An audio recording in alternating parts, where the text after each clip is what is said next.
So, this story begins in the library, just after that Brutus has sent a bit of a warning message to Fieldrick. And Fieldrick is like, oh boy, what am I going to do now? Let me think. If I just go get Catherine and I pull them out, then all those people, oh no. I have to find a way, and we have to find a seed of Yggdrasil. Because with a seed of Yggdrasil, we can make one of those Einherjar. But then we need to travel to that seed, and that is so far away. I need to think of something. As he then starts wandering around in the library to pace a little bit, not yet warning Catherine because of also the time dilation. And at some point he wanders into his classroom, the new room that recently had opened up. And he's like, what to do. And then suddenly, as he's kind of like moving past all those bookcases, on the ground, he finds a bunch of kind of like papered books, kind of like made it with like this plastic coating that he doesn't really understand what this is. And he's like, I recognize these. But wait. No. Uncle Solaris wrote these with me. Wait. And then he goes through these thingies, and he's like, all the pictures are ruined. But if I remember, this is about a space pirate queen. I know what to do! And then, for a moment, we shift back to our two player characters. After that speed dating event that happened earlier, Catherine decided to return back to her tower because she had something to think about. Asala kind of like made an olive branch to her to invite her to that show, Brianna, because initially Catherine didn't really want to go because she has been feeling bad about what has happened over the last few days. On the other hand, after the speed dating event and Catherine kind of just left, Etienne decided to return back to his workshop. Etienne did notice that there was some kind of skefuffle in front of the Temple of Concept, because, as we know, that shop was broken into, which was the incident with Riven, but nobody knows about that. The multiple Rivens. So, Catherine, you are currently in your tower. How would you want to introduce yourself at this moment in time? As how you would interpret Catherine's way of thinking at the moment? I think she would walk into the tower and immediately start thinking about why Asela has invited her and why how it makes her feel, because she in her mind still has a little tension with Asela, and I think that will be on her mind, being like, she hates me, why would she invite me? She trying to mend things. Oh, should I just say no and just keep this up, or should I try to mend it as well? Kind of like in doubts of her feelings of like what to do with this. But I think in the end she would be like, I think it would be for the best to mend my relationship with Asela a little bit, since she is also part of this whole new world that is something we all need to discover. I think she will, in the with reason, because they're all connected. In that way, she wants to mend the relationship. Yeah. Because Catherine does realize that at some point during this whole situation with the Beast Castle, she did pick up that Asella's father is also somehow involved in this, or at least she has that theory. So there's also a kinship. But she does realize, yeah, I've been a massive bitch for not really any good reason besides my own insecurities. Yeah. As she's kind of like sitting on the couch in her little tower, are you alright, Catherine? As Beast kind of like materializes in the room. Well, it's a lot to think about, and this speed dating event didn't really help. No. Somewhat. It was also kind of strange how that other Brutus guy kind of like bumped into you and that he was in a hurry. Yeah. Well, they are always up to something. Him and Asella and Heino, and yeah, so it could be anything. Yeah, it's annoying. There is a difference between me and how Victor feels. Victor is. Never mind. No, you should say what's on your mind.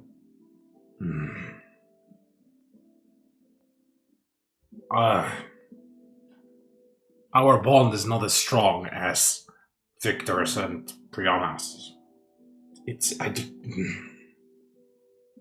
I don't want to bother you with it.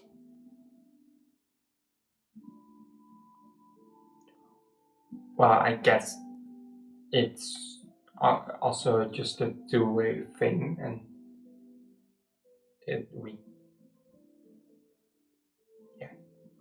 Yeah, because Catherine does realize that it wasn't that long ago that Beast actually deceived her into thinking that he was her father. Yeah. From one hand, Beast was under the influence of Rapunzel, so he's not entirely to blame, but at somewhere Beast knows what he did was wrong. Yeah. So that connection is just like... Mm-hmm. But did you kind of have fun at the speed dating event beyond that? I saw you also talk with other people. And that awkward talk that you had with Etienne. You can make this up.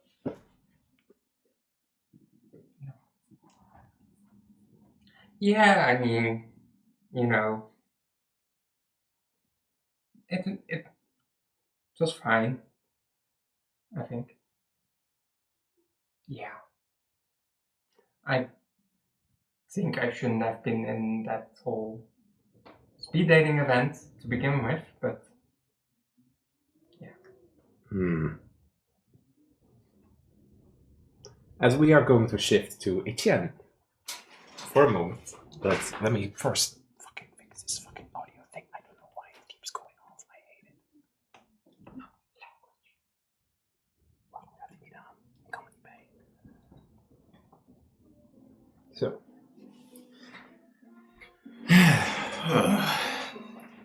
As we are now indeed going to shift to the other side.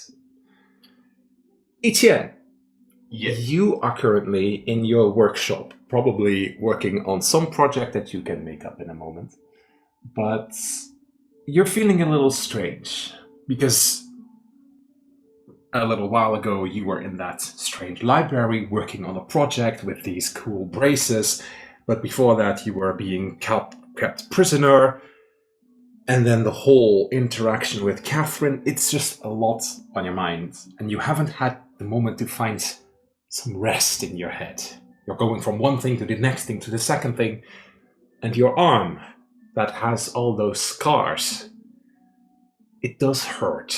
And you do feel that it's affecting you. What would Etienne do to calm himself down? I think you were right. Etienne went back to his store and workshop.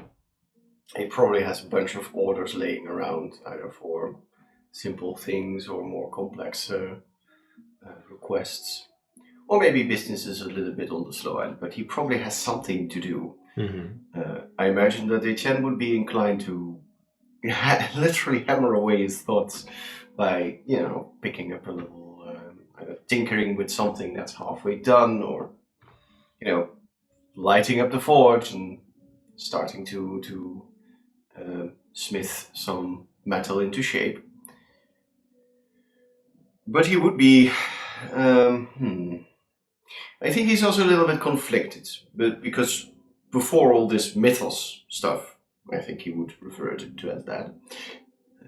He had a pretty decent established life. Of course, he, kind of on the run, but also established.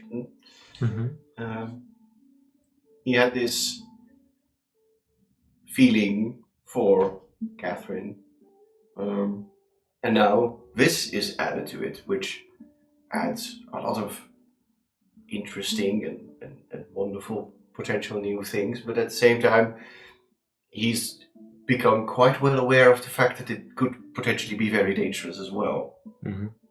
So he's like, "Ooh, I like the excitement, but I also don't like dying." So he's probably has a very full head and just starts.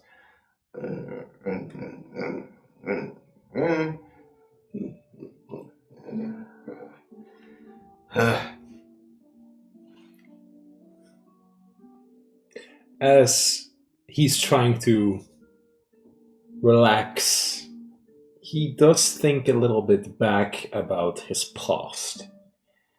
And one of the memories that kind of popped into his head is the moment that he kind of left home, as he did see and did witness the yelling of his own parents, but especially the scorn of his older brother Bastian. And the sadness that his sister Laurie had. And something in mythos and something with Beast and Beauty, it kind of reminds him of that. It also makes him a little bit unsure how to move forward with this. Because does he once again wants to completely upheaval his entire life? Or does he perhaps go along with this because Catherine is also involved? I imagine it's mostly the large one. He probably does, for the brief moments he had interaction with the people that saved him. He probably doesn't think badly of them. They're a colorful bunch. But he's also mostly involved because of Catherine, and maybe also because of, he also made those braces for Reinald, the Dwarven Forge, and all these exotic materials and designs that he came across. Yeah, that does tickle his interests. But on the other hand, it also makes him quite worried, because he comes from a family and he knows some of their background and their history. That really wasn't good. And he is in the mindset, I'd better keep my mouth shut. Oh yes, he's painfully aware that this kind of technological marvels falling into the hands of the wrong people, things, about his family mostly, would be devastating. No. But then suddenly, for Etienne, in the room, a portal opens up, as out of the portal, kind of like, you see in the portal this reflection, and then you see inside, so he doesn't step out. Etienne! You have a minute to scrub some stuff up, and you're going on an adventure with me. Fieldrick, what? Oh, hurry up! You only have a minute! The portal is going to close! As Etienne quickly scrambles, he was working with some hot metal, puts it out, puts his metal tools aside. Wait, I need to... Doses the flame of his forge, quickly grabs a few things. Tell me about the stuff that you have scrambled up, which is your inventory. I can never be too sure. these could be good, some tools. Maybe I need to pick a lock or something, or build some. Call the bell transport. Okay. Time out. Set Katie. Hey. Here.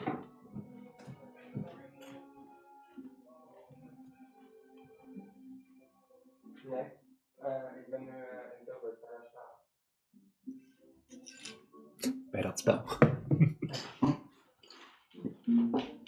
Nee, ik wil naar hem toe. Oké, sorry.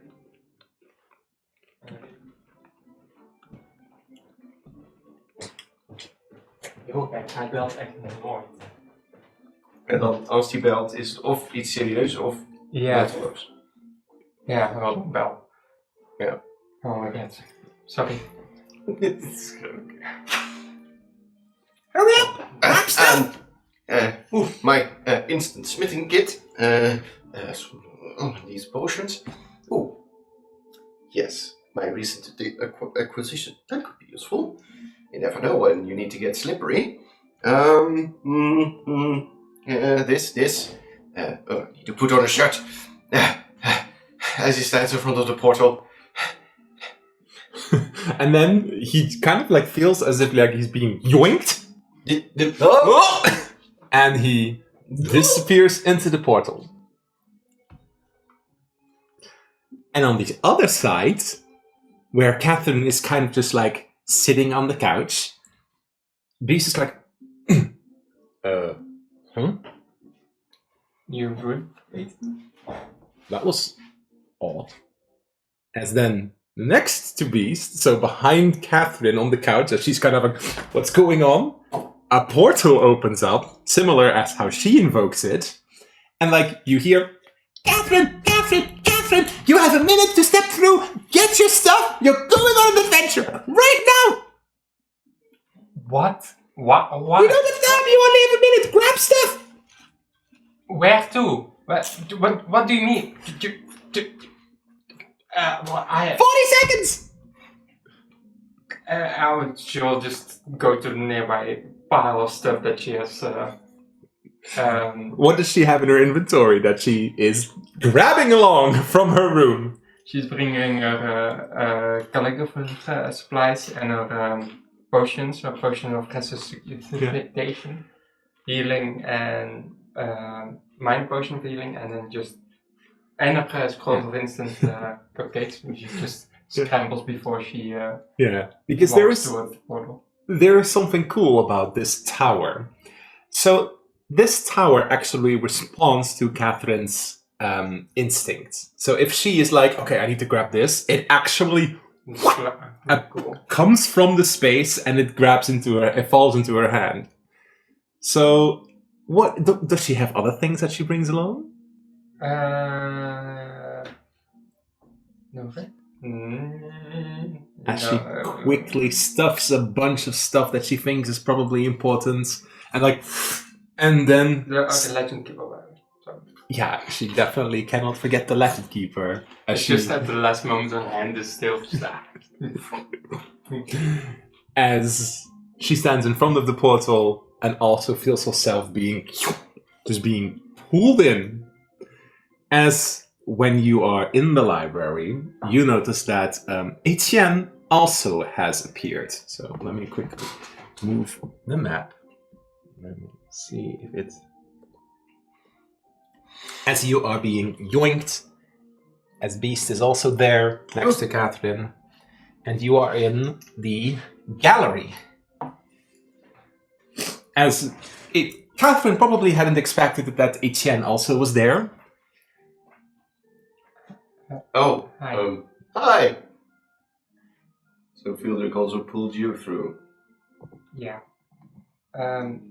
Fieldrick, what? Why? We have a major problem. Oh no. You're laughing for. Well, it's kind of exciting, but it's also very dangerous. A lot of people could die, and I don't want people to die because we need to find them their happiness. Okay. Slow down. Exactly. Okay. Okay. Where do I start? So, yeah, yeah, and then, okay. We need to get an Einherjar. Uh-huh. Sure. Does Etienne have any? Uh-huh. Although, What's- to Etienne, in his mind, the word puppet comes to mind. You need a puppet? Yes! Okay, there's a big problem. So, Acela, Reinald, and Brutus went inside of Cedric, and there they discovered that Cedric is apparently a living legend keeper. I didn't even know that was possible. And he is there. The story of Dracula is inside of him. And then they had to make a deal with legend Dr. Seward. I didn't even know. And he wants an Einherjar, otherwise he's going to let a lot of people die. And and I need you two to help. Catherine knows about the story of Dracula. Catherine knows that this is a story from ancient times. It's actually a story that she has read, because that was just standard practice from the Arcane Observatory. Interestingly enough, this story is quite old, and it was amongst the stuff and the records found when, long ago, Velvet Glade was once a human city named Serfmont.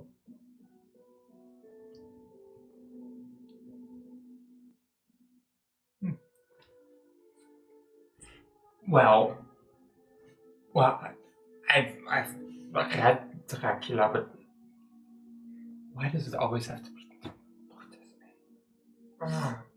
and so we just need to get The problem is two-sided. They've been in there for a while on your side, probably around 30 minutes, and it's draining their life force slowly, apparently.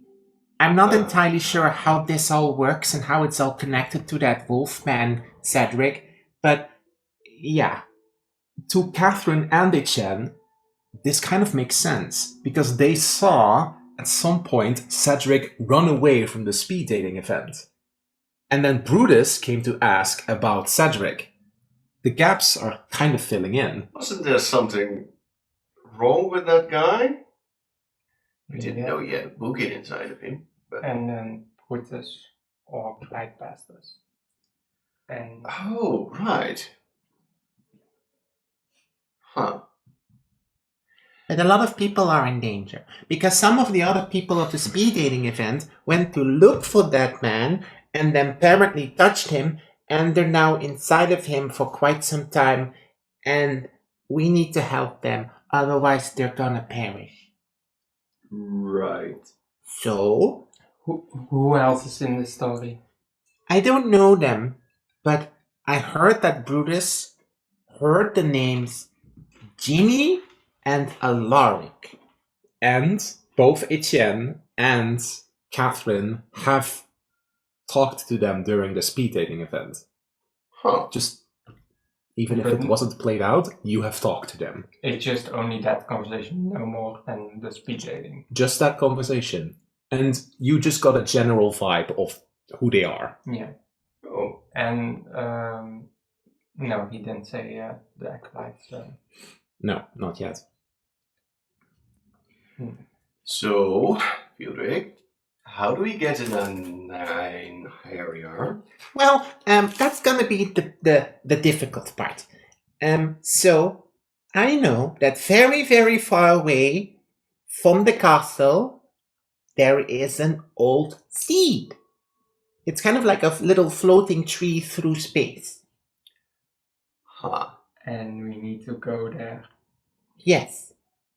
And how long is that gonna take? 7 light years? So I thought of a plan. We need a ship. And I found something to help us. It's breaking all the rules. But we have to help the people. And I have to help Brutus. Otherwise he doesn't find his happiness. And I have to make sure that people find their happiness. But there isn't water around the Mythos, right? No. Is it like an airship? Yes, a spaceship. All right. Beast is still floating there. Fieldrick, are you suggesting? Yes. What is he suggesting? Beast? Exactly, please. So, you're going to have to enter a book. And in that book, you're going to get an airship. A spaceship. And it's like going into a story then. Yes. I found the perfect one. As in this case, he then holds up all these kind of like thin little booklets with all these kind of like blurred out images. And he then responds, "These are comics. However, all the pictures are ruined." It's like they've been washed. Damaged. Yes. He must have probably been in that classroom for so long that they all started leaking. The arcane ink has started to leak. So, I have several questions. Yes. This damage to these comets, will it alter these stories by any means? Yes, Ooh, good Because- question. because the stories, the legends within, if they even had legends, are long gone. Just like all the other books in the library. But that's where and then he kind of like, and then he takes out a quill. That's where my quill comes in. As we're going to write a story. And as you step in. it. Yes. And how do we get the ship out? Well, I was thinking about that. And then he looks at Catherine.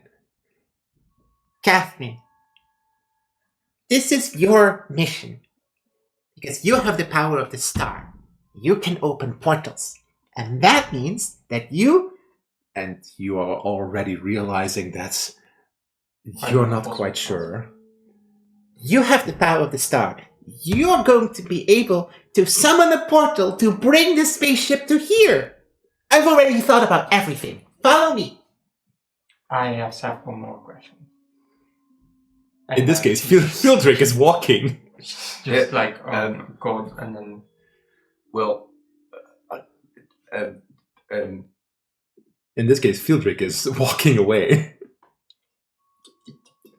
As he, in this case, goes back to the main hall, he wanders over to one of the other doors that Catherine is aware that most of the rooms in this space were locked. And so I'm not sure, but when I thought about needing this room, this door opened up. And then he opens this door, it goes down into like a spiral. And then he ends up in this room. So you would arrive from the door over there. It is a massive hallway. there are two large hangar doors there, but I think there's Oh, there's a door. there. We're blind. Like, I think, let's go after him. This room is massive, and it has this very big open door. And you can already see that from the windows, open spaces here. So this is a perfect place to dock something. Although there's no water. So I was thinking, you're going to bring the airship along, or the spaceship along, and then from here we can fly to the destination. Or well, you guys can, because I can't leave the castle. Alright. So you want me to make a portal that's big enough to fit an entire ship into? I know you And- can do it. I believe in you, Catherine. Well, Yes, I also believe you in you. While Beast is floating there. it's nice for you guys to believe in me, but the I've only made portals big enough to fit us. Well- And now we have an entire ship. We could take the ship apart and move piece by piece. It While might take a while. the other guys are slowly dying. You have a point. As Fieldrick is kind of like worried based on Catherine's reaction, like, but if we don't, then all those people are gonna die, and then maybe Brutus doesn't come back, and then he won't find his happiness, and then other people will not find their happiness. Maybe it's smaller than you think.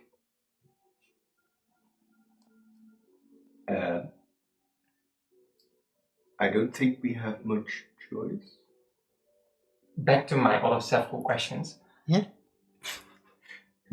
Taking this ship out of this story, will that affect the story? Will the ship be here? Will...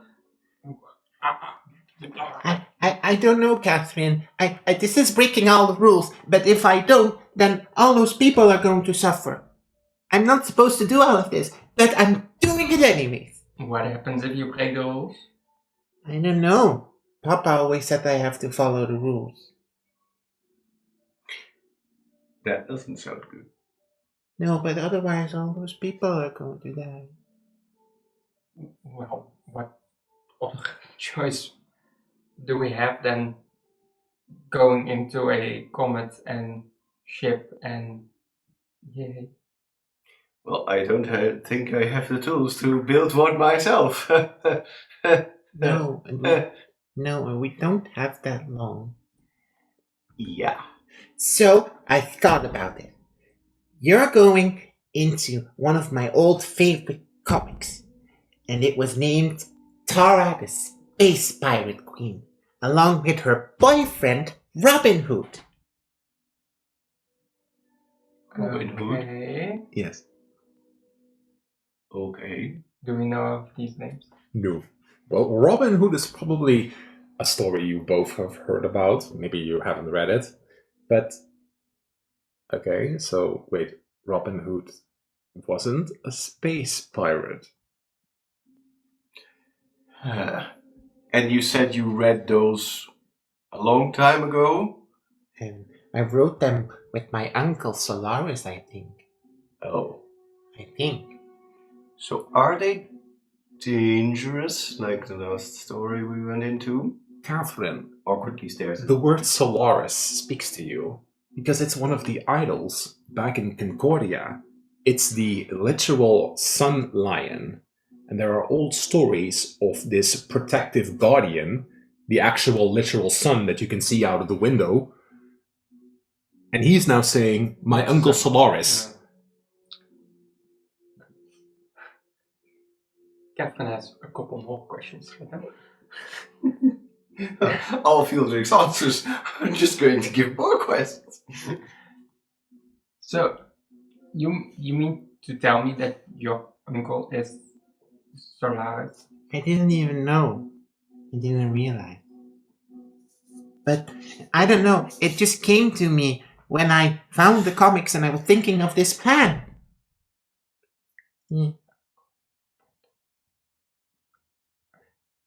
Let's take one thing at a time and first find the ship, see if we can make it work, then see if we can get it back here, because I don't really have any other plan to save the others. No. There is one last alternative. Brutus, Acella, and Reinald did ask that if you didn't manage or didn't want to in 2 hours pull them out. 2 hours in your world. Because that will probably be the moment that they become too drained. But that does mean that Ginny, Alaric, Riven, Eichthenier, that name does speak to Catherine, and the 2 acolytes that she also knows What? will die. What do you mean, Eichthenier? Is also in this? Yeah. Wasn't it the High Priest? Yeah. Oh, What? So, I didn't do anything. no, I know, but I don't think she's mad at you. But he is also somewhere in that story.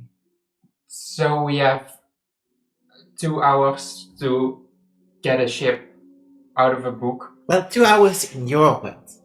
So if you're here, you have a bit longer. But that's where, in this case, you're going to have to get a spaceship, because otherwise we're never going to make it in time to that sea. Oh boy. Oh.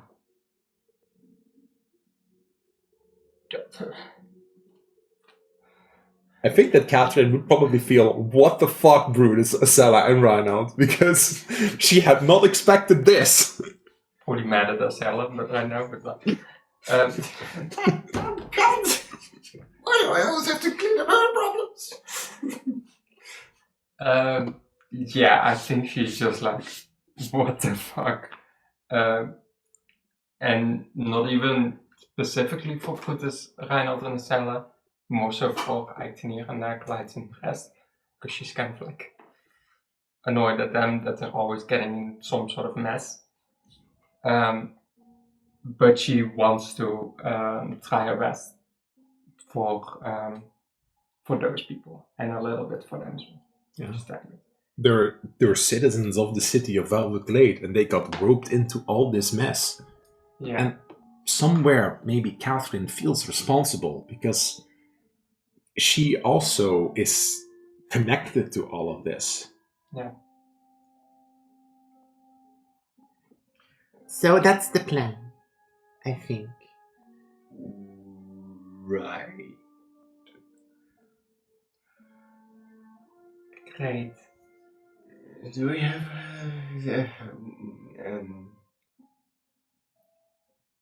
let's do it then? Do you have like a brief summary of these stories? Or is it just spaceship, grab and go? Or are there monsters? Or are there...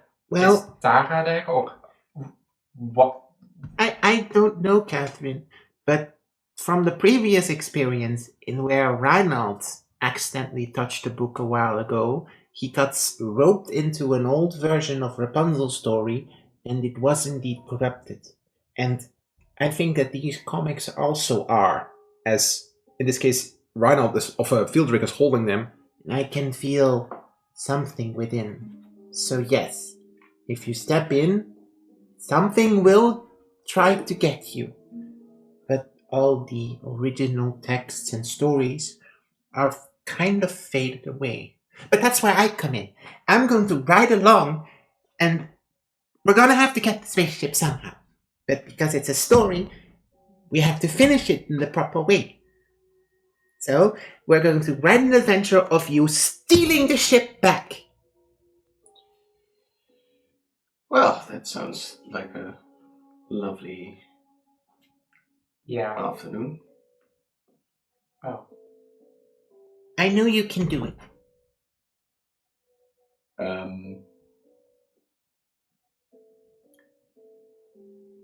Quick question. Yeah?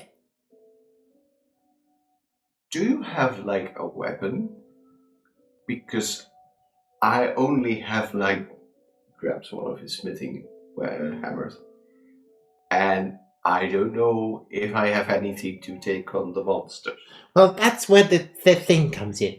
You'll probably, when you touch the book, you'll probably be narrativized, meaning that all your equipment will adjust to the story.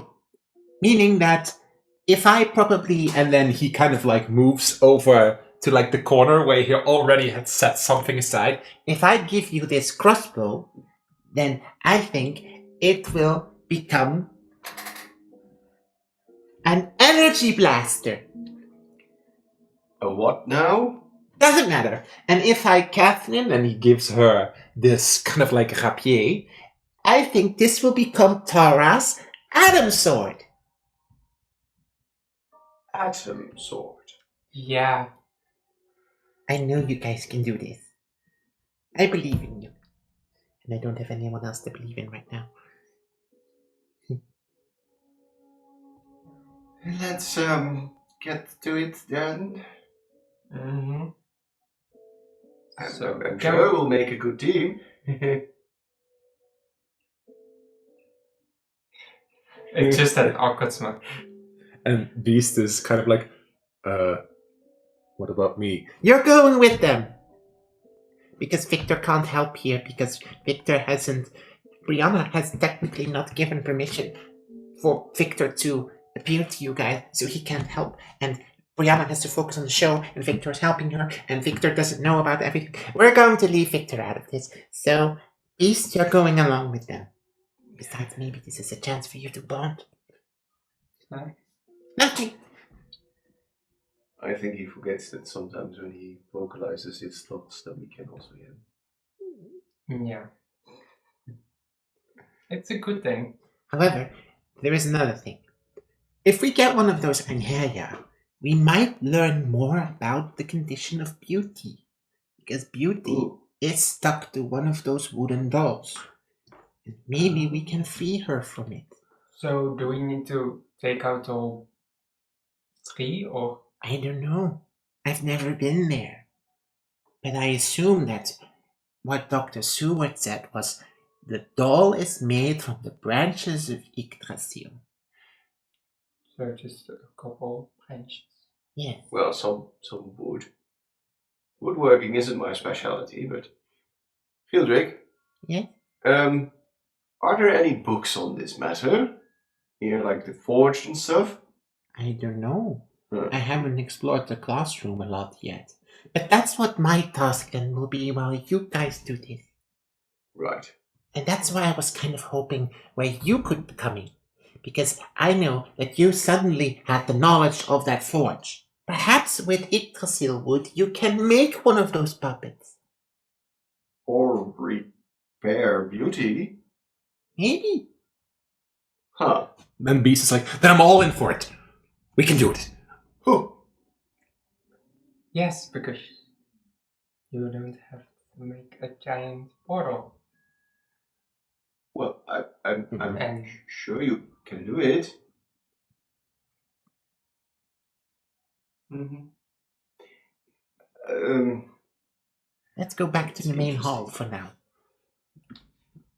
In this case, Fieldrick follows back up, and goes back to the main hall.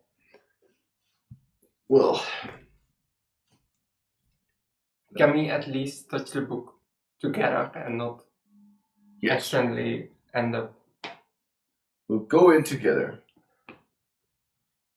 Well, if you touch it together, you'll probably end up nearby of each other. I think that would be smart. Right. So, you have a couple of those colorful pamphlets. Which one do we need? It doesn't matter, I think. Oh. Because I'm going to use my quill to try to quickly draw in pictures so that the story moves forward. Get it? Mm-hmm.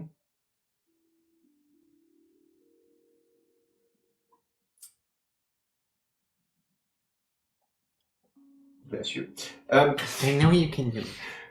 All 3, I suppose, then? Or do you need something else?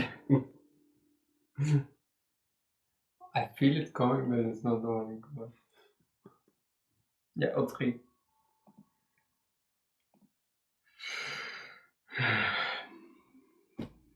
As when Catherine and Etienne both touch the top book of this while Fieldrick is on the other side ready with his quill, and then you disappear into it. As you then suddenly notice that everything kind of like fades to black. Alright. So this is the story in where Tara and Robin were infiltrating the space freight ship of Captain Otto in order to get Tara's spaceship back. Her favorite spaceship, the Winged Eagle. Or is it Winged Bird? Winged Eagle it is.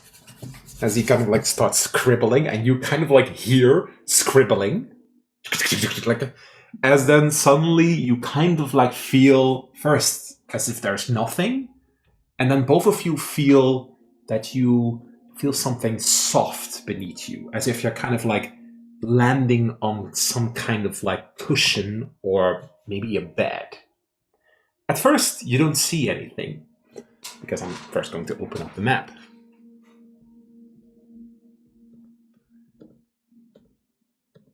If it wants to open up.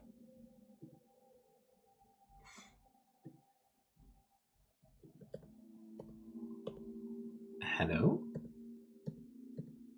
Ah, there we are.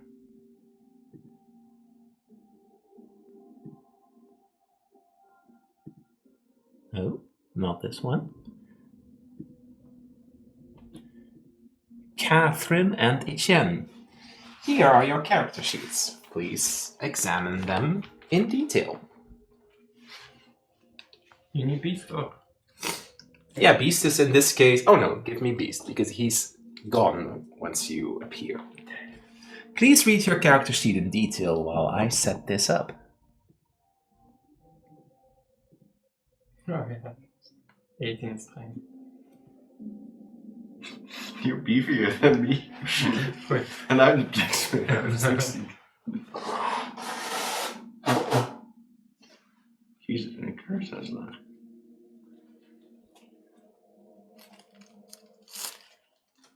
Oh, yeah.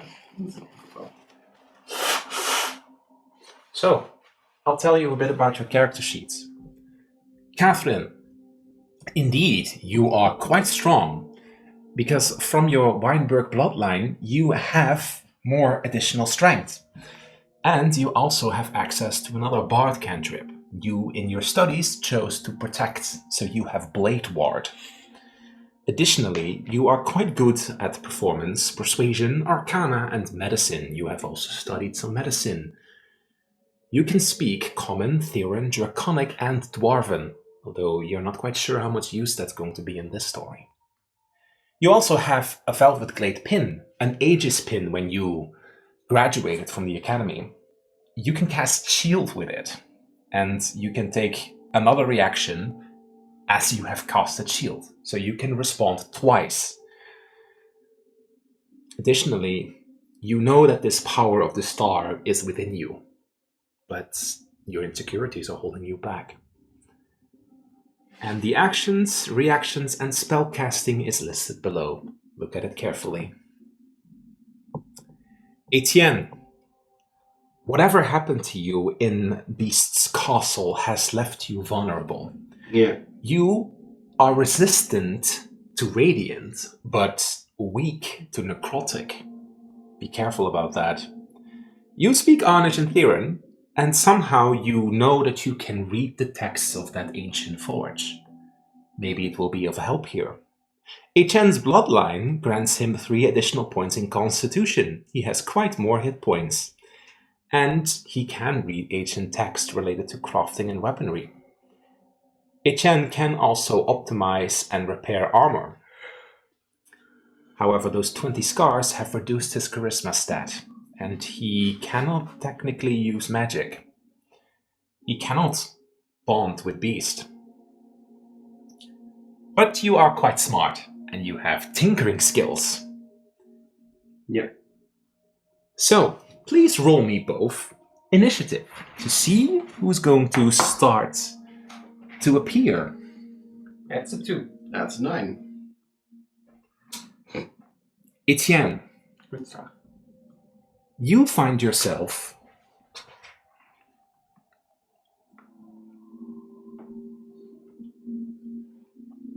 on a bed. The lights go on. Everything is made out of metal. It looks really strange, this room. But you also notice that your clothes have changed. You are wearing this quite tight green shirt that is like very tight to the skin, and these green legs. And you have noticed that the crossbow that Fieldrick gave to you has changed into this strange thing. And the rapier that you were given also is this kind of like pointy stick and when you're kind of like holding it, zzz, it starts sapping. Oh, this is weird. As Etienne gets up, he takes another look at these devices, but he has no idea how this works. Etienne, give me just give me a sleight of hand check. Dat is tekst, toch? Yeah, sleight of hand. 18. Okay. You do notice that the trigger on this blaster is quite light, but you do not press it accidentally. Oh. It feels quite powerful. Well, this is... Oh, it's quite elastic. Well, Strangely tight. Your abs are very visible. However, underneath that shirt, your purple scars do glow here, which is kind of making you a little unsettled. So, metal room, bed. Is there a door? There is, in this case, over there is like an opening, but it's not a door. I walk over to that opening, but I also see there's like a porthole. A portal?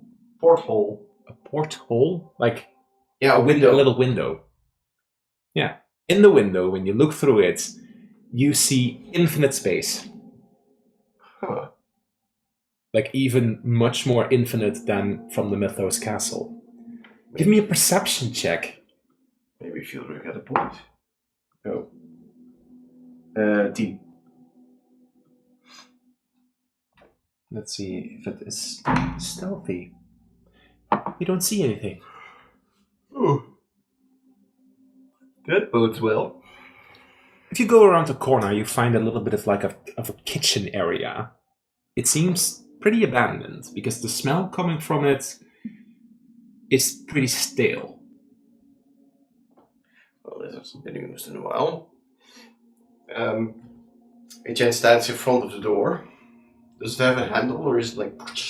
It's one of those doors, but when you stand in front of it, nothing happens. There is a little bit of an interface next to it. Does it make any sense? Like, is there like... Intelligence.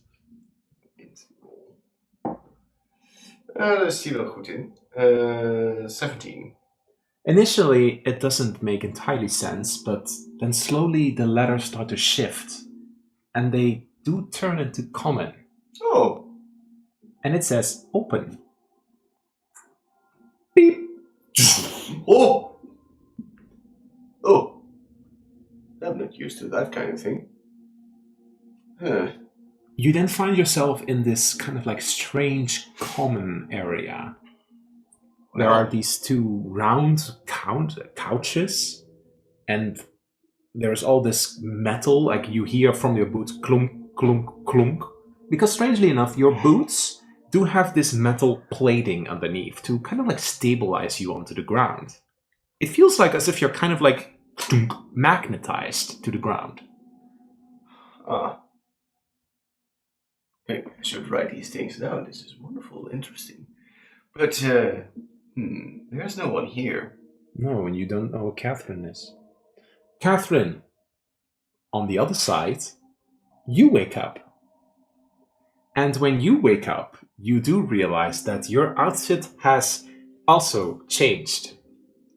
Initially, you respond quite, what the fuck am I wearing? Because you have also a quite tight suit. You are wearing a mini skirt and a quite revealing outfit. Your hair, when you look into a mirror, has changed to blonde. And you have this little hat. You have these high boots that are slightly making you uncomfortable. Oh god, oh no, what the, oh my, just like internal vomiting. It's quite... It's intense. Yeah. And when you wake up, you hear Kathy and Etienne are going to find each other and infiltrate the ship. Okay, I will guess I'll find Etienne in his hideous out. Can he you don't feel know. like him? You don't know. Feel like really? You couldn't have chosen a better outfit? One with like maybe pants or like my original hairstyle or like Yes, you are quite like the actual character. This was the 80s, guys. What do you do, Catherine? I'm just gonna awkwardly walk without trying to reveal too much, just trying to walk towards the door. Just like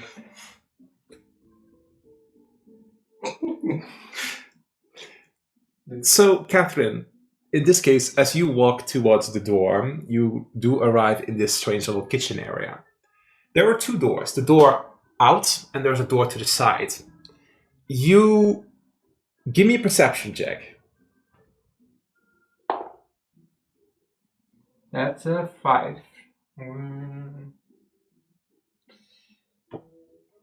Wisdom. 5. Okay. You only hear from like metal, like as if something bumped from the room. The room is closed. It is also one of those doors that opens to the side. And that's this. Yeah, it's the black area. Yeah, so it's that room. You're standing in front of this door. You have actually no idea where to press and click. I'm just gonna touch the door to see if any. No, but you do notice that once you touch it, that something on the side, this kind of like little interface with all these strange marks, doom doom, blinks up. Gonna touch that. Okay, so there are 3 buttons. The top one, the middle one, or the lower one? Going to the top one first. As suddenly you hear from the room, and then you hear, what's happening? From Beast. I'm gonna press the second one. As the door, this case, opens up, as when you open the door, you find that Beast is there in this kind of strange outfit as the room is slowly filling up with smoke. What do you do? The smoke is coming right to your face right now. I'm just gonna press the third one and hope that The door closes. like, he's out, right? Open. Did you pull him out? I did like come. Okay, Beast. Beast is wearing this kind of like strange purple, crimson outfit, and he has this massive shell on his head. As in this case, you've closed the door as he kind of like boomps against the wall. Beast? What are you even wearing? I know I look ridiculous, but What? have you? You kind of look like Beauty in a way. Anyways, where are we? As he is surrounded by this glass shell.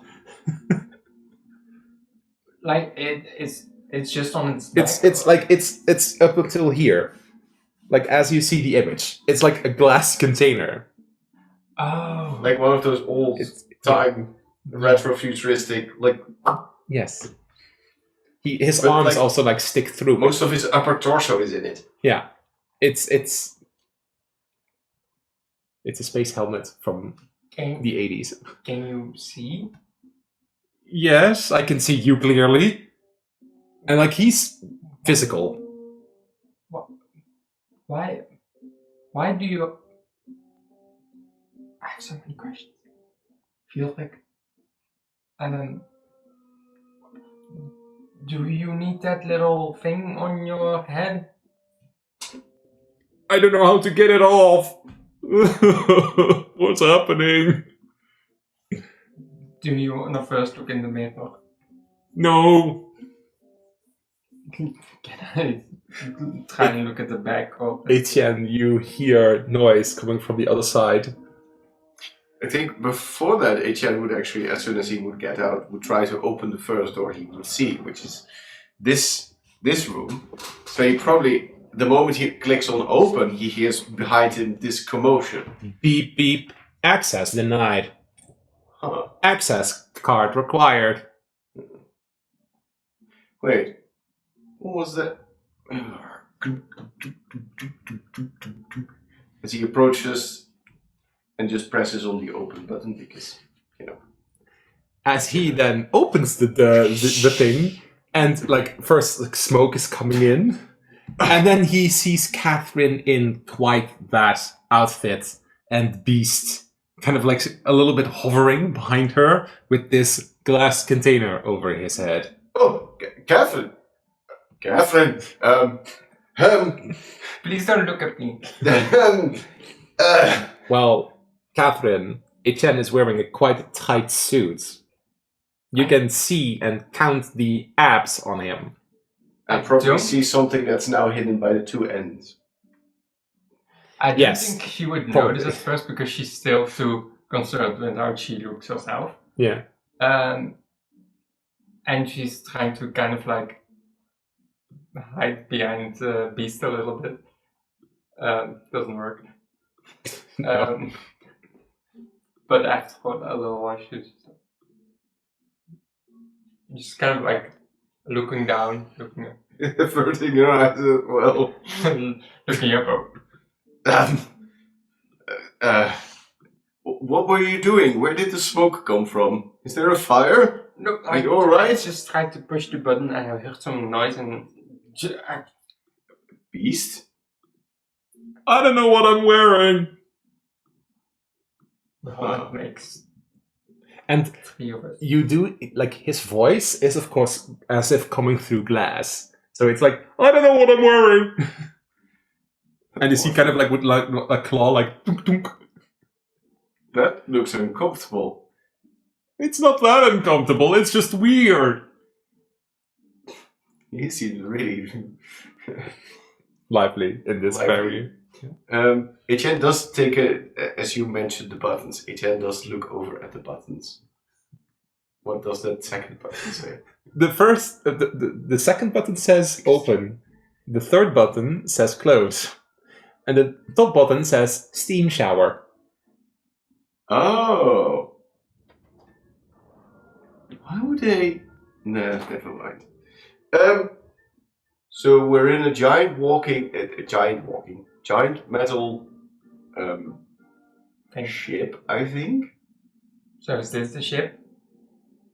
No, we're gonna have to steal it from here. And then Catherine, Etienne, and Beast met up in the foyer of the cruise room.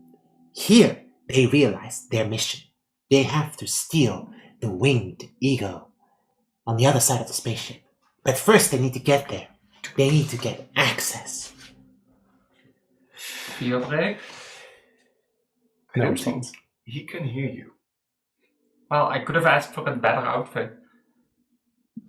Or like access to the thing. Now what do we do? I think we're supposed to find a way through.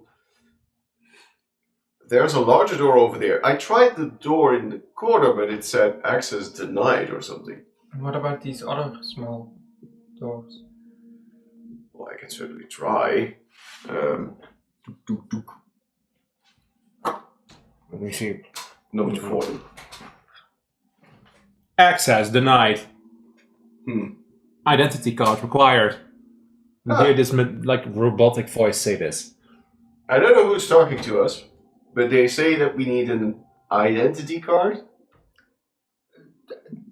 Do you have anything on you, maybe? Well, I don't have much room for pockets, but I do have this bandolier with like. Catherine is now, of course, looking at Etienne. Just She can see this. She can see the 6 ad. And well formed Yeah. buns.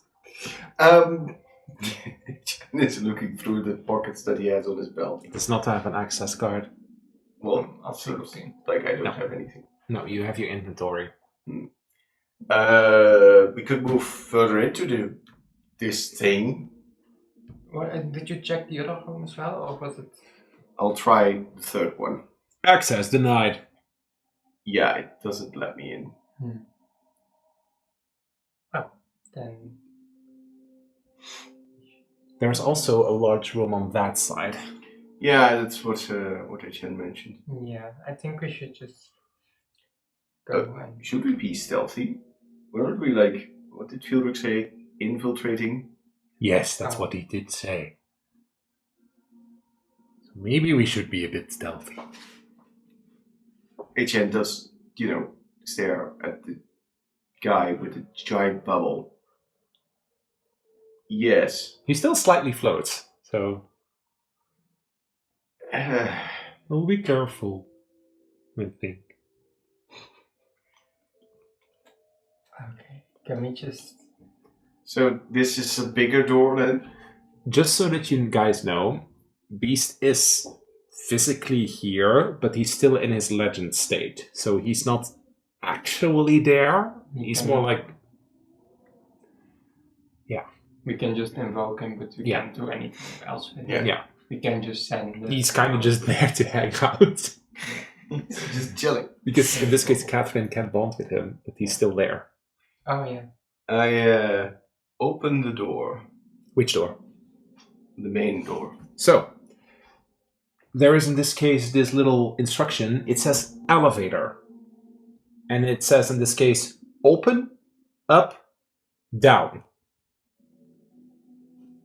Open. And then you notice that this room is two-sided. I can't show the other side because then it reveals that other side of the map. But this is kind of like a central room in the middle with 2 doors. And you can recognize that there are these like lines going like to the side of this room. And in the middle of this room, there's this little interface with an arrow up and an arrow down. And a button in the middle that says open. Do we go up or down? Oh, there's also a door on the other side. Right? Yeah. That's how you plan it, right? Yeah. But, yeah. Should we? Walk over to the other door and open. No, there's no button there. So you have the 2 doors, and in the middle, like a dubbelzijdige lift, there's a button up, down, and the button in the middle. Okay, I think yeah, it that's only opens on the side where there's Yeah. some place to go. So right now there's nothing on the other side. good. Yeah. Up or down? Okay.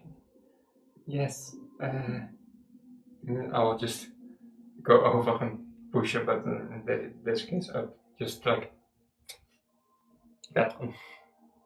You can just use your finger. You don't have to slam it with your hand. Do you know where to go? No, but I just meant like it's just So, are you going up or down? she smacked the up button.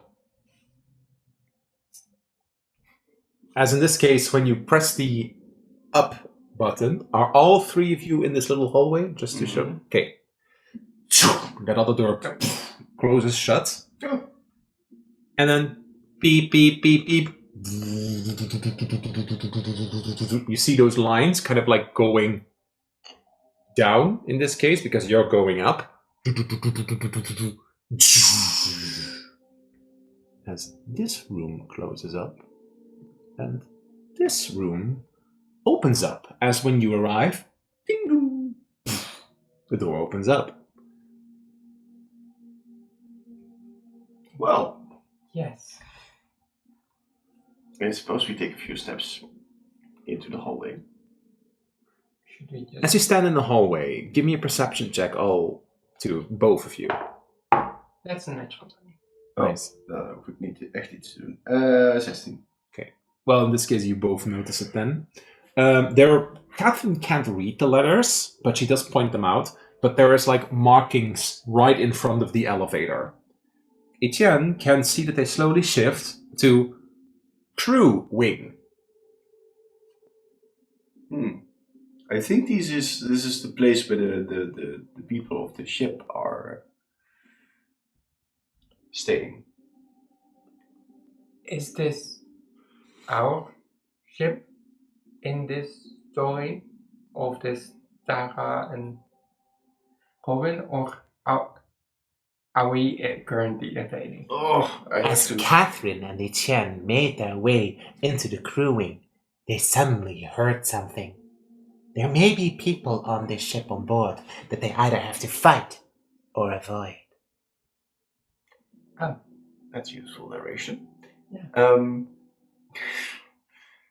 Need to keep my sarcasm down a little. Well, I think that did you hear that too in the beginning? Fieldrick was like mumbling all about the story. So we're in a larger ship where the smaller ship that we need is. Yes. so it's probably not here. I think he said No. something about Captain Otto.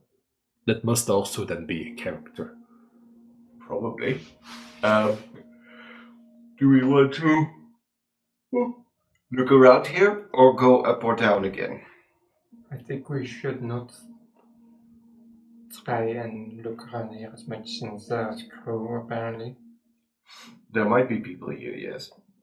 I don't think I'm that equipped for fighting. Well, I have this thing and this thing. And Catherine also has one. And she's a spellcaster. Yeah, which is mostly defense, but still. Oh, do you just want to barge in and... No, but if we needed to defend ourselves. But we could better avoid it.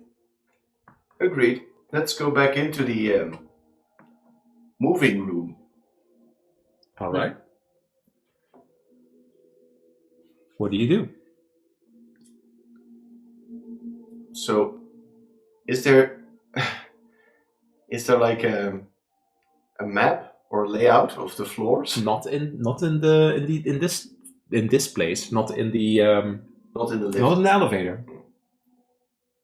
But then you also have to like inspect other places. So Well, you're now in the elevator again. What do you do? do we go up? You can't go up in this case. The up button is grayed out. You can only go down. Oh. Would it work if I press it twice to go down twice? Because if you go down once, we're in the room where we start. I think you have to do... I don't know. Down, down. As the door goes down, as in this case, it Just while it's going, I'm just holding onto Etienne's arm, just... Oh, how does it make Etienne feel? He might blush, but he's also awkward. just kind of like... Trying not too much to stare at the revealing of. as soon as the thing goes off, I'm just standing on secure ground. I'm just... As in this case, you would arrive I here. don't know. Is the Oh, those rooms would have been covered up. Let me quickly cover them up. I didn't see anything. I But think I saw a plant. so, Is the downwards button grayed out? in this case, now the downwards button is grayed out when you arrive here. I think that means there are 3 floors.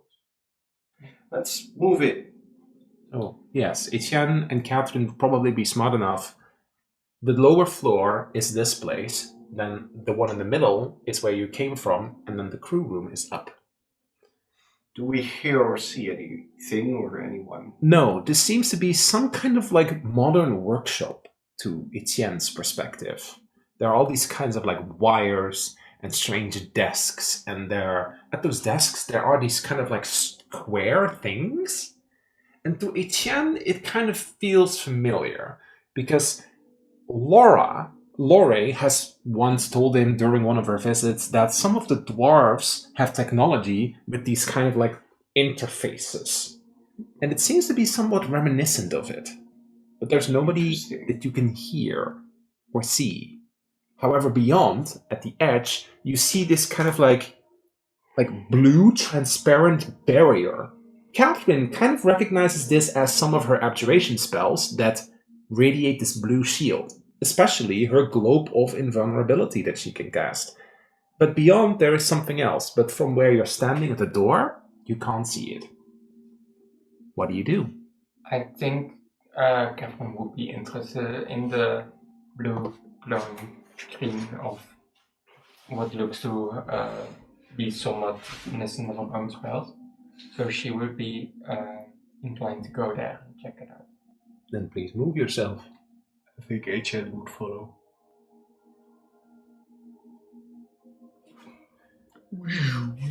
Looking beyond, you can actually see this space. You will be looking from this massive door. So you can see this whole space. There is a giant winged, almost like an eagle-shaped spaceship in that on the outside. However, it is in the open space. So just like as if you're outside of Mythos Castle. Yeah. Ooh. Once you step closer to it, protective gear not detected.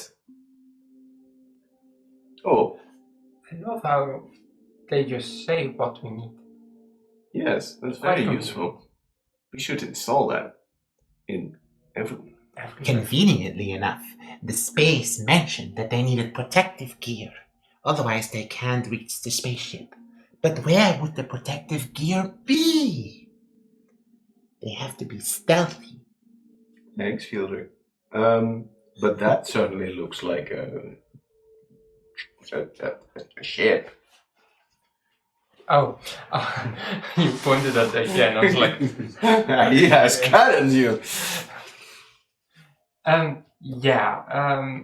So we need an outfit.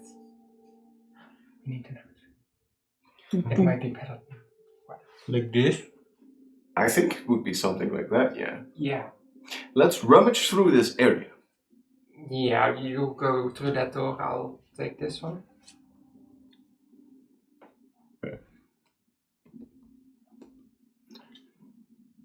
Give me perception checks as you approach the door. That's an 8. That's a 3. Catherine with an 8. On your side of the door, when you step towards the door, you hear on the inside something tunk, tunk, and Etienne doesn't hear anything at all. Yeah, just kind of the same sound at least in the first room. Yes, similarly. Is there a button? Similarly, there are 2 buttons.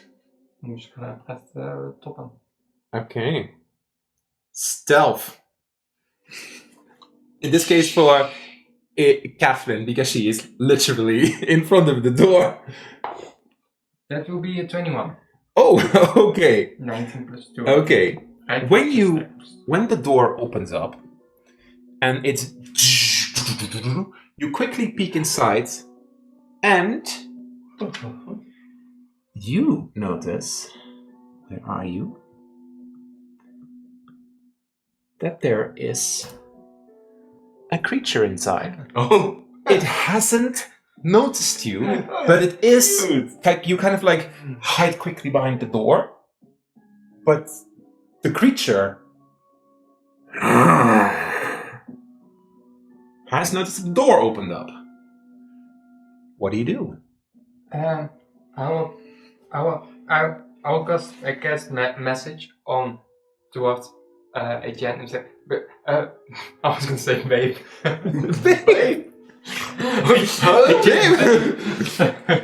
My heart. It is like, yeah.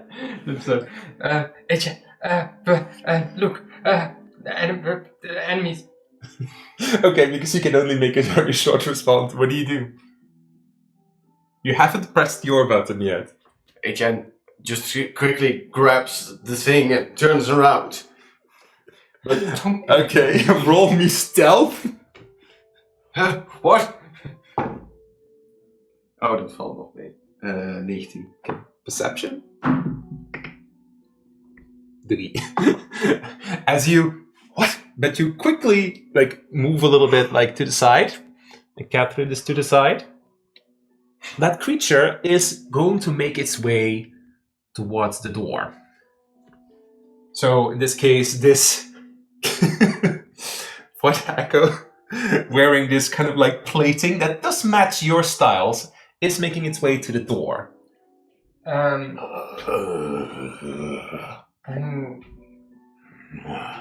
going to prepare my melee attack. Just as soon as he comes in, Okay. I'm gonna surprise him with a All right. slash to the neck. Then we are going to first.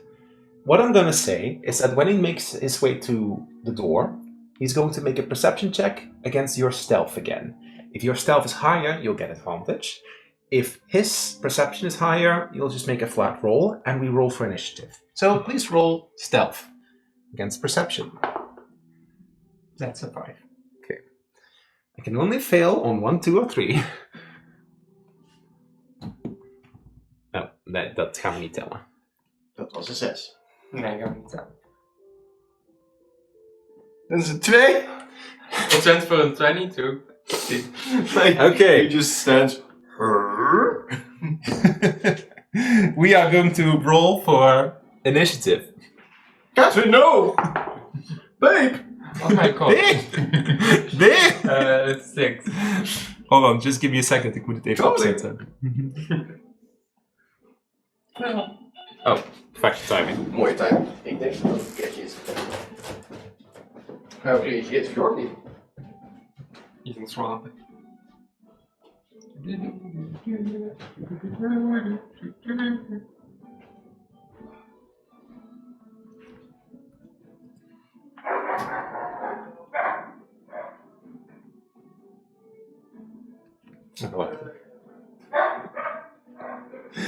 So, the outfits are actually based on an old public domain comic called Tara the Space Pirate Queen. And because it's from the 70s, it is super revealing and kind of Too much. too much and a little bit out of this time, but because I think that then fits too. Yeah. And it also puts Catherine and Etienne in kind of a compromising position. It's fun. Yeah.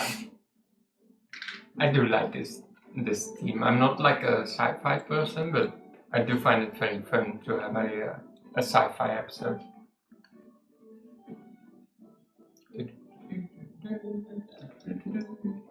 Ja, het is omdat ik jullie dat vroeg, want anders hadden jullie ook een alternatief gekregen. Nou, ja, ik ga je nou niet meer vertellen wat dat thema was. Nee. Maar ik kan het nog in de toekomst een keer gebruiken.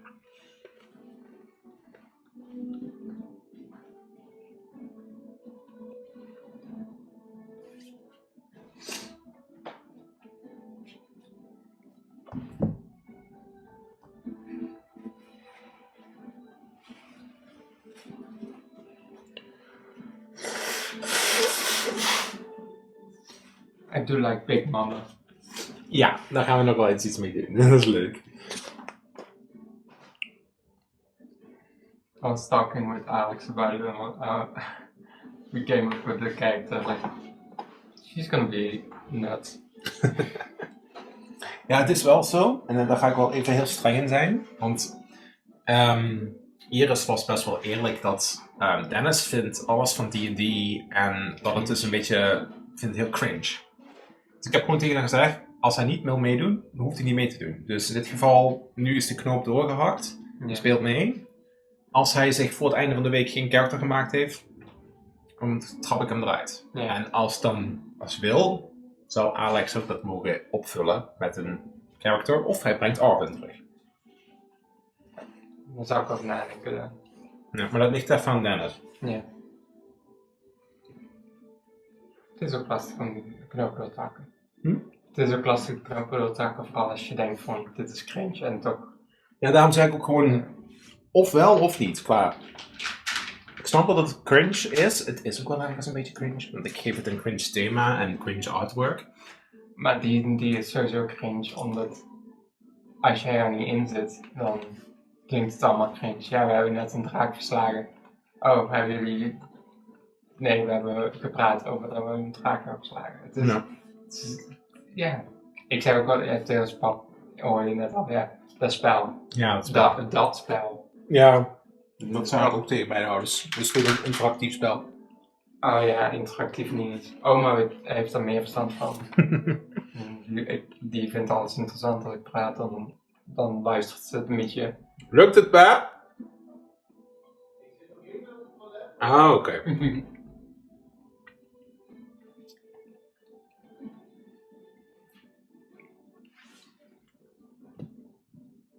I'm very excited for the Golden Girls en Benny? No. Benny. Nee, wat was de naam? Ik weet niet. Ik heb even niet gekeken. Benny. Zijn jullie trouwens ook Gen V aan het kijken? Zijn jullie Gen V aan het kijken? Gen V? Van The Boys? Deze. Het is basically een superhero series. Ja, ik ken wel The Boys. Dit is een beetje evil. Yeah, superheroes that are kind of like fucked up. Yeah. But Gen V is basically in the same universe where it's the school for students, and it is connecting to The Boys as well a lot. Alright.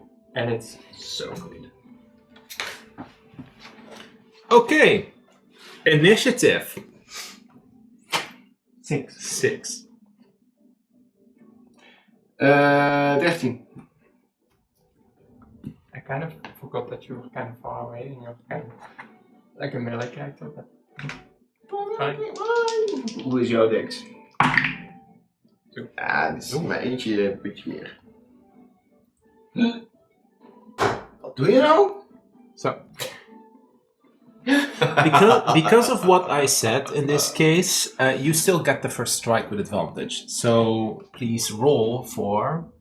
Cut his head off. Light Adams sword, which is a natural 20 and a 9. Damn! Already a nat 20? Okay, go for it. Good And lord. that is a 2d4, so 2d, 44. That's 3, 4, 5, 6, 7, 12. 12 damage. Ouch. You did not like that. As in this case. And its first instinct would be to point its gun at you and pew! Technically does have disadvantage from it. It would be 1 for... No. It would be right in front of you. Yeah. So that's... Also, please remove Beast because he can't do anything. He's just from mobile support.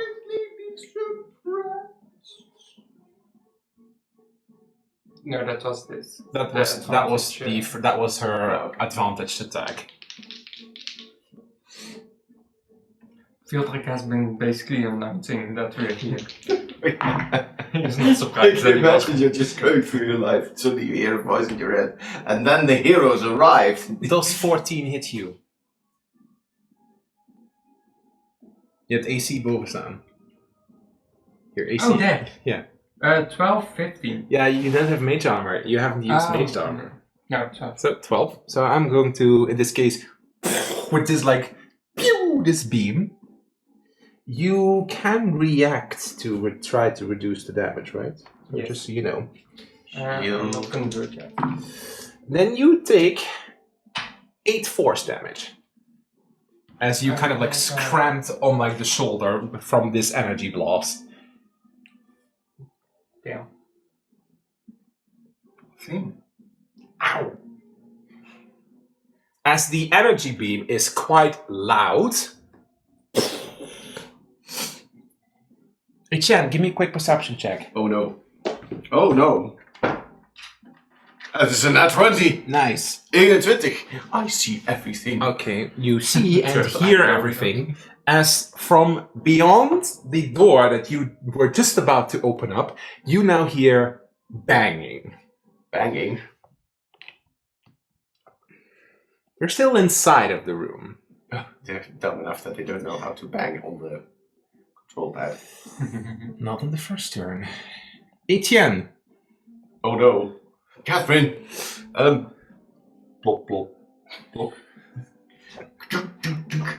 I don't know why this is happening, but please just... As I shoot my energy blast. Okay, make an attack roll. So Not a ha ha ha. so funny. You villain! 17 plus 5. He is Robin Hood in this moment. 22.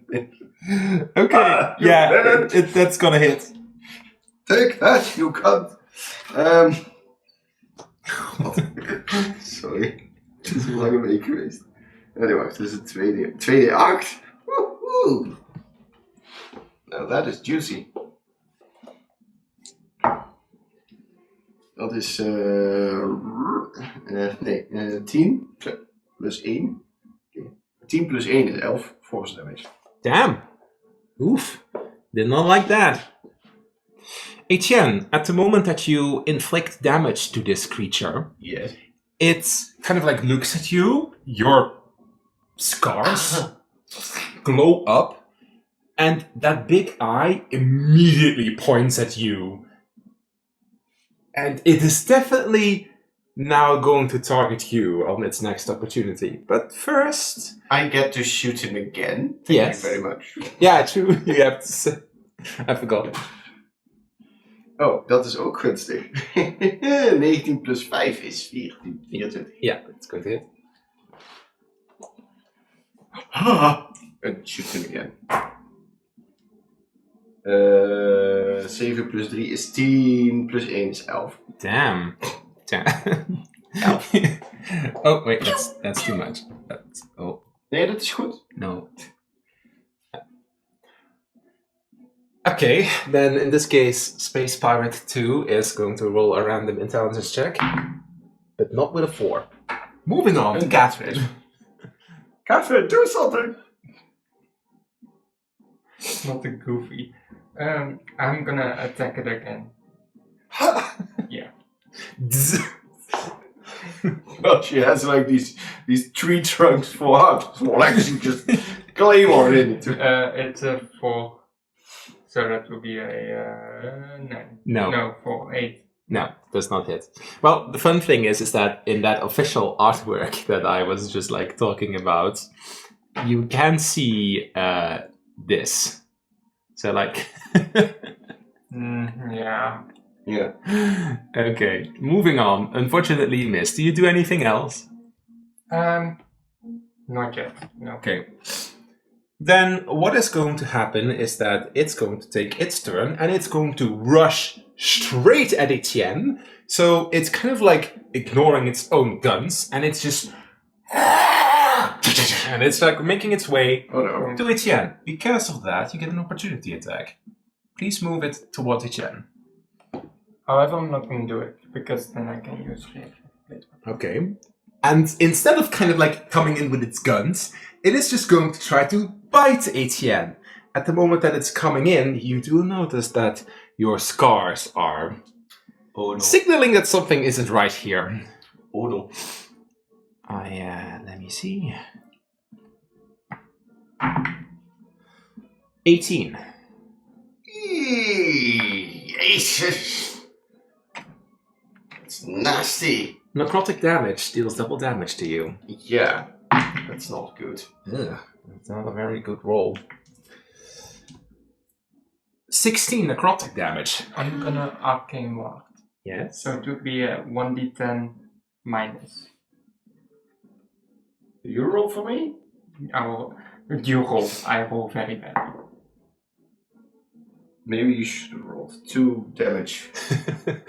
Arcane what? It's 1d10? Yeah. Yeah. So it's 14 instead of 16. Yes. Well, that's As Catherine in this case kind of like does like this energy beam to like kind of like make a little bit of a shield. It just breaks on impact still. Yeah. It was not strong enough. dat is alleen als je mist.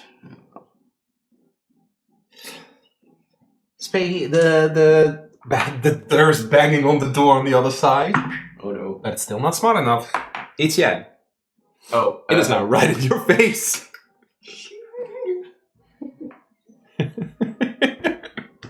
Why do I make that noise?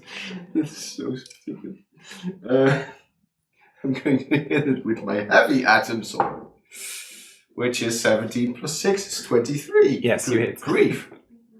A 1d10. 1d10. What has a 1d10? Oh, that is niet zo. That's 5 piercing damage. 5 piercing damage is 5 piercing damage. No, stay away. Anything else? Uh, Are you gonna make a second attack? Or use your energy shield? Does Etienne know he has his energy shield? Well, he has noticed that there is this strange kind of like gauntlet on his arm. And there is like a big button on it. I'm going to say that you can.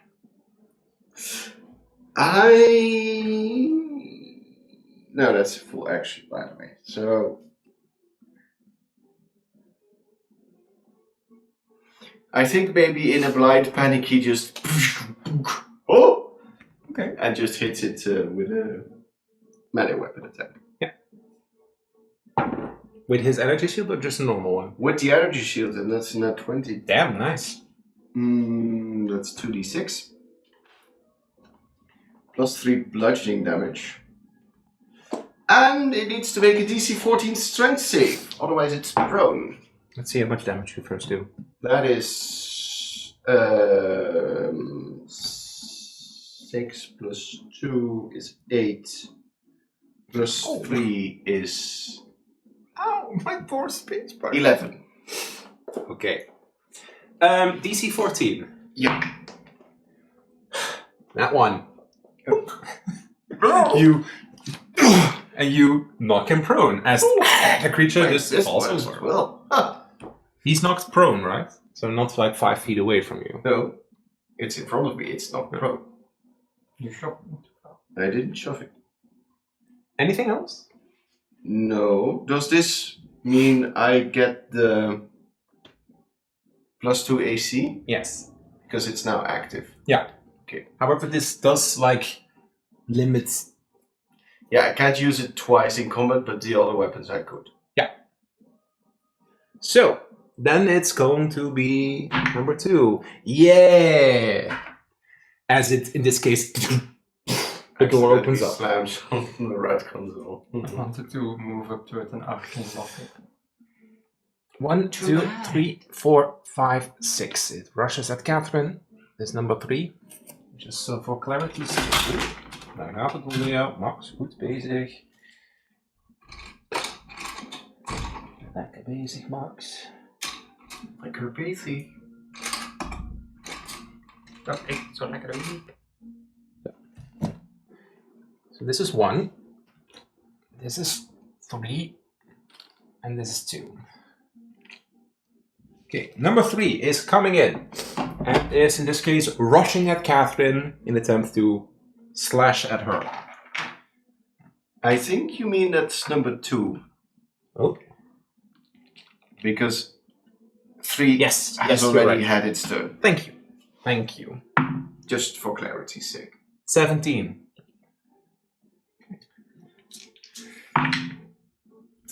7 necrotic damage.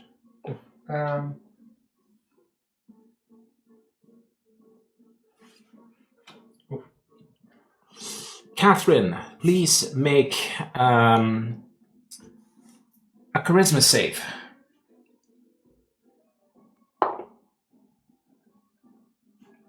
It says a 6.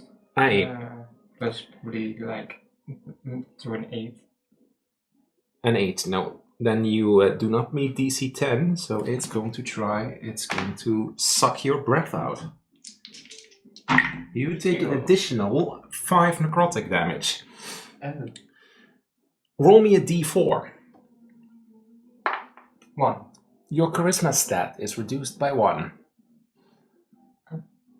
To the bonus or The number. So what's the number? 14. So it becomes 13, meaning that your +2 now becomes +1. As when it inflicts you, it scratches you on the arm, causing a white scar to appear.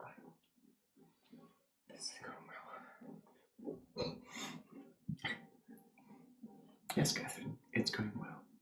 Catherine, your turn.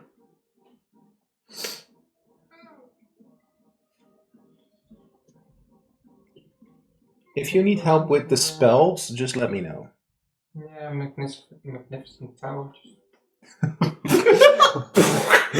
Just build it Straight through the fucking space station, like air on breach. Well, the spell does say that it needs space. If it doesn't have the space, it fails.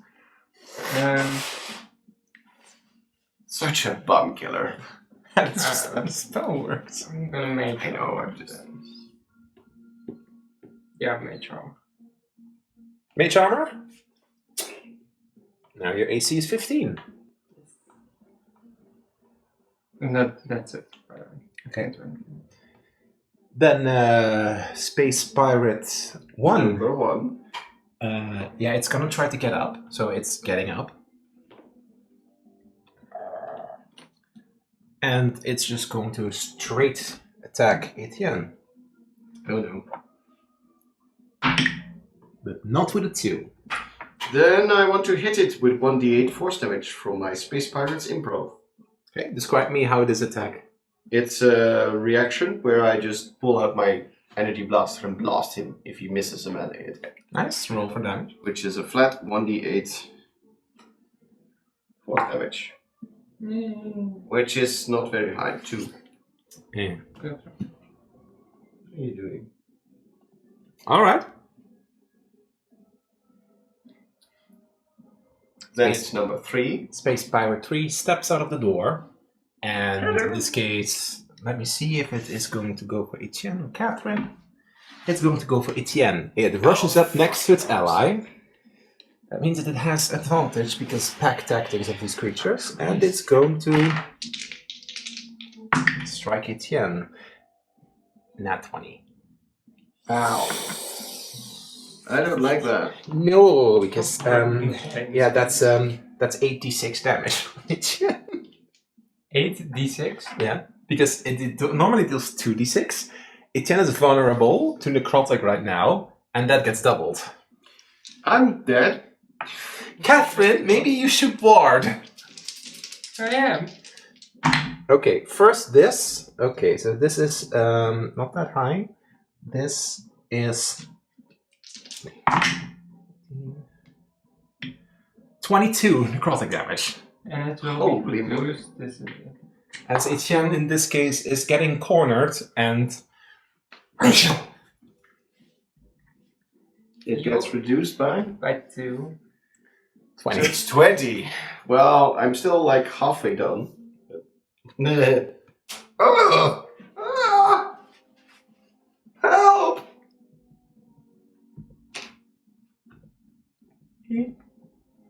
Oopsie. So it's Etienne's turn. Yes, it is. Oh Christ. Let's first get number 1 down then. So I attack it with my heavy atom sword, Mm-hmm.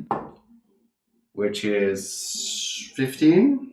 Yes, barely. Then I want to hit it again,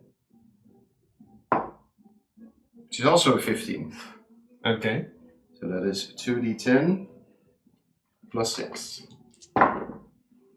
which is ridiculous. 11 plus 6 is 17 damage. Oh, blijft toch net staan. Alright. Blijf nog net staan. Anything else from Etienne? He's crying to himself. I don't have much else I can do. Catherine, can't Beast do something? Well, Catherine in this case does see Etienne getting concerned and cornered. What does she do? First I have Space Captain 2, who's going to try to attack Catherine. So, Space Pirate. Not with a 4.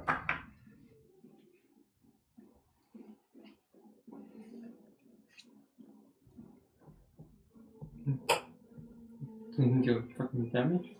The fuck?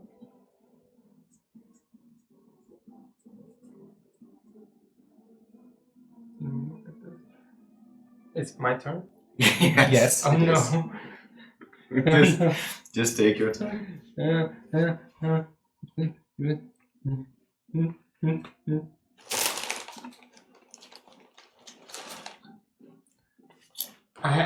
What the fuck? What is global Globe of Invulnerability is creating an area around you that projectiles can't hit through. projectile? And wall of force is just it cuts off the Literal wall. Yeah. So like actual like a barrier. That is being able to being taken down. Yeah, it can be taken. It's hard to take down. Hard to take down. I think that is a good option to do. You only have it once potato. Yeah. Sure. I will. Or you take out number 1. Number 1 is standing on 1 HP. Yeah, because wall of force would. Oh, yeah, just ignore that. No, I can't see. Wall of force would mean we're cut off from that space, so that's not unfortunate. Yeah, I shoot one. Are you shooting it? Because then it's with disadvantage because you have an enemy. Yeah, but I can't reach it otherwise. Fish is mock too. Or you rush at it, but you risk an opportunity attack. In this case, it's up to you if you dare to risk an opportunity attack to save Etienne. What would be in Catherine's nature? I'm gonna risk it for the biscuit. I have, yeah. Yeah, you have 2 options. You could step out of its melee range and then blast it, or step outside of its melee range and melee attack it. Ah, yeah. So, yeah. I'm gonna risk that and then stand over here somewhere. 16. That would hit still. Would you shield as a reaction? Oh, it's my turn, yes. It's my turn. Shield. Okay. Just helping out because you have a new character sheet. And then you blast. So go for it. The AC 15. 3 Bang. bullets. It looks desperate for our heroes, and Catherine unleashes another one of her energy bolts, but unfortunately misses. Can she save the day and save Etienne? Probably not. Anything else? No. She's like 1, 2, 3, 4, 5. You can still take 1 step. Okay. Alright. Then it's Space Pirate number 1. Technically has advantage because they're together. God damn back tactics. 13. No, miss. Okay. I shoot it. Yeah, okay. No, wait. I use my Space Pirates improv to shoot it again. Roll for damage. It's a 5, but it would have been a minus minimum of 1. So. Yeah, describe to me how you... So it misses, and it then just takes it out and shoots it through its head. like the impact of the energy beam is like on the roof. And it just disappears in smoke. No, wait, I needed your access card. Yeah, that one is out. And then it's number 3. Number 3. Number 3 does not have advantage anymore because its ally is not there. 12. Yeah, moving on. Etienne. Sword.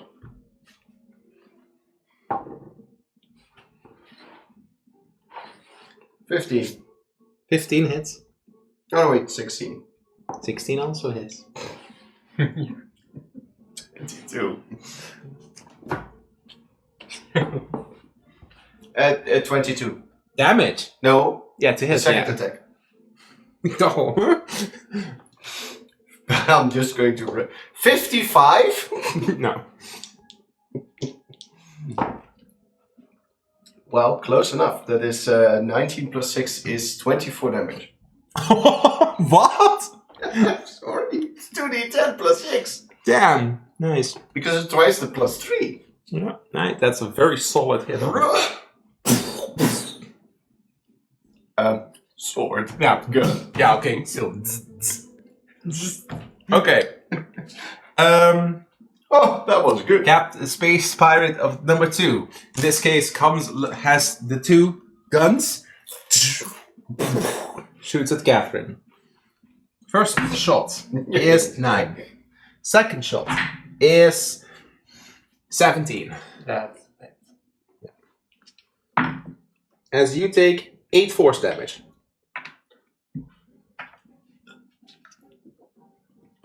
But you're still standing. Catherine, it's your turn. I'm going to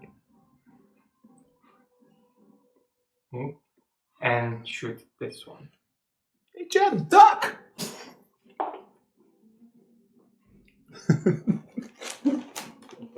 That's 6 plus 5 is 11. No, it doesn't fit. It does fit that Catherine is struggling right now because She always struggles.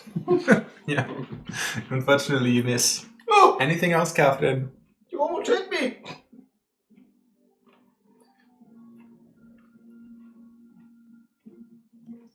That's Alrighty. Number 3. Number 3 is making its attack on Etienne. But not with a nat one. Moving on. Sword. I cast sword. That is 15. Mm-hmm. And that is a 19. So that's once again 2d10 plus 6. Which is 6 plus 6 is 12 damage. Damn. Solid.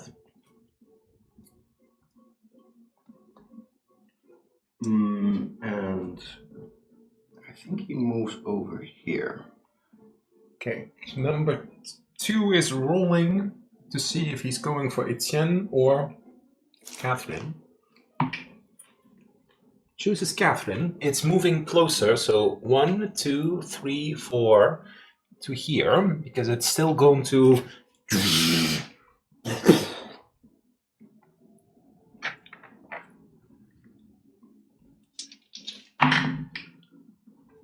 First attack does not hit with 12, but the second attack does hit with 21.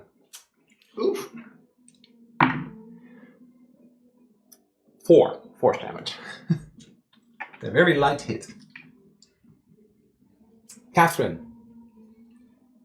Battery. Yeah. Katarina. Catherine. To your feet. Kathy, please, shoot it! Don't shoot my thumb. They have taken out the first one, but there are still 2 more! Fildrick, why don't you write an attack or something? Oh, you think I do something fun? 50 more zombies! I'm still gonna try to hit this one.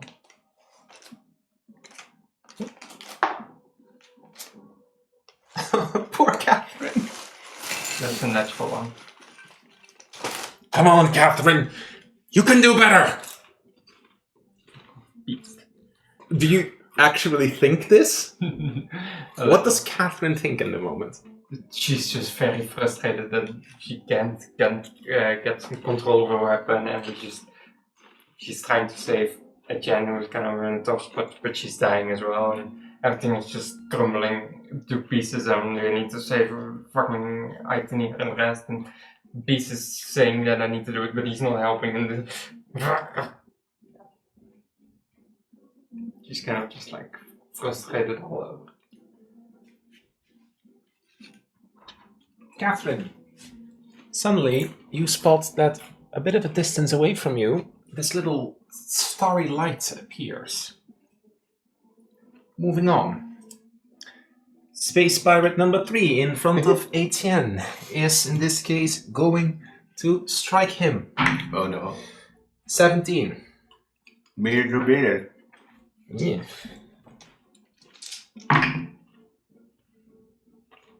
How big is the probability to roll 4 dice and roll 4 ones?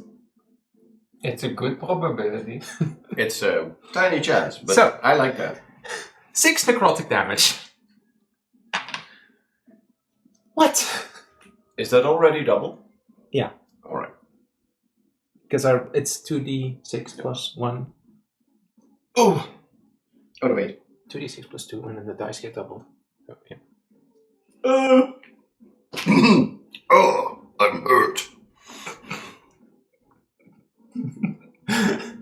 Okay. Oh, it's my turn. I do what Etienne has been doing quite well, actually. Oh, dat is jammer. Dat is een beetje jammer. Dat is 13. No. Oh no.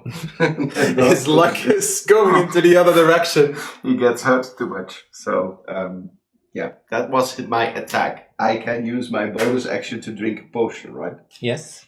I want to take my minor potion of healing. So that's in this case 1d10 plus 1.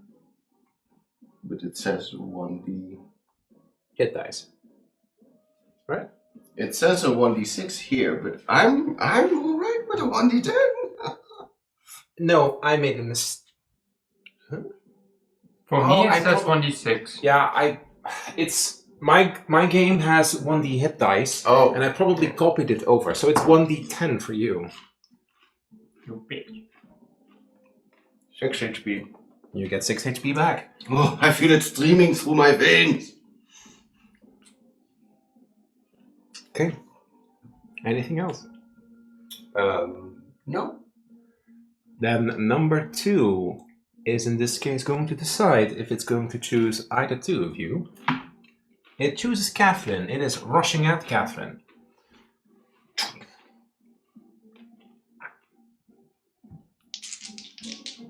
Oh, Nick. This is also just one attack. Nope. 12 does not hit you. Not anymore. Catherine, it's your turn. The star appeared. Does it? What is it?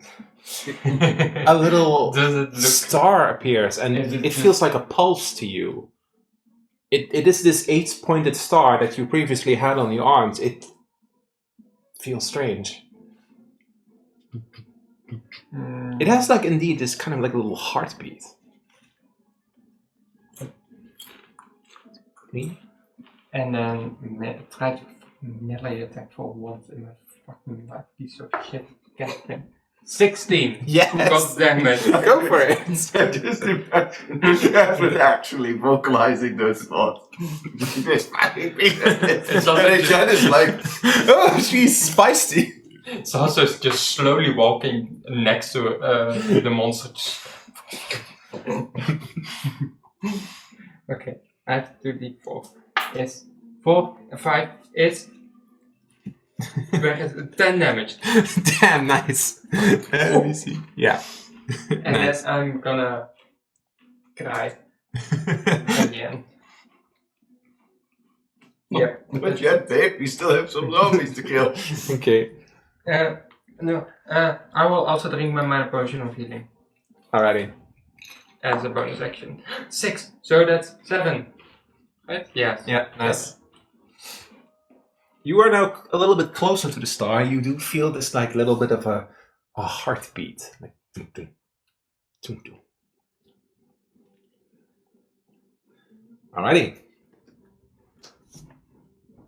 Space Pirate 3 is in this case going to try to eat away at Etienne again. 16. That doesn't it. Ooh. I know how to count. Yeah, that's Etienne's turn. 5. Enchant, it's your turn. Come on, baby.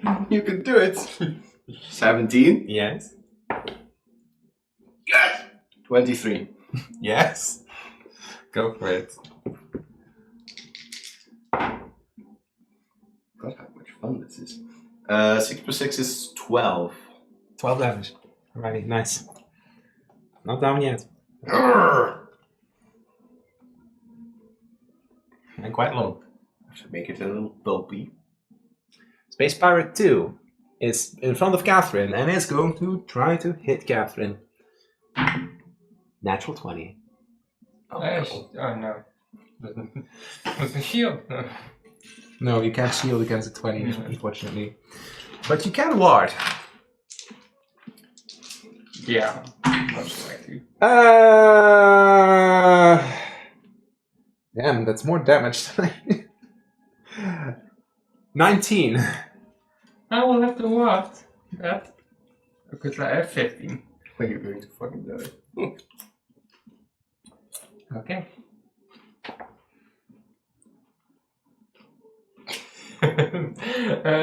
There's 5 damage less. Okay. So it will be 1 HP. You're at 1 HP! Oh! That's clutch.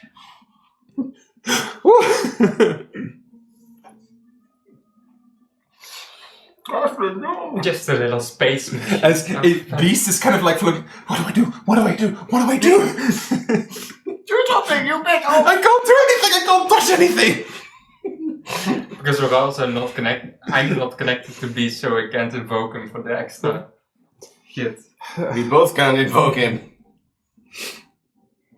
He's like, oh no, what the hell? I gotta do something! Just gonna poke him. Like right in the eye.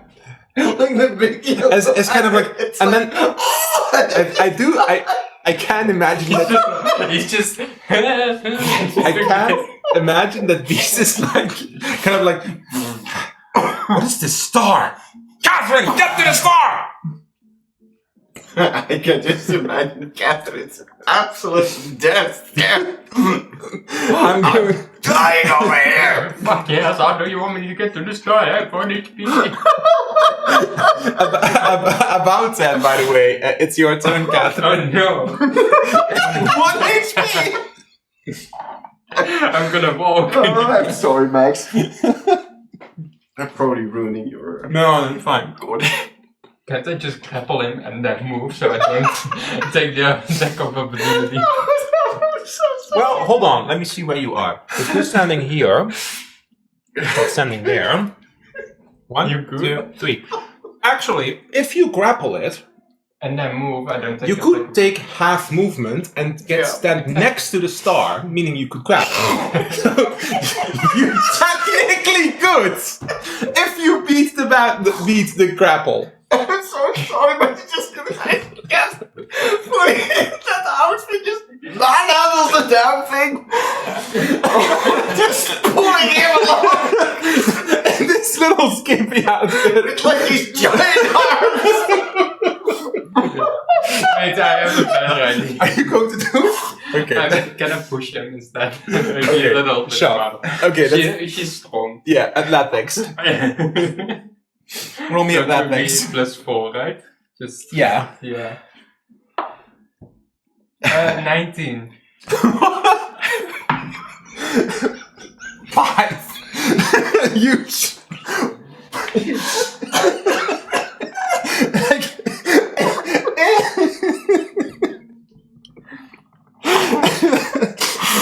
Oh. 5 feet? Or- Yeah. And I'm gonna bolt to the star. As you stand next to it, and you It's kind of like grab it, you don't notice that one of those little stars as you breathe that faded away, kind of like glows up, and then you hear a voice. You recognize it. I know you got this, Catherine. It's an inspiration dice. Oh fuck. And that voice was definitely your father's, Come on. as it disappears. Anything else, Catherine? No. Okay. Then we have Space Pirate 3, who's coming up to Etienne. Once more. 16. That doesn't hit. Etienne. Yeah. Oof. That misses. Another attack with the sword does hit, which is 19. Yes. So just a 1d10 plus 3 is 12 damage. How do you do this? Like, Etienne is getting a little bit heated from the situation. And it's like, but and he just shoves it through the thing and just As at the moment that you do this, slashes through it. and it starts to fall over, and then it disappears in smoke.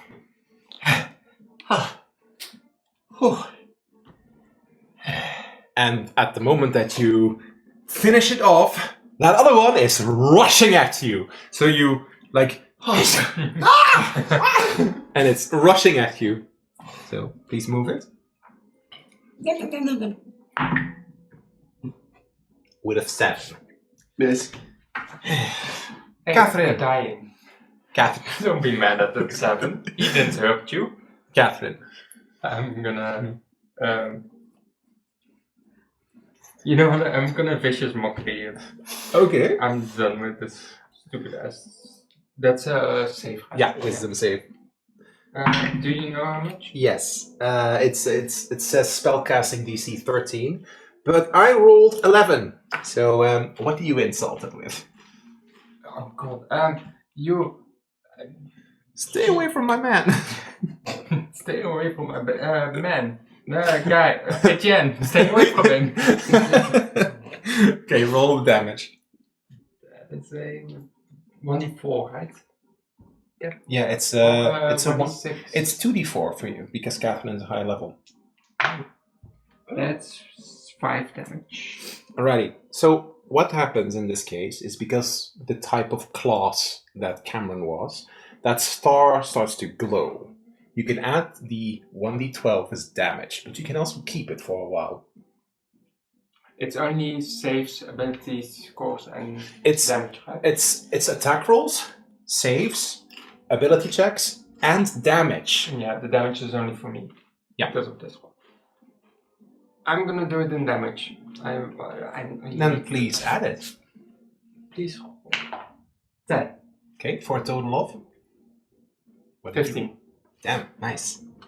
That's a solid hit on this thing. For a weak ass vicious mockery. No. For what is Stay away from my man, Etienne! Etienne, like... Okay, What a roleplaying. Etienne. Ik slice hem, maar 6 plus 6 is 12. En ik slice hem nog een keer en dat is 13. So, for you, the star fades, but its outline remains. Just like the other ones. Or is the other one... Those have all 3 faded after you Oh. came back from the story, but its outline remains. So Ah. you have 1 of 3. Ja, dat is fijn. Dat moet ik weten. Alright? Then it's going to attack you, Etienne. Oh no. 18. That, unfortunately, hits. 14 necrotic damage. Arcane Ward. Arcane Ward!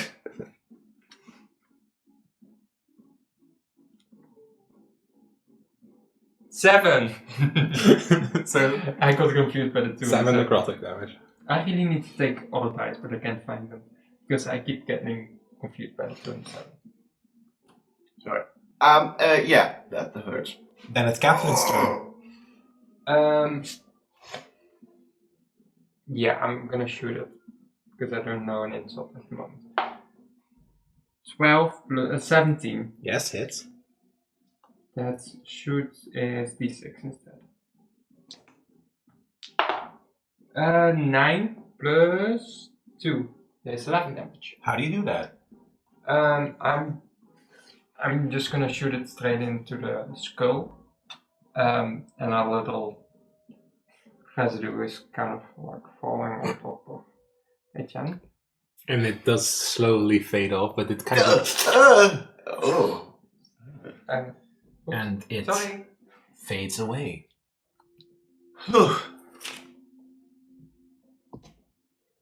What do you do? Oh, Whoa. Catherine, are you all right? Are you alright?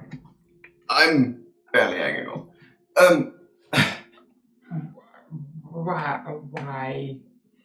Catherine and Etienne managed to fend off against the void space creatures, but they still don't have an access card. It probably must be nearby. Those things packed quite a punch. Yeah, and feel like maybe you could have just erased them. You have like a eraser. You erase them.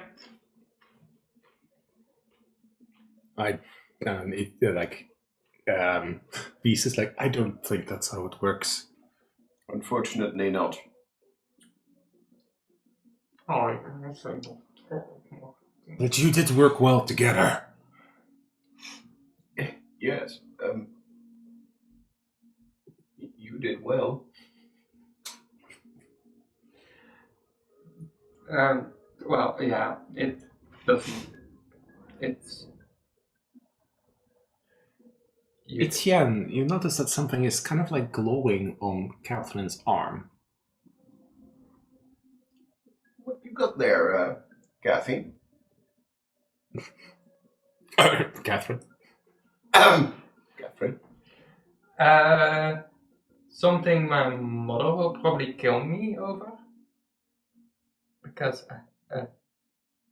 tattoo. Oh. Where did you get a tattoo from? Well, I had it since the other story with Beast, but they got taken out by Yoshi. No. So what happened is that like when you arrived in Beast's story, you noticed that there were 3 stars. Yeah. At some point you realized that one was missing, but you didn't care because you were with your father. And the second one disappeared because it was taken by Cain. Oh, by Cain. That was in Beast. Yes.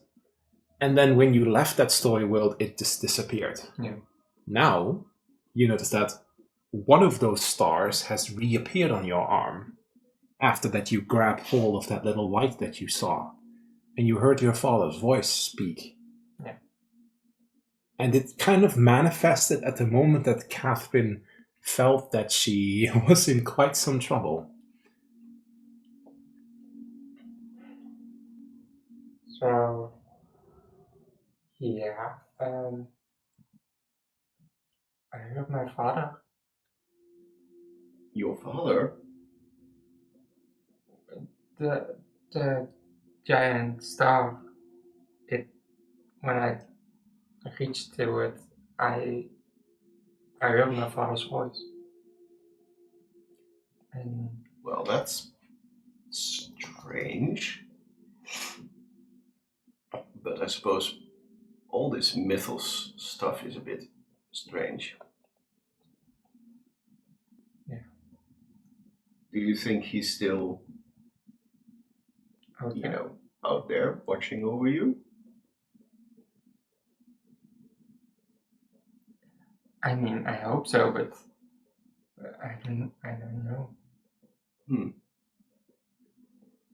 Well, I didn't really get to see what happened, but you certainly started to pack a punch. So you really did. Whatever you did, he really helped you. Yeah, it was kind of an inspiring moment.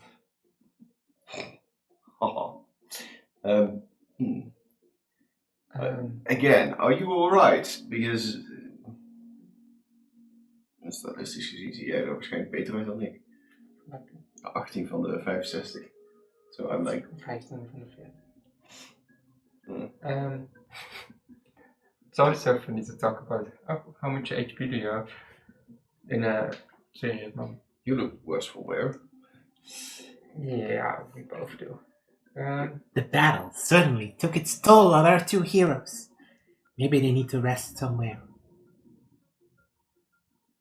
Yeah. for they still have many challenges to come. Now aware that they need protective gear and some kind of access card. We kind of. Was there anything in that room? I didn't get to get in the room. Let's first Maybe you can find a check place. around. You check the room that the other one came from. I'll check this one. Sounds good. Alrighty. Investigations. Rummage through the things. Dat was int, toch? Ja. Oh, kijk. 21. 15. So, Catherine, in the room where you were with 15, it is some kind of like true relaxation room. You notice that on the table, some kind of card game was being played, and it's kind of like a little kitchen area.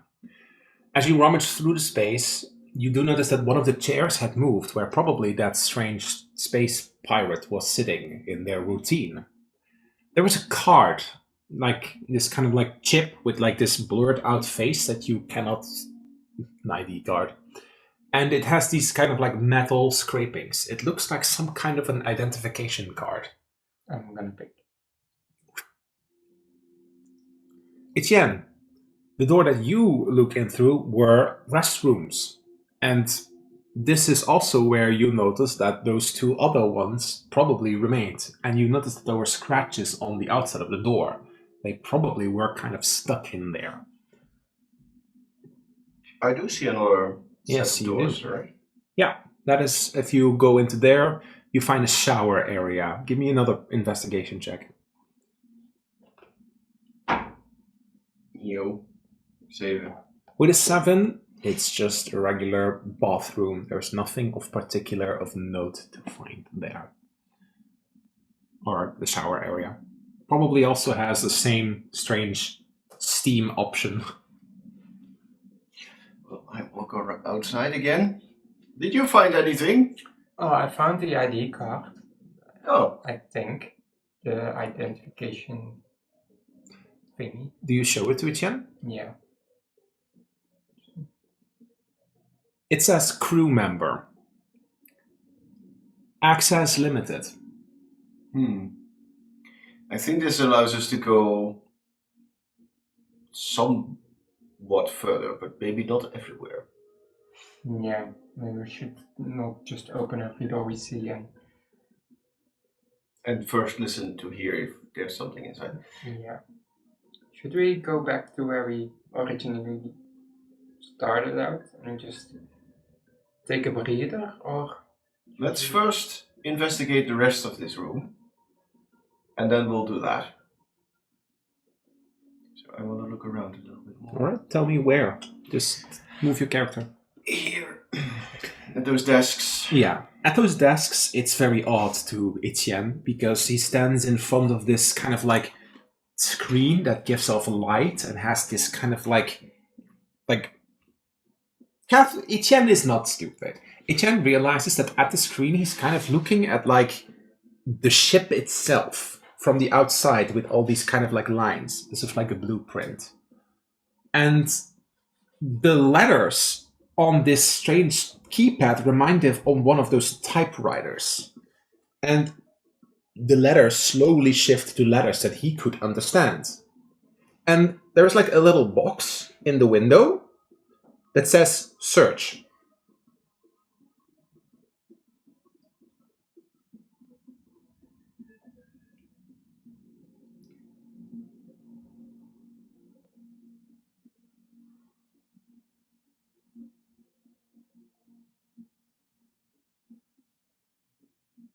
Fieldrick said protective suits, right?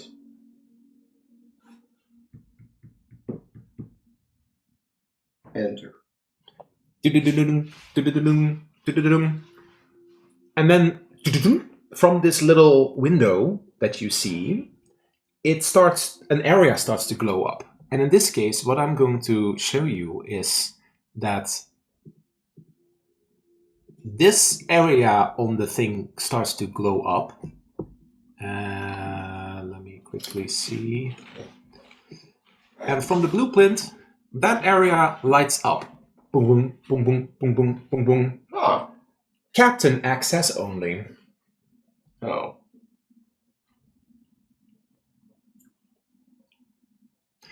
At the moment that you look at this screen, give me another perception check. 12. Whoa. With a 12, you notice that some of the other lights are also blinking up.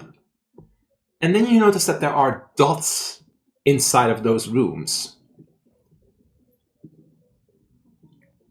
How many?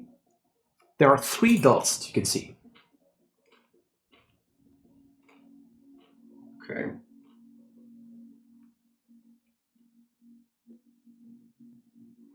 Which indicates that there are probably 3 other crew members in those rooms.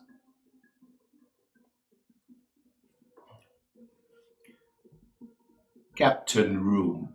Enter.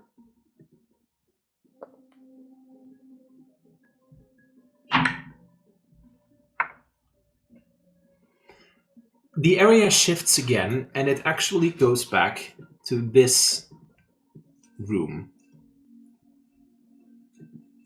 And this one lights up. Mm-hmm. And it, once again, has 1 dot in it. That dot is bigger, and it has this like little line to the side. Captain Otto. And then the letters slowly like shift, like as if they're glitching. Ah. Etienne weet natuurlijk niet wat een touchscreen is. Ik weet niet of er een muis bij zit. He would be, let's just say that he would be inclined to press on that figure. Maybe see if some more information pops up. Sure. Hold on, let me open it up. Suddenly, like a little window opens up with like this kind of like look into the room. Oh. You notice that once again, a bit of a bigger kind of like void echo creature, just like what you fought before, is kind of like facing away from you. And give me a quick perception check in this little window. Dirty 20. You notice that there is an access card on the desk. So I'll give you a view into the room. Here, facing away, he's sitting there. But on this table here lies the access card on the table. You'll need that access card to get the protective gear.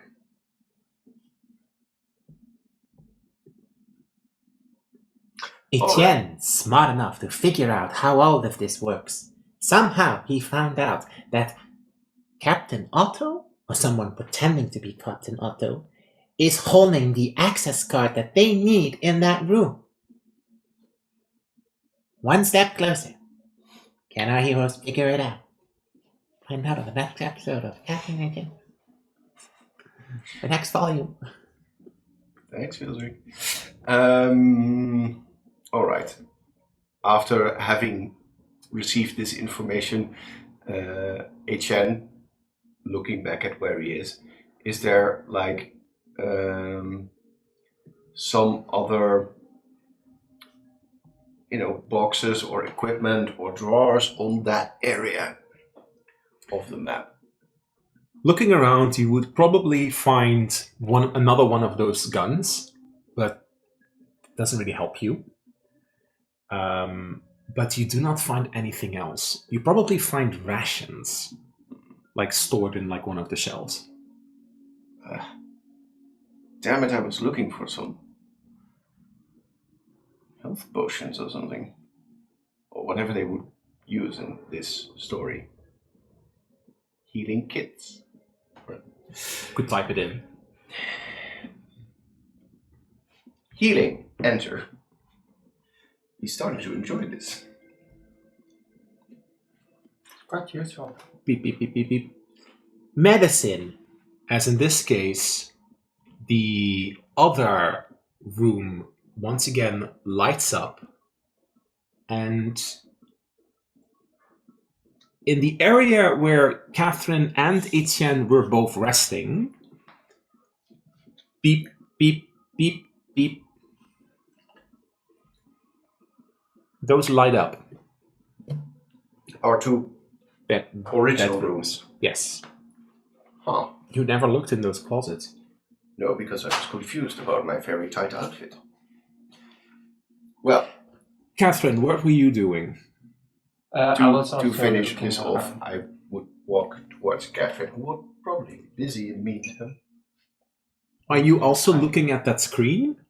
Yeah, I'm just also searching this area. So what you notice there, over there in the corner, are these kinds of like metal scraped platings that look like replacement parts for like a ship or a boat or a wagon, but made out of metal. And then you would notice once again that little screen that flickers, and there's like this kind of like keypad in front of it, but you can't read the letters. I'm also not Give me an Great. intelligence check. conscious. Natural 20 plus 2. Catherine, you are quite smart. So, some time ago, typewriters were created by the PrismWorks Consortium and then later copied by the Gear Forgers to making contracts and letters quite easier. However, you were always kind of curious for the type of letter ordering that they had selected, which was QWERTY for some reason. You don't know exactly why, but when you looked into the matter for your studies, you found that it's actually based on old Arnowind lore. These symbols seem to be in similar order. You could type something here, even if you can't read the letters.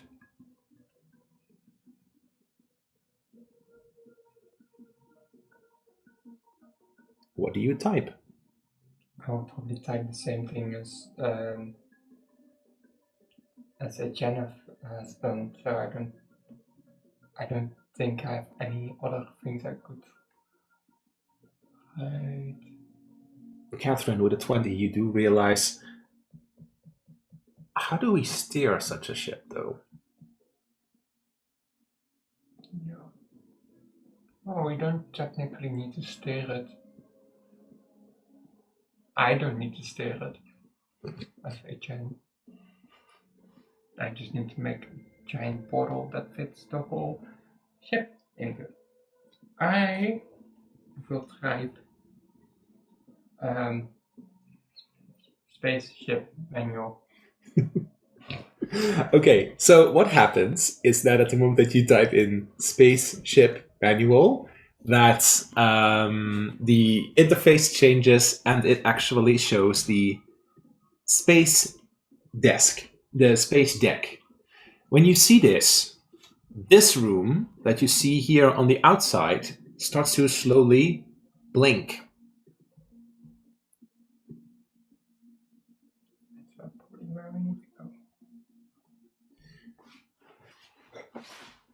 Yeah, so looks as if we need the suits to go to the door, to go to the control room outside of the space place. It seems to be the case. Anything else you type before Etienne catches up with you? Probably not. Then Etienne will make his way to Catherine as she is sitting in front of the keyboard, and then Fascinating thing, isn't it? It's like a library all in one machine. Yeah, kind of very useful if we could bring this to the libraries and to I'm not sure if it would work that way, but probably not. It would be very nifty in Memphis in the yeah, could be really useful. So I figured out that on that first place we went, like on the top floor, there are the suits and at least 3 more crew members. And on the place where we started, in the middle door was the captain room with the captain in it. Where is the thing that we need to get to the other rooms? So we first need to go back to the second floor, get the thingy from the captain, to go to the third floor to get the suits, in order to go back here and to get outside. Easy. Yippee. But I could use a nap or something. I think I'm bleeding. Yeah. But there was something about medicine in our rooms. Oh, we could definitely check. And see if the door of the captain is still closed. That would be very useful. Good idea. Let's go back to the moving room. Yes. Alrighty. As you step into this elevator room again, the moving room, your intent is in this case to go back to the crew, the way you came from. Yeah. Alright. So we go 1 up. You go 1 up as this room closes, and you arrive here. Yeah, it's still red, but you arrive here again. What do you do? Right, let's not make too much noise, but why don't we inspect our previous rooms a little? Yeah. Maybe there's something worth healing, or we could rest there for a while. I'll look in my cabin and you in yours, and then we'll meet up in one of ours. I'll just stay out here. You split up? Yeah. Okay. Beast would naturally go with Catherine.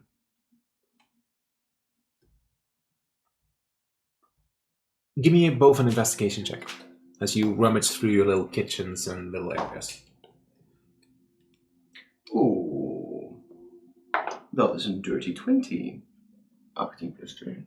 15. Okay. Rummaging through your little kitchen areas, at some point both of you find a box with this big red cross on it. Opening it up, you find this kind of like strange... It is this strange kind of like pen shaped with like this button, and to Catherine and Etienne it kind of resembles like a little bit of a needle without the needle part. And looking at a little picture image, and Etienne can read it, while Catherine is smart enough to realize, oh, okay, it's describing a little puppet, and like, well, Etienne, hold up to body, press button, injection. You just do it? I mean, like the reading, the lettering probably says something like healing, right? Yeah, it does. So, would it work this way? Okay, give me a constitution save. Ow! 23. Okay. Roll 2d12. 2d12. Kan ik eigenlijk eens een keer met d12'tjes gebruiken. Dat is 9 en 3. You regain 12 hit points. And you also get a 1d6 inspiration dice that remains.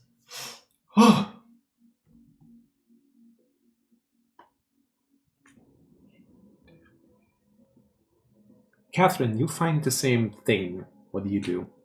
I'm gonna bring it out and walk over to Etienne. You see that Etienne kind of like it's even as if he's slightly more buff, which is odd. Oh! Ooh!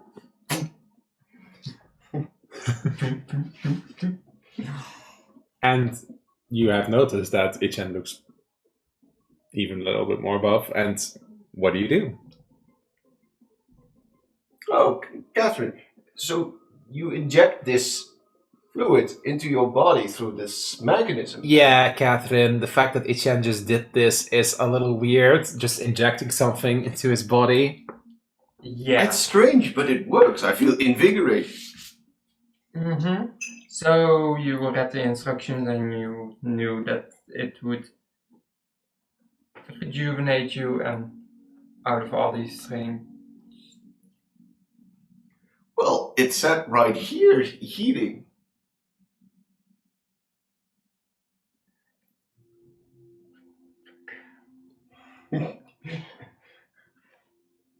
I think you would be very like, I don't want to do this. But It stings a little bit. I'm not doing it. You just keeping it for you? No, I'll use it. But she's very hesitant. She's like, why? I do need healing because I'm fucked. But Do you want me to help you?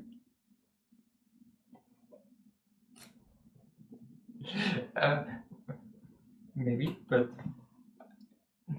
yes. As Etienne gently grabs her arm and his leg. Roll me Constitution save with advantage.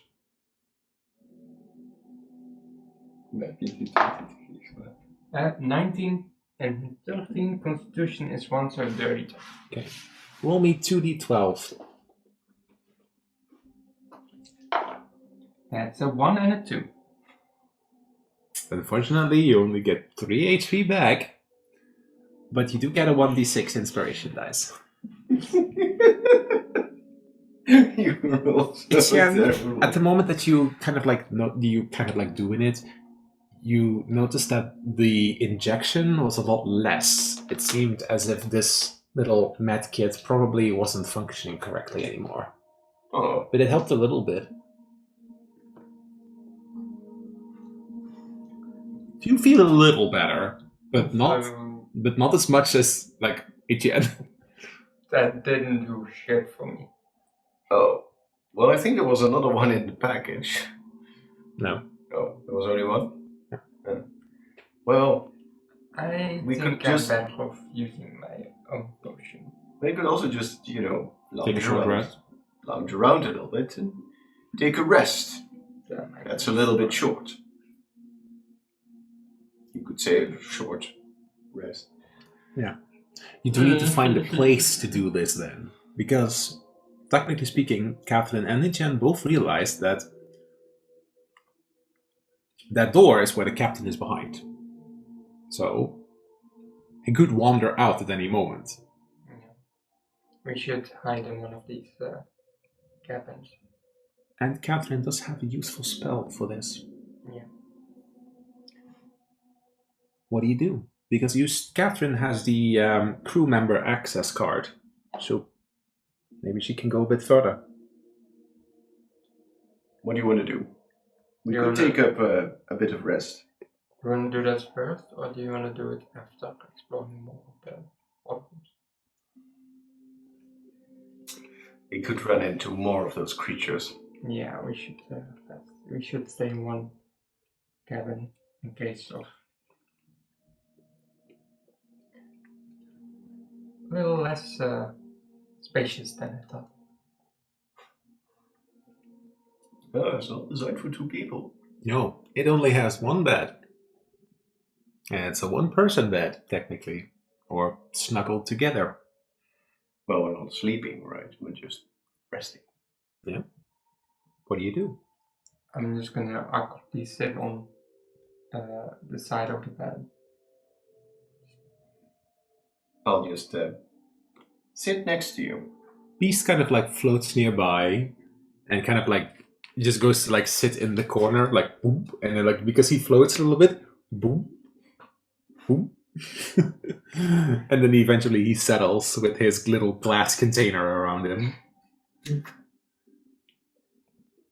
Okay. What do you do? So, no, I'm gonna use laser arcane recovery during my short rest All right. to major armor and a shield. Hit die plus con. And Catherine can, of course, use her hit dice too. That's a 1d6. 24. It says on the top how much you have. You have Oh, 4d6.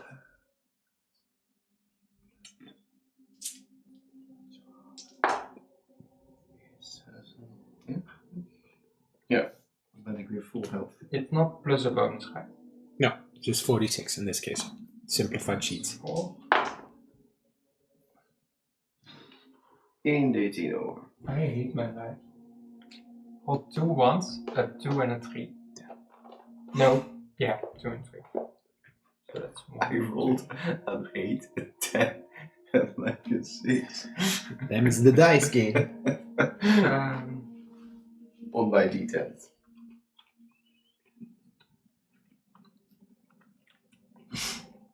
And that's all the dice.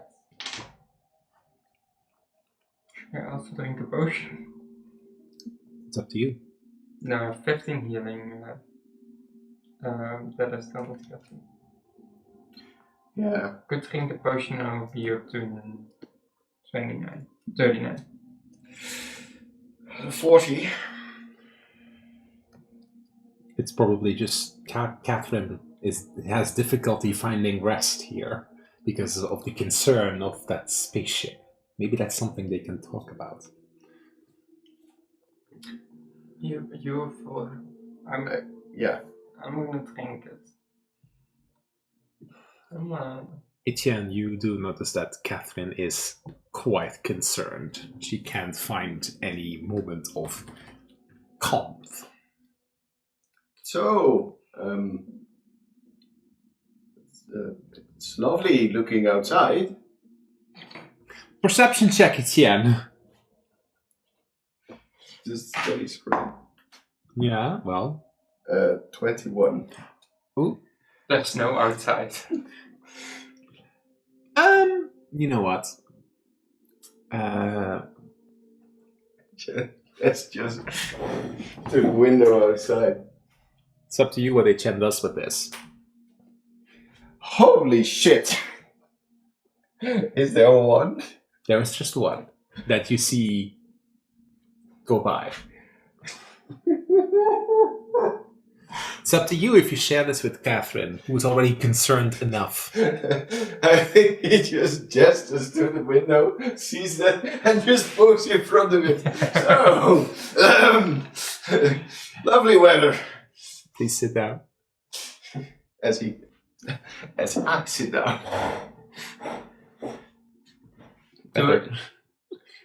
I do know this probably is strange behavior. Do I see anything past him? Disadvantage perception. So funny. 4 and an 8, so 4 is a 4. No. This is not good. Yes, lovely. Yes. So, how are you doing? Stressed, scared, terrified, out of control, and I want to get out of here.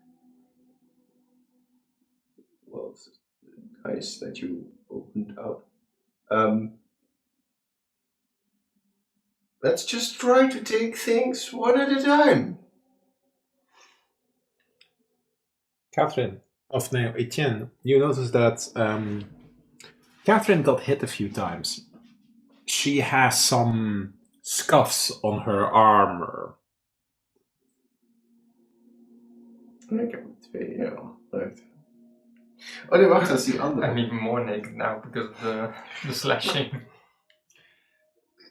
You know, I could, I don't think we could even really call it armor, but I could, fix it up a little for you.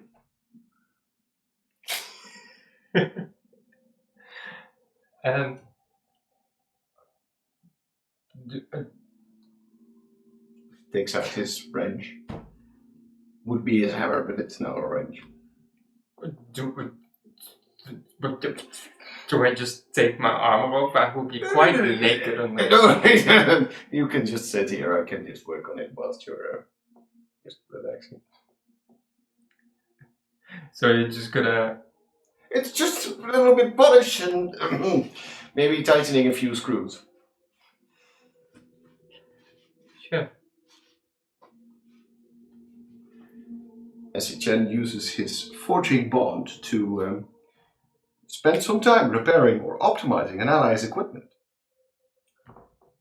Do you talk about anything else? You know, I'm pretty sure we can do this. You're a strong woman. Thank you.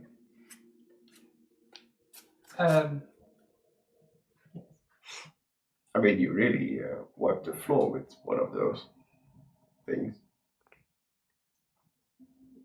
Just need to, find your bearing. Well, it's just... There's a lot on my mind. I'm just overbearing rate of what if it can't and everybody dies. Just lingers in the back of my head. I understand, but it's not something I can do to take that away, but Oh, at least we're here together and we can use our pretty smart heads to figure this out. Hee. Yeah. I believe in us. I think that's more than enough for now. I'll just keep my mouth shut. Just meant as a compliment. Wow. Oh. Yeah. It sounded That's something. like that's enough out of you. No, it's well, Catherine. it's enough for the both of us. Catherine. Catherine.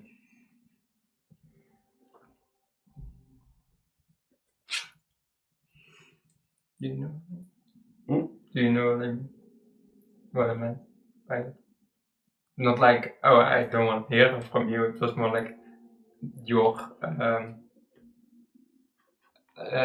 feeling of, oh, we can do this is more is enough for the both of us. Oh! As long as I don't have to believe. That's an entirely different Yes. All right, that's good. Oh, don't worry, I'll take a hit or two. How does that make Etienne feel that she says that? Oh, he's blushing. Like bright red, but feels really... It does feel nice that he can, kind of encourage her. Would you like to redraw or give him a card? Give him a card.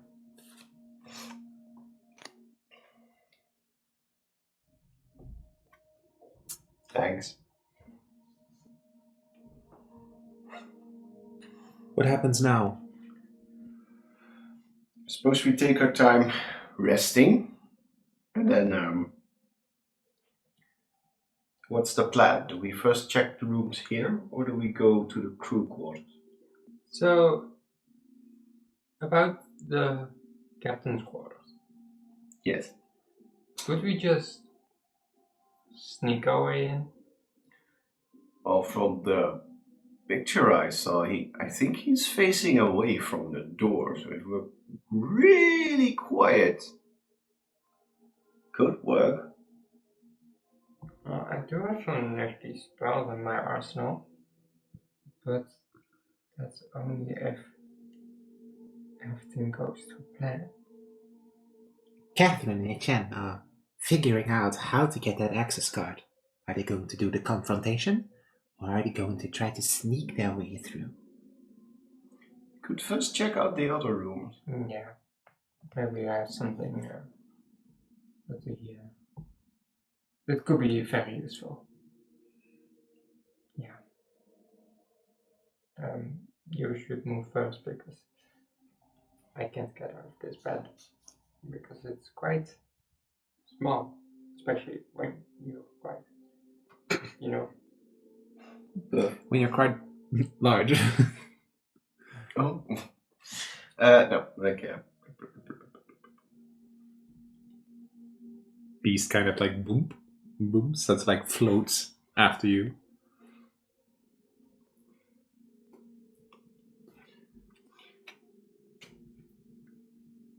Etienne puts his ear to the door to try and hear if there's anything on the inside. Perception. 18. You don't hear anything. You're quite sure about it. Beep. Seems to be some kind of like kitchen air. No. It's another little bedroom with 2 beds and another control pad like you saw before. And the closet. Oh, that's way more roomy. Yeah. Okay. Catherine and Etienne both realized this place would have probably been a bit more spacious than that other little bedroom. Mm-hmm. Oh, it's nice being cozy. I want to check out the closet. You ready? So just generally In that closet room, there is another bathroom, but you can give me an inspection and an investigation. 11. Okay. Rummaging through this bathroom, you notice that there is equipment left behind by another crew member. Amongst the things, you find this kind of like strange little barrel shape. And it has an engraving on the mark, smoke grenade.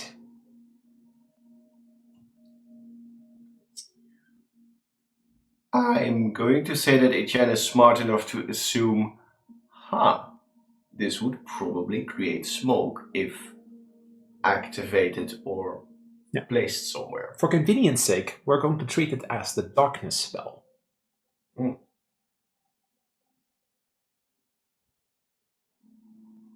Well, that's useful. Have you found anything, Catherine? Where were you looking, Catherine? Yes, Catherine. On this side near the beds and near the... It's like a closet and some other stuff. Give me an investigation. That's the detail. That's 16. Investigation is intelligence? Yeah, 18. With an 18, rummaging through the stuff here, you find... You're not quite sure what it is because you can't read those letters. But it is this kind of like strange square, like it looks like a fork, like a very oversized fork. And when you hold it, but you can't read the engravings on it, unfortunately. I'll show it to... What you got there? Battery with some electricity to it. I'll show it. Stun shocker, battery low. It's I think it stuns someone. But it doesn't have much oomph. Okay, so maybe Maybe it could stun someone, just one person. Did you find anything? I found this. I think it creates a cloud of smoke. Wow, you have a great plan ahead. Well, if you don't want that big guy to see us. Catherine and Etienne rummaged through the rooms, and they found useful tools for their assignment. Will they succeed? Oh, I can just go invisible, throw the smoke in, grab the stuff, leave, and... Wait, you can cast invisibility? Yeah. Oh, that's useful. Let's try the other room first.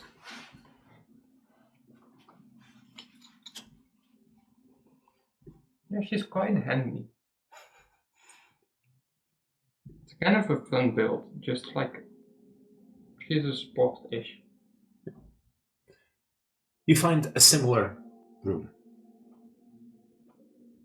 As you have found the 2 useful items here, rummaging through the rooms, you do not find anything additionally useful. I see that there's another door in that room.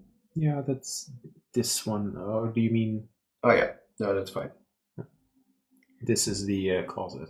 You technically haven't been there, but Yeah. You wouldn't find anything useful for now. So, those things poking out beast. Oh, No! keep that away. Moving on. Christ. You need Jesus. So, You need Solaris. you need some lunch.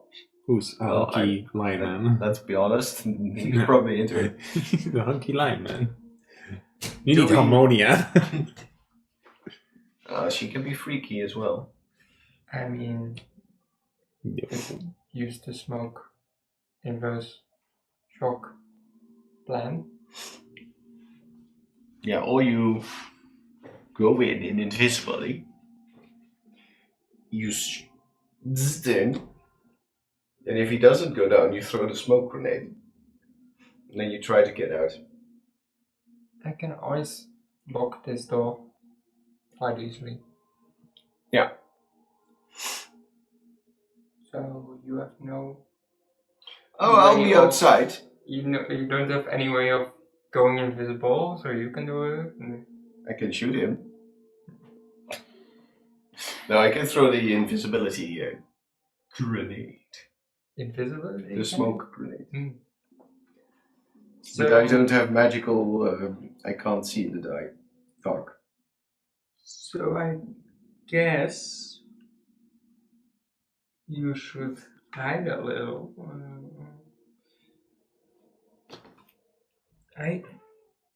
Wouldn't it be smart to open the door from a distance and see what Captain Otter does? We could try to quietly open the door. I could do it from a distance, maybe. Oh, yeah. To open the door or to get the card? What do you want to do? Well, if you open the door, it's probably going to evoke a response. Hmm. And then you can decide whether you grab it with your mage hand or not.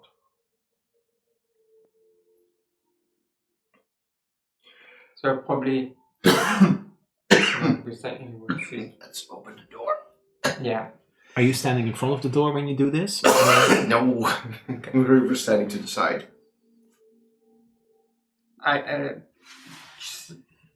Why do I? I'm opening it and going invisible immediately. Okay. And Etienne is hiding then. Yeah, probably in that. I'll just stand in the room so he can't just immediately see me, and she's. Beast disconnected. So, yeah, Beast is invisible for all the other creatures, technically.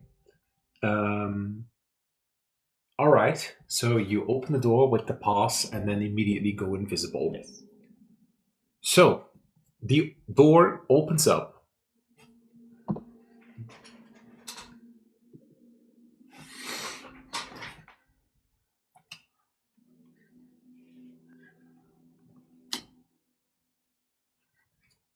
As you open the door, you see that although it is the captain that is sleeping inside of it, but it's got grown large tentacles. And strangely enough, that's not what Etienne described earlier. Etienne described just seeing the captain. But you can clearly see this monstrous thing, and it's kind of like resting against it. Resting against the key card. No, the key in this case is right in front of it on the little table, as it's sitting in this chair. But that monster is kind of adhered to the wall with all these tentacles and like this big gaping mouth. But it can't see you right now. I'm gonna very quietly go to inside and grab the key card. Stealth. With advantage. Against its perception. Natural 20. Ooh, nice. 22. Okay, can only technically beat it on on 19 or 20, but we're just going to roll for it. Nope. Almost a 20, but no. You slowly slowly, and you're now standing right in front of the pass. You do notice that that big monster, its eye is kind of like... But it doesn't see or hear, and it doesn't look at you. However, you do realize that once that you take the card, it may notice you. What do you do? How does the door... If I move out of the door, will it close again, or will I just have It requires the pass. So, beep. You have to press the button. Okay. So grab the card, run out, press button, arcane lock. Yeah, that's exactly what my plan was as well. I'm gonna pick it up, run, close, arcane lock. Because you pick it up, it is going to detect that there is something in the room. So we're going to roll initiative for this in attempts to see if you can beat this. So we are going to roll for initiative, and Etienne also rolls. 17.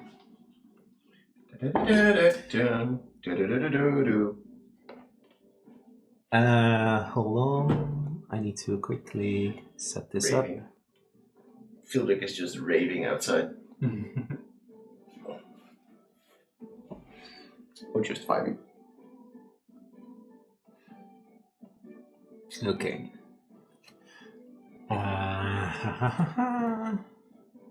So, Etienne, what was your initiative? 16. 16. Nice. Catherine, what was your initiative? 17 plus 2 is a 19. Ooh, nice. Okay. So, the Void Roper. 4. Yeah. Yeah, I think you're going to... and let's see, the captain. And the captain. Yeah, Where- we're two separate characters in this game. Where the captain be? So, at the moment that you This stand... is like stuck to the wall, and Yeah. he's just sitting on a chair, like in front of it, half melted to it, I suppose. Yes, exactly. So you grab the cards, and in this case, it's going to probably go very quickly. You do not you're not invisible yet, but the card kind of like floats up. Do you move outside? I'm moving outside Alrighty. as fast as I can. Because you're already kind of like beating initiative. This is very quickly over as you then arcane lock it, and we are already out of initiative. And sometimes that is how it goes. I don't want to mess with that thing. Yeah. Like, I rolled 1 and 2, and it had +5, and the other one had +3. So, like, I just got unlucky. Yeah. But that is how it is sometimes. Oh. As you open the door. However, you do realize that once you are stepping outside, you are hearing on the inside... Whatever the thing is probably aware now. Are you still invisible? No, because I used arcane lock. Then Etienne probably moves up. Oh, I see you lock the door. By chance, did you maybe see what was in there? Yeah, I saw the captain, big guy, sleeping in a chair. That is that. Against Good the door. grief. That was not just a captain. Well, that's what I saw. Against the door again. We should leave. Let's go. And in the elevator, I would kindly... Rate me. Yeah, no, I wouldn't berate you. But I would be gently telling you what I was looking at. Yeah. In detail. The door is locked for at least 1 minute in this case. Let's see, wait. You immigration designate and etc. Blah blah blah blah blah blah. For the duration. Yeah.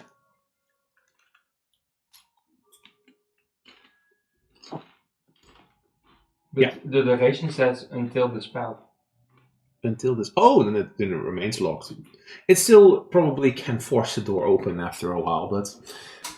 What do you do? Can be unlocked by any non-magical means, so it has to be magical.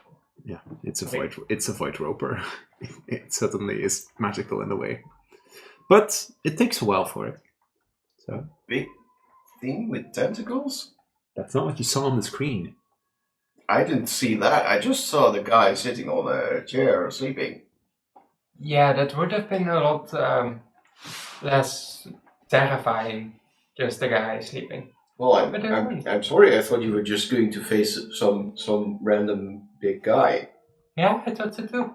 If it was this giant monster, I would have done something more. It would have probably been the same thing. I think we already pressed the button to go up. Yes. Just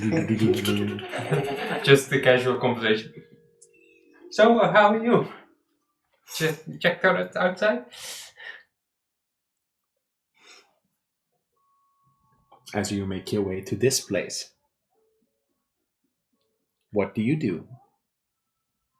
Once again, on the side, in this little hallway, you spot one of those strange little screens. I know, it's shocking. Let's go. Read it, right? Yeah. Ooh, a screen. Well, in this case, What does What? it say? it has another search window on it. Ooh. Well, it's just a search window. Anything else we need It to... says confidential. But Etienne might be curious because, well, you didn't see that big thing. Captain room. And you look into that little window. See, there is only the captain there. See? Catherine is like, no, you can clearly see that creature. Oh, In you the- see it. In the thing as well or not? Yeah, So I can see the thing in the Etienne doesn't view. see it. I don't know what you're talking about, Catherine. Let's just go. Well, I think in the front room, there's the equipment, and there were on this side 2 places with people, and on the other one. I'm sure I didn't sleep that well tonight. So where is the door? Well, In this case, beep. Either card works for this door. Alrighty. Which of these doors do you check out? because I can't really see where the doors are for this, but Yeah, in this case, they're on the side. I think we need this one. As you stand at this door, tudung, 1 out of 2. What? You got the captain's thing, right? Yeah, I just open it. 1 out of 2.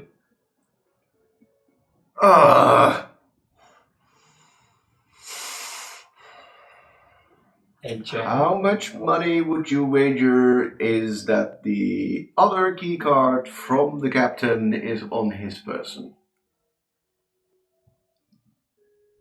I'm putting in 50 gold. Suddenly, Catherine and Etienne are in front of a conundrum. They need 2 cards. But what could this mean? Rick, I know you can hear me. This is not helping. He just wrote this in. He just said, oh, it would be interesting if you needed to. Can I go up to the view thingy, the Yeah. teleprompter? Or the, Of course. Of course. Can I captain's key card or whatever the thing is called? Captain's key card. Yes, of course. At the moment that you would type in key cards, then the map shifts and it actually shows Etienne blinking. Because I assume you're holding the key card, the captain's up. It will only show Etienne blinking in this case. Interestingly enough, where you are standing right now, it would show 2 blinking lights at this side and at this side. These 2. Yeah. Yeah, that he explained. Well, we can first explore this and maybe knock out the crew members. Maybe one of them has one as well. Yes, because this. Yeah. Sure. try to open this room. Alrighty. In this case, with your captain's card. Well, whichever card worked. Well, okay. Which card would you try out first? Well, just the crew card. Eh. Captain's card. And in this case, this door opens up. Where is Catherine in this moment? Is she still at the computer? Yeah. Okay. Alright. In this room, you don't see, you see 2 bunk beds.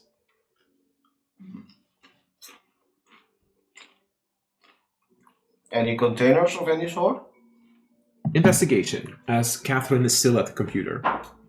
Catherine, stop playing games. 7. Nope. You don't find anything of useful, besides 2 pillows. Go be useful. I tried to open the middle room. I will put it on. Okay, hold on.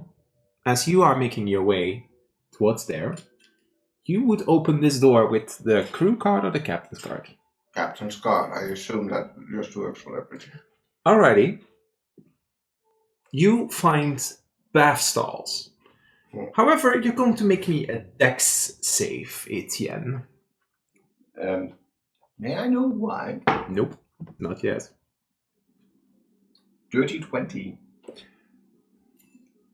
Etienne, you notice that a loud sound was kind of like coming in front of you, and it's smacking. As when Catherine steps into the hallway, she notices a large purple tentacle is trying to launch its way at Etienne. But from the angle where she's standing, she can't see it. What does she do in a split-second decision before initiative is being rolled? I'm gonna run. Where to? I don't know. I'm gonna What? Hold to the not to the Hold on. to the toilet. I'm standing there. You have a split second to decide. Oh, mage armor. Sorry. You technically don't need to cast that anymore because you already have it. It lasts for 8 hours. Oh, 8 hours. not mage armor.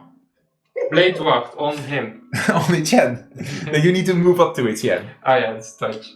Okay. And you then peek into the corner as Etienne can't see it.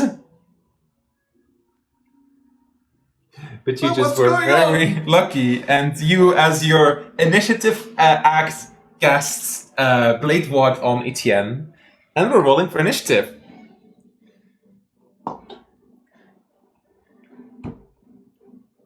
But Yes? Yes? Yes? no, the purple scars are different. Then they don't automatically show the beasts as well. Nope, not on this one. Not on this one. Well, that's just unpleasant. Initiative, huh? Not on this Maybe. one. Slips a 50. How about on this one? Okay, Catherine. 16. 16. I'm taking the bribe out of our. Yes. What did you have? 19 trouwens. 19, okay.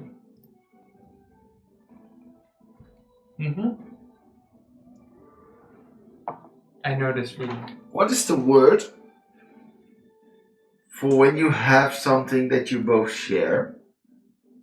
In common? Communal? Communal? No, that's a different word. Okay, I'm moving on.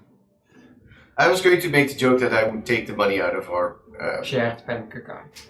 Fucking thank you. Yes, shared bank account. Okay, I'm rolling for its initiative. You still can see it. Despite your best effort.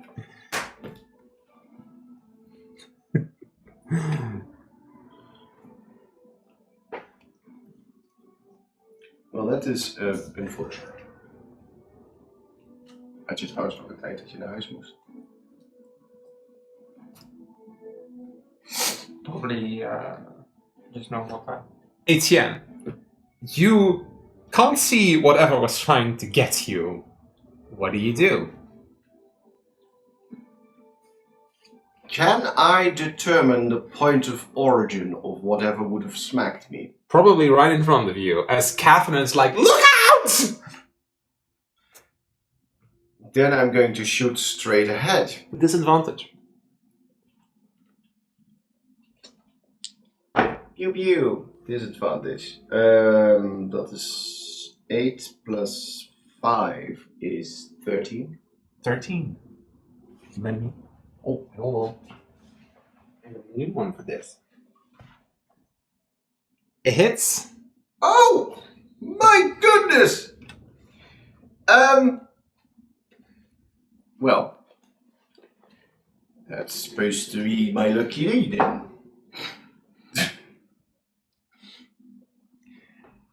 Six force damage. And I want to shoot again. Straight ahead. Yeah. Which is also a 13. Please roll high. Please roll high. Please roll high. No, that's not a 9. 6 plus 2. 8 plus 1. 9 force damage. Hey, solid damage is solid damage. Catherine. I don't think I have much room, but Etienne's probably just stumbling backwards. Okay, then it's going to do, in this case, an opportunity attack on you because it has a reach. He does have plate if it's any useful. 17 didn't hit you, right? That is a meet it to beat it. Okay. Because you can't see it with disadvantage, a strength save. With disadvantage. That's 1. Aye. Say bye-bye to your boy meat. Yoink, he's pulled into the room. He's pulled into the room. So it has touched me, right? Yes, you are now, it kind of like grabbed you and just yoinked you inside of the room in this case. Since You it's can now feel it, but you still can't see it. Oh. But you take 11 necrotic damage. Is that already doubled? Yes.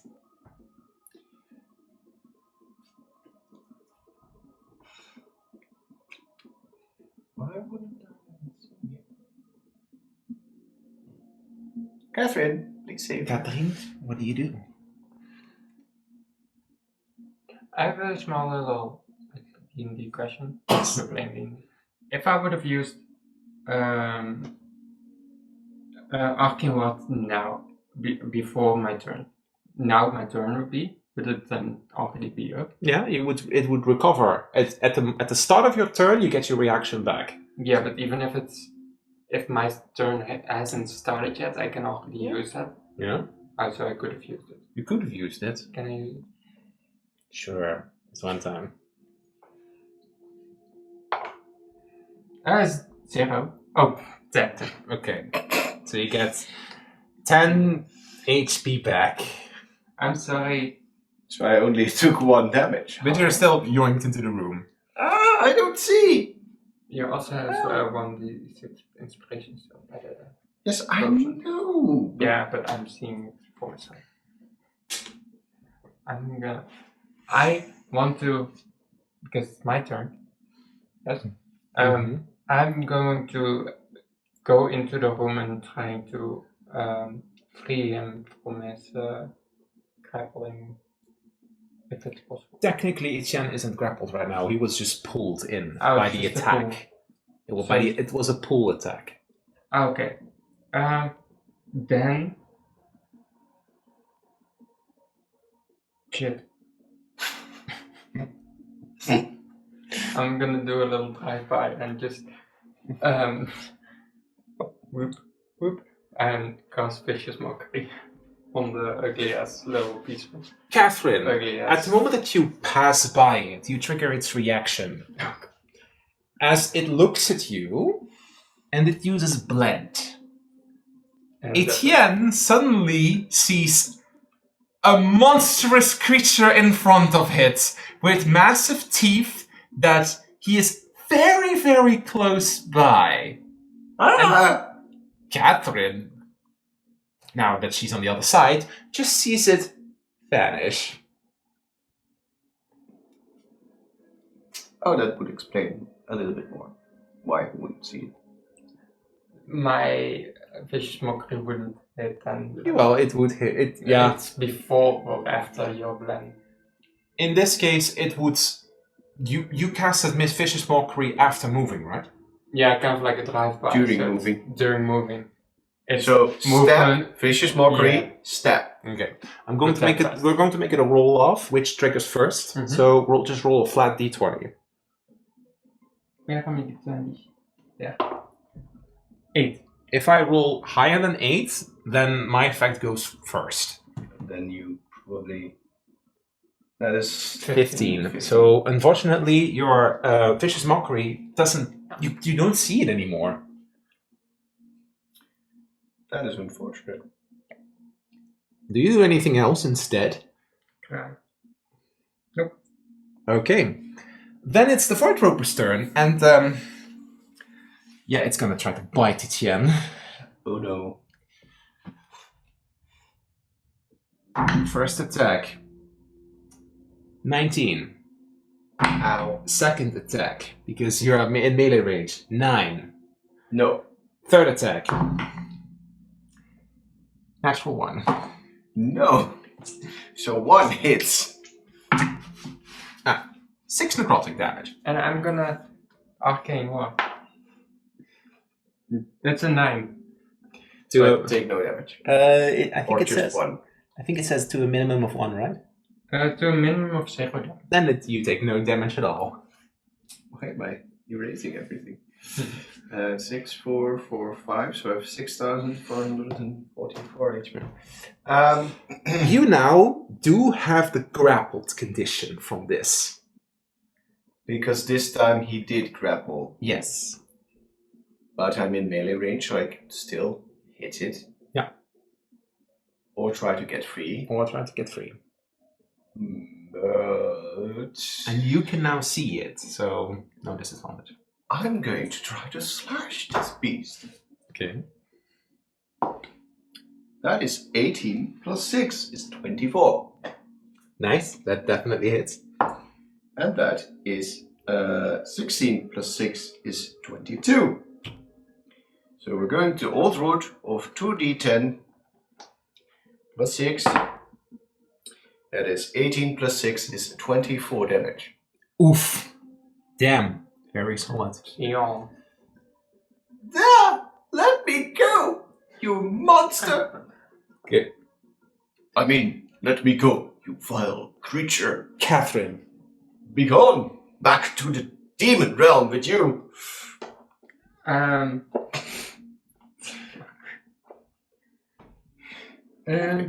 can see it, so Can you buff me?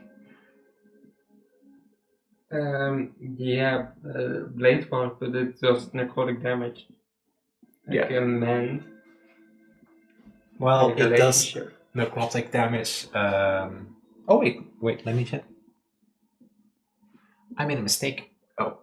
It's teeth do necrotic damage, but it's tentacles do bludgeoning damage. Okay, so so I made a mistake, so I add already 5 damage. Add 5 HP. Because I did double damage on your first turn. With the pool. So add 5 HP. How much? Just add 5 HP. Oh, fine, fine. Alright. Then I'm full. It's fine. Then I'm going to do a drive-by and use blade ward. Because otherwise I get like whip. Okay, at the moment that you once again come into its vision, it does blend again. It appears to you, and now it's invisible to you again. But you have blade ward. For convenience sake, we're just going to say that the little thingy, that where it is who can see it. So in this case, Catherine can see it, but Etienne doesn't. Anything else besides blade ward? No. Okay. Then we have the Void Roper. It's now invisible, meaning that it has advantage against Etienne. Yeah, it's going to try to bite, because you're in melee range. Okay. 15. No. 15. Nope. Still no. 12. Nope.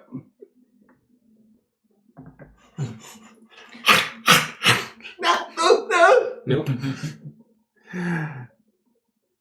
Etienne. So how do you want to do this? Because there is...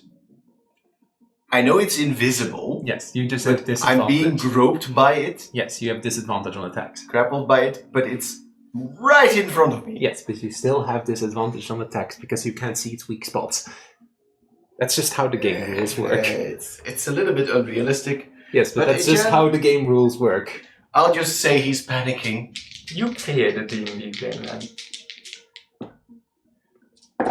I'll just copy everything. Oh dear. And then just change God. this one.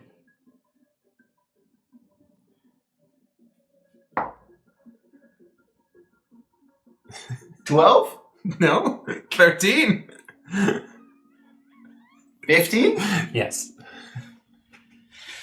And then we do it again.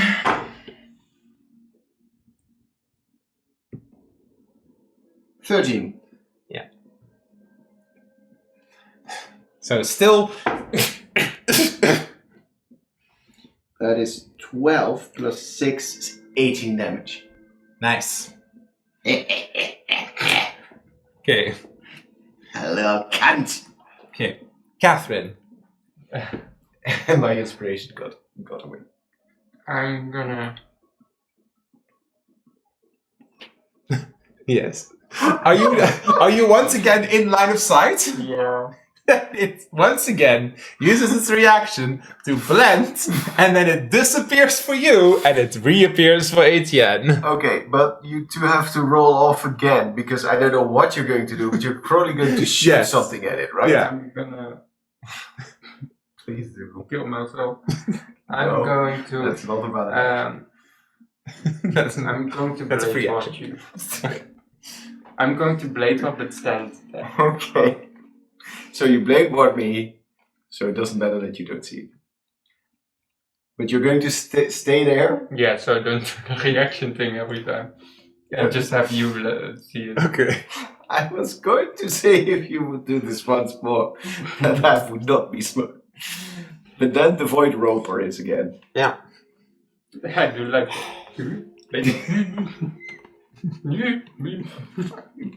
But... Oh. It was smart. I do like Blade Ward. I should have just have a character that just Blade Wards the entire game. Then I know what to do with my character. Swallow. Make a strength save. It's not a cracker. Did you turn American all over again? That's 40. That's a failure. So, as Etienne is kind of like roped in, Catherine just sees him in this case kind of like disappear. As he kind of like blends in as he's being sucked into its mouth. You take damage from this. No! Why would that either? So, you take 8 necrotic, and you take 6 piercing, which is then halved because of Blade Ward. So you take 3 piercing. 3 piercing, 8 necrotic. Which is already doubled. And Etienne just disappears because the creature is invisible. You are now inside of it. So, and you can't see. So, What do you mean I can't see? well, it's black. It's right around me. Yes, but it's black. Please tell me I don't have disadvantage. Yes, you do. Sorry. That's It's just, I know. sorry, but it doesn't make any sense. I know. You just have to stab upwards. I'm inside. Game rules. Just attack it. I can't. Yeah, the crawling out would work, but Yeah, you could try to athletics out of it. no, I'm just going to hit it. At the end of the turn, you take damage, by the way. Fucking However, 14. if you 14 to hit, yeah, of course. However, if you deal more than 20 damage in your turn, you break it open. Ooh. 12. Shit. To hit. Yeah. Unfortunate. So just 1. So that's at max 10. But it's 6 plus 3 is 9. 9 damage is 9 damage. Okay, your turn ends, meaning that you take some more damage. You take 10 necrotic and 6 piercing. Jesus. And you just hear Etienne. What do you do, Catherine? In this case, yeah, Catherine. Is it visible to me or not visible? It's now not visible to you. Can I do it right there real quick? Yes. I'm gonna Woo. weep. And then This is just how the ability works. It uses blend again, meaning that now it switches again. So it becomes visible to you. You see on the side kind of like Etienne's body kind of like sticking out of it. And to Etienne, it's very odd because everything around you is, once again, as you can see it, but you're kind of like hanging on to the side, mid-air, but it still hurts a lot. What do you do? I'm gonna slash it with my sword. Okay. If you deal 11 damage, because he hit it with 9, you free Etienne.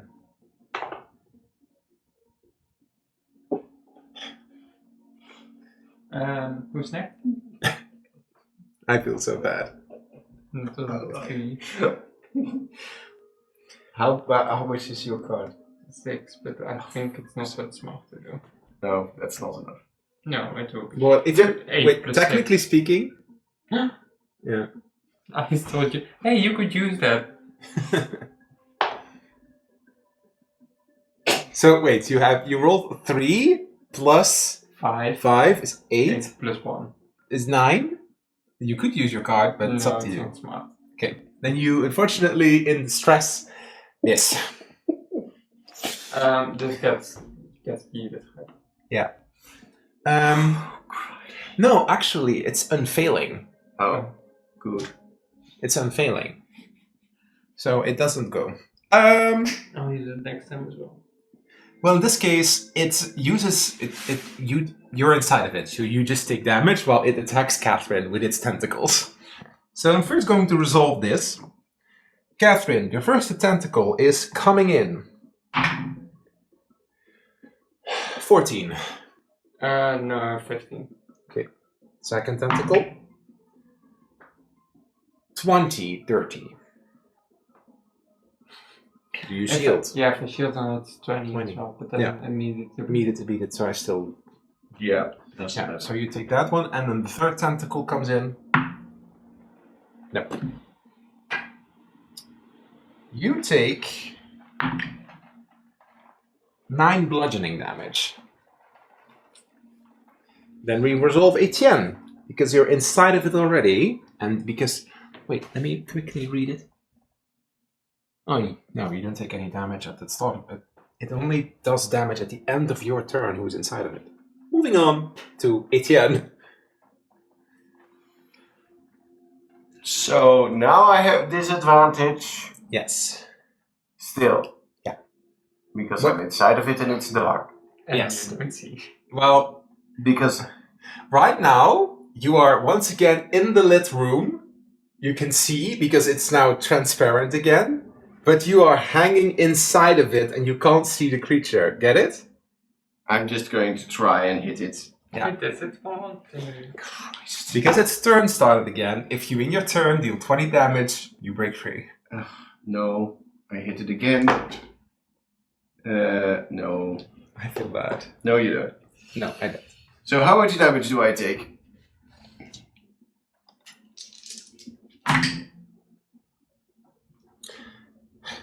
Two necrotic damage and 6 piercing. Can I see anything, any part of him? Well, you can see him kind of like sticking out. I'm going to say that you can see him. You can see him. What was that? This is the thing you got right. I'm gonna arcane ward it. Okay. Yeah. 5.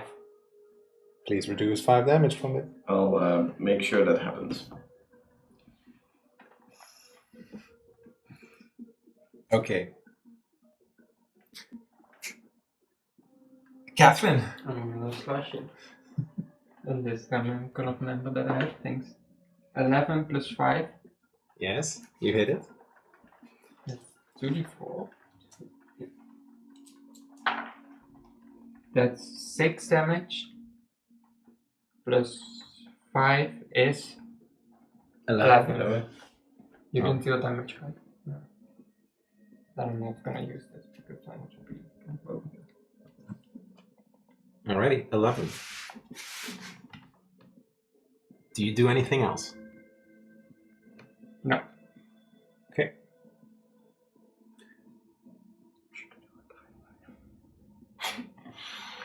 No. Doesn't help me. No. Catherine, how are you feeling in this moment, seeing No, that... I feel great. Well, you also hear the screeches of Etienne. Yeah. No, I'm panicking. Oh yeah, because that's easy. It's on the other side of the creature. Cameron, goddammit! It's going to try to, in this case, slash 3 times at you. At who? At you. Because it can see you, because it already has Etienne. Oh yeah. 17. Heal. 19. Heal. Shielded. 18. Heal. I love you. Fuck my life. Some... Etienne.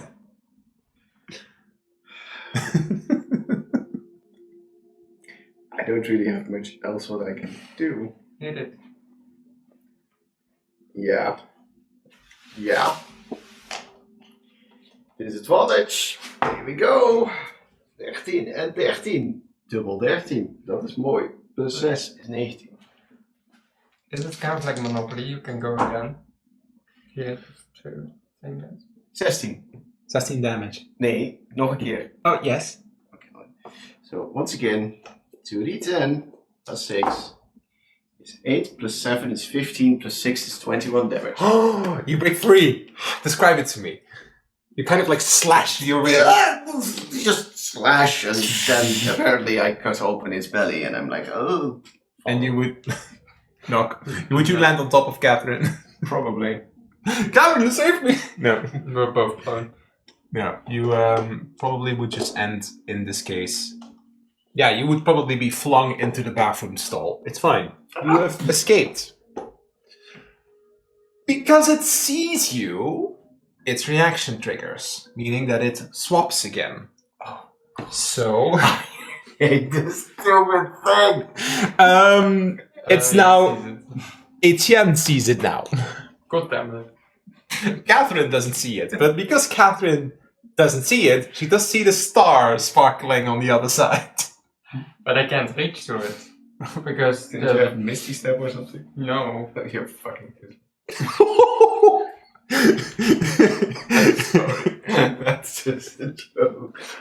Don't take it Captain for will remember this. Because the creature is too big to just pass by. No. No, you could slip past it with an acrobatics check, but if you fail it, you'll probably get stuck to it. Oh, Because the thing is this is a huge creature, and you're medium, meaning that you can slip past a creature larger size.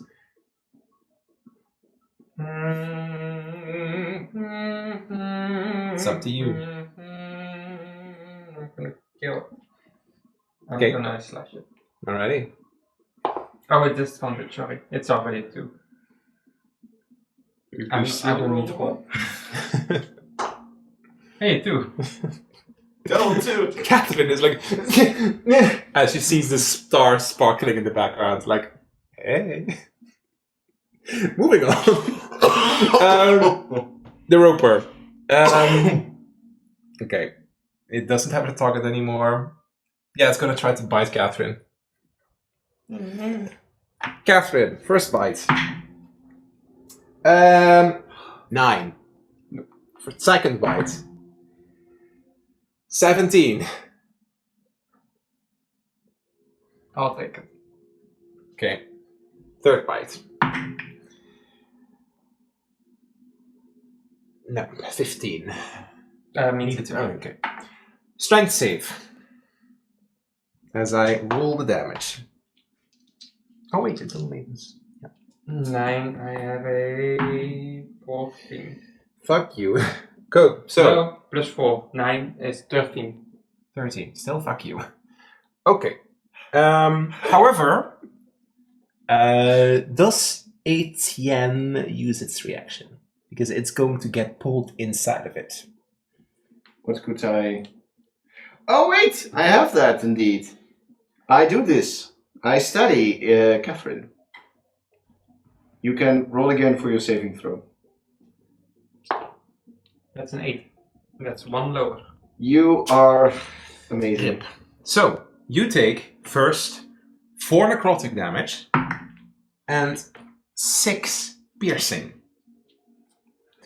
And you are sucked into it. Etienne.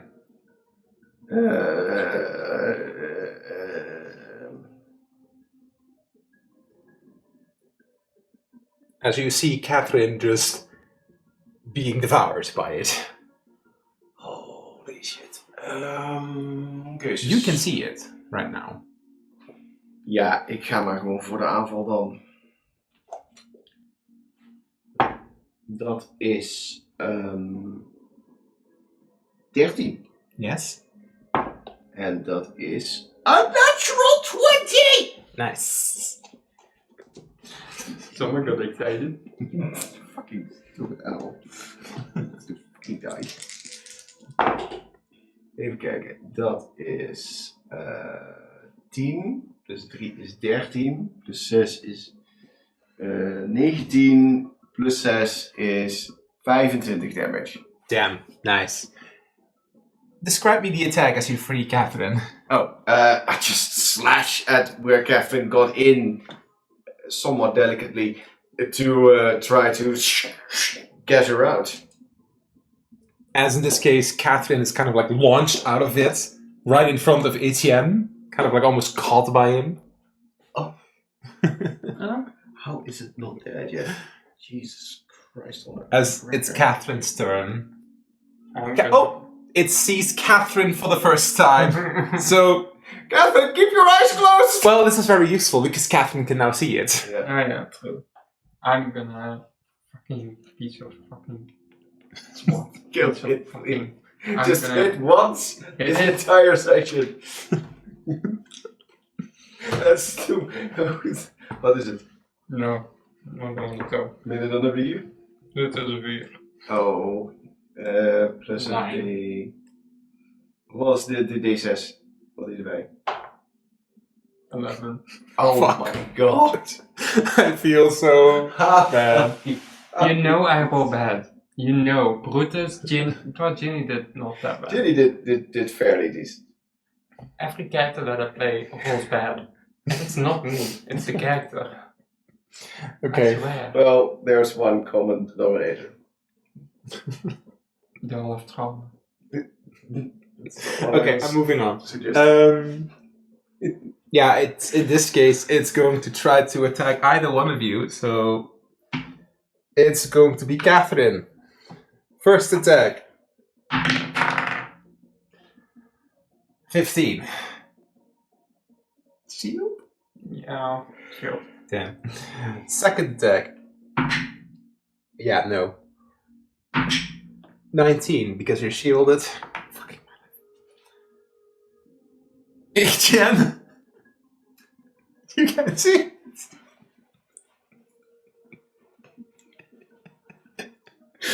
I turn around. No, it's your whole body has to be gone. You're in the stall. And you The door. Well, we are in a comic logic world, so Would that work? sure.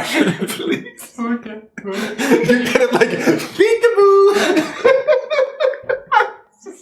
Okay, I'm going to allow it. You Otherwise, open- I have enough movement to go like yeah, that. yeah. You would close the stall door, and then you open it up again with your object interaction. It sees the eye. It switches back, and now you can see it again. Just mofo. Is plan a reaction? Yeah. So you could have just walked because it's a reaction and you don't need every time you see it. True. 25. And 19. Yes. Okay. You can roll for damage for funsies. Just fucking die, you dumb little. Okay. Oh, this is actually pretty low. That is 12. Just describe it to me. How you finish this creature off by Just being in stab in his eye. as the creature kind of like slowly falls over and then disappears. This is such an annoying thing. As in this case, the two of you steady each other. With comic book logic, you finish this.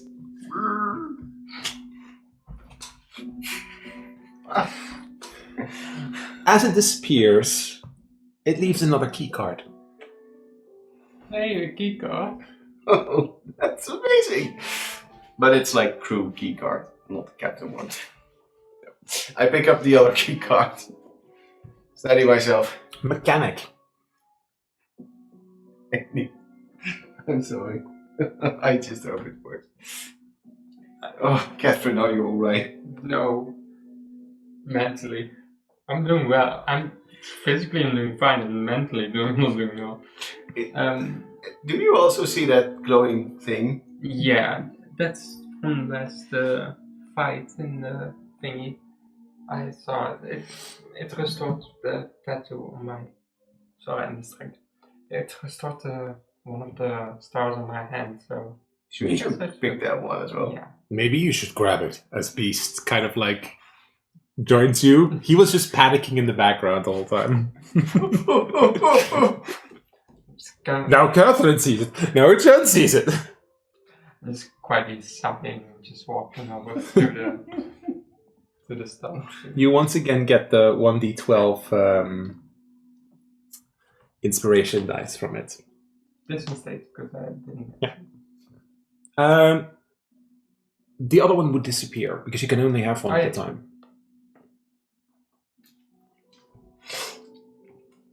Well, that was quite something. Yeah. I assumed that the dots on that machine in the rooms indicated that something was in there, not. Yeah. I'm not sure if the system then recognizes these creatures. Well, what's Catherine, that? roll me intelligence.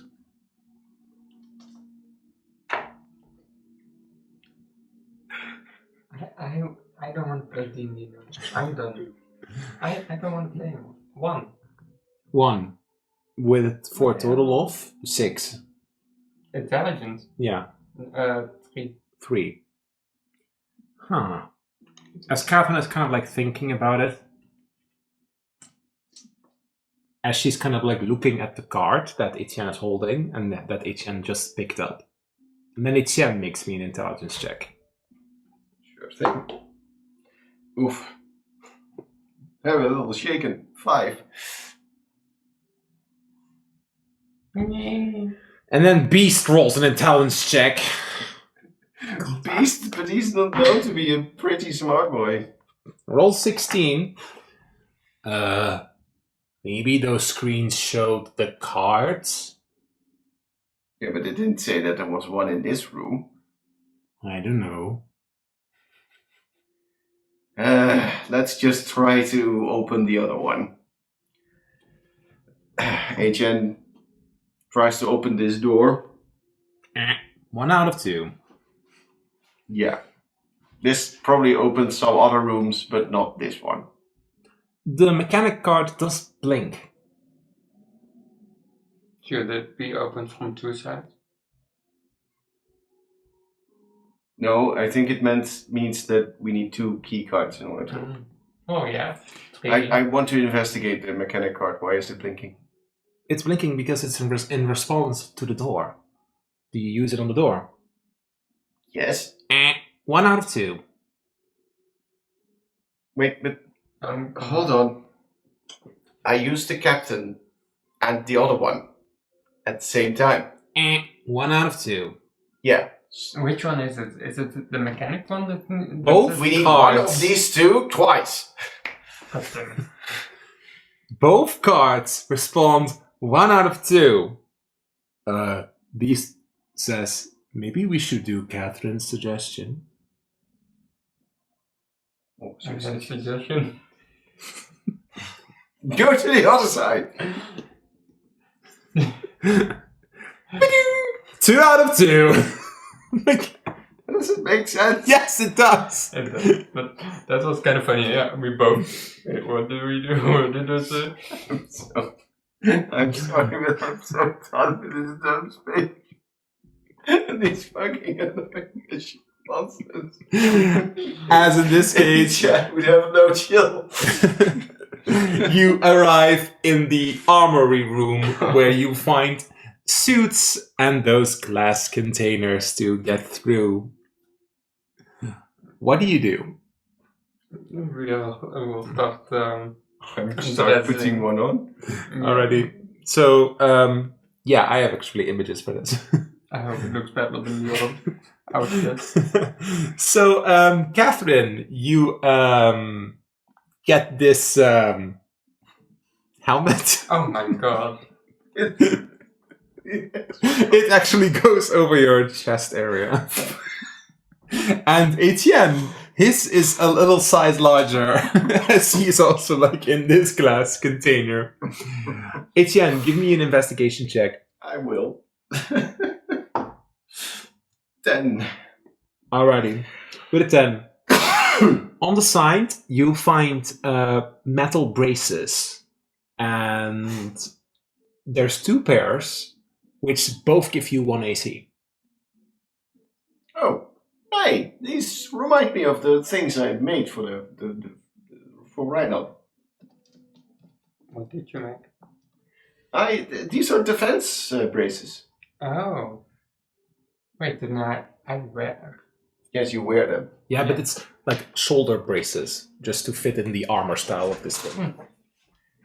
That's quite different. Catherine and Etienne successfully found the things that they need, and now onwards to the ship they go. I feel like it's very condescending. I mean, Fieldrick does it.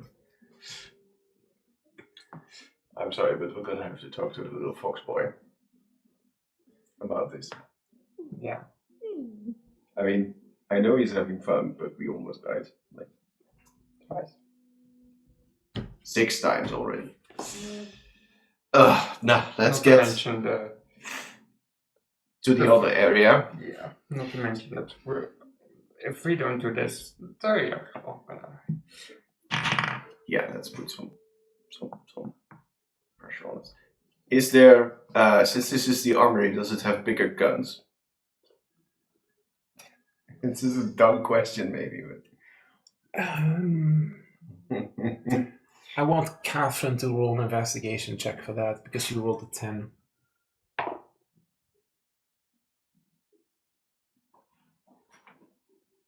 $11 plus 2. 13. 13. Fine.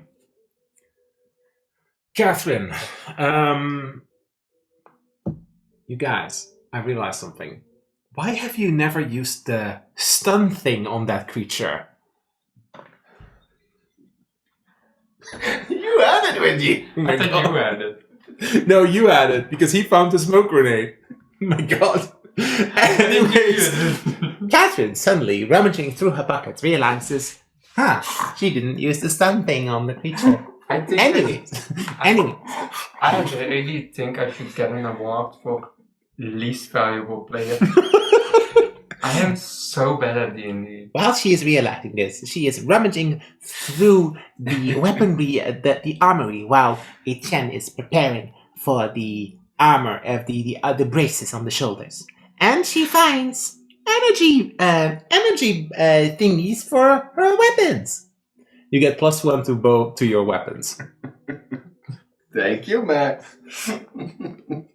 So any weapon that you have gets +1 to hit and Both of damage. just one person. Yeah, because it's combined. So both of you get it. You'll Yeah, probably need it anyways. because I think you really didn't expect this to be so difficult for her. No, it's fine. We're doing fine. At least we're having fun. I'm having fun. I'm having a blast. Janet. You're having a blast. Hey, Janet, and I am. Oh, crikey. Let's go to the elevator. Yes. Beast is kind of like floating, like, yay, we're doing well. You know, Kathy, you should have just used the sponge.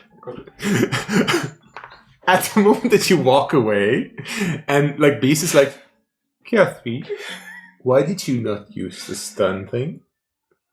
Just like Fieldrick said. You know, since you're a little bit more physical form, like, I can just use it on you. Please don't do that, Catherine. We might use it later. Use it at all. Oh, look at him. He's sad. Give him a hug.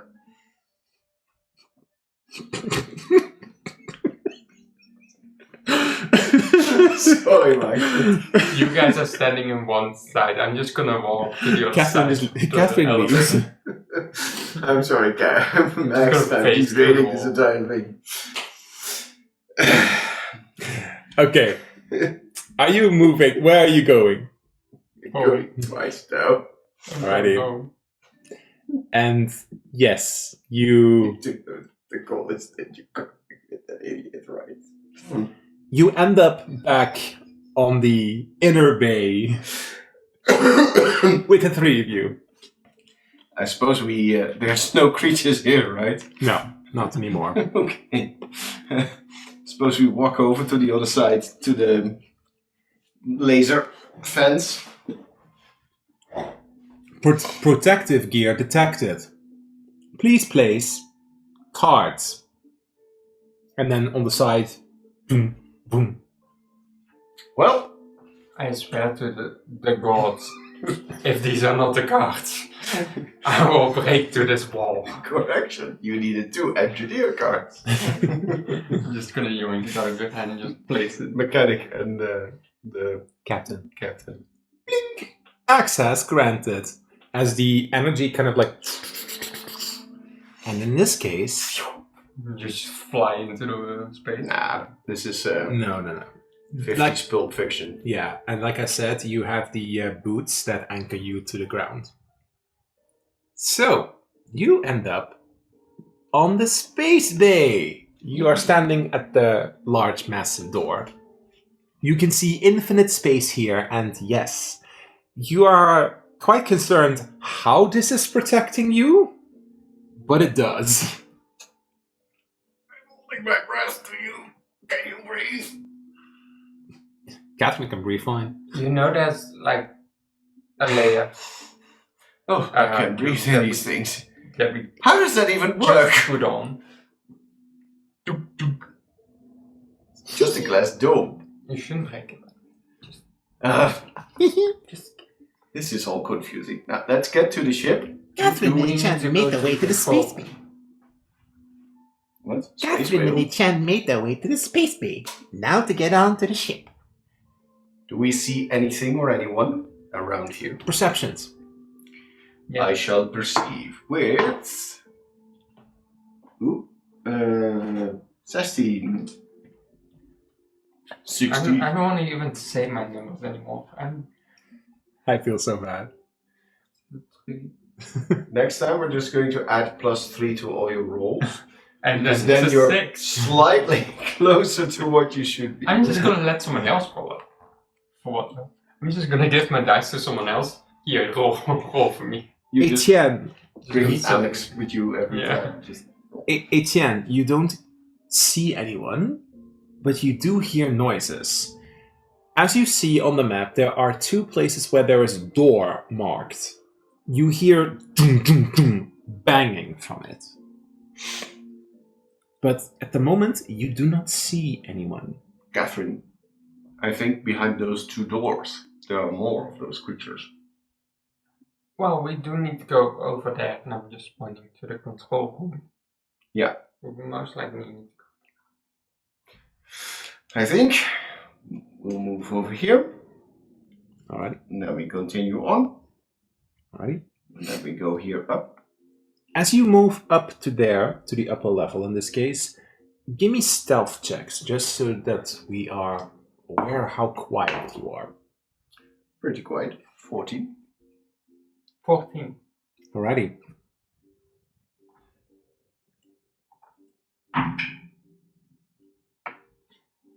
As Beast is kind of like, this is actually pretty cool, if I do say so myself.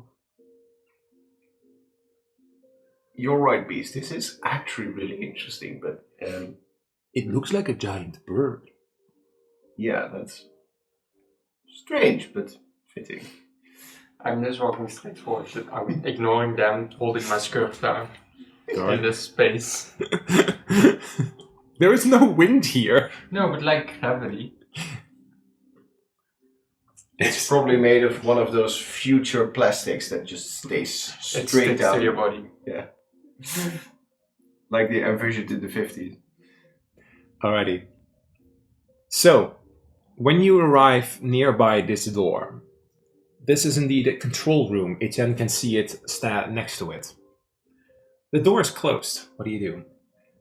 I first want to listen if there's anything inside.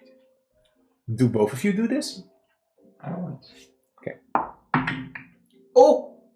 Nat 20. He didn't ask you to roll. He said I should listen. Yeah, I said perception. Oh, I didn't say perception, but you both listened with perception. It's fine. 21. Yes. Catherine, do you do anything? I'm just gonna look into the space. Right? Into space? Yeah. Perception. I don't know. 4. Nothing. Etienne, as you listen, I keep wanting you this. once again hear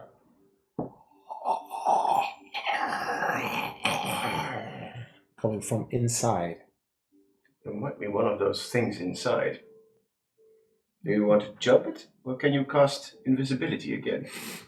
Well, I can just also just yeet it into space. Well, it seems like this is a closed room. If we open the door, yeet it into space, so we can get the fuck out of it. That's not how Catherine. Well, Which is Catherine, you're quite intelligent. If Etienne and you are both wearing those shoes that anchor you to this space, then the crew probably wears them too. So you could shove it off. Well, you could shove it off. would it then just fall down? No, because it then would probably drift into space. to drift off into space. Or we It's could not just, impossible. ambush it and hit it. Well, the thing is, Beast probably. So, what do we need to do in the control room? Well, Probably start it up from this side. Oh, okay. That is a little Not bit of sure. knowledge. That was. I searched up spaceship manual, and this was a place that showed it to me. Oh, that makes sense, I guess. As Catherine and Etienne stand in front of the control room, what do they do next? Find out on the next episode of Catherine and Etienne. like those old cartoons with 20-minute episodes or something. Should we just open it and start blasting? right. I'm running out of options. Open. Alrighty. What we're going to do is you're both going to make attacks as if your turn starts. Because you basically get the jump on it. Ooh. It's not funny. 19. It's not a 1. Well, you have advantage, of course, because surprised. Right? Yeah, not a 7. So, 1. 19. That is another d20. 14. So, 30, 20. Okay. I was gonna... Describe to me how you together one-hit KO one of the other engineers that was probably sitting in that chair. Just describe it to me together. I'm gonna shoot it in his knee, so he falls over onto his knees. And then I shoot it into his bubble. As you then hit it into the bubble, suddenly a lot of the air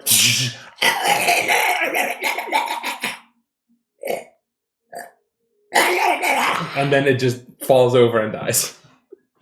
Oh. And disappears into smoke. It disappears into smoke again. Yeah, unless we accidentally murdered an actual being. That would be terrible.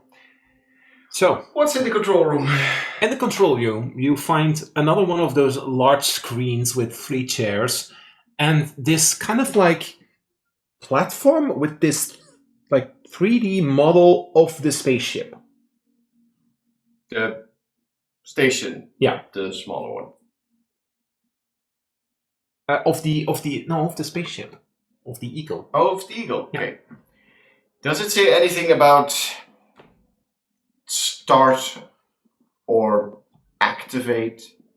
Etienne, you probably would figure out that at the screen there are instructions preparing for launch, instructions on flight, special requirements.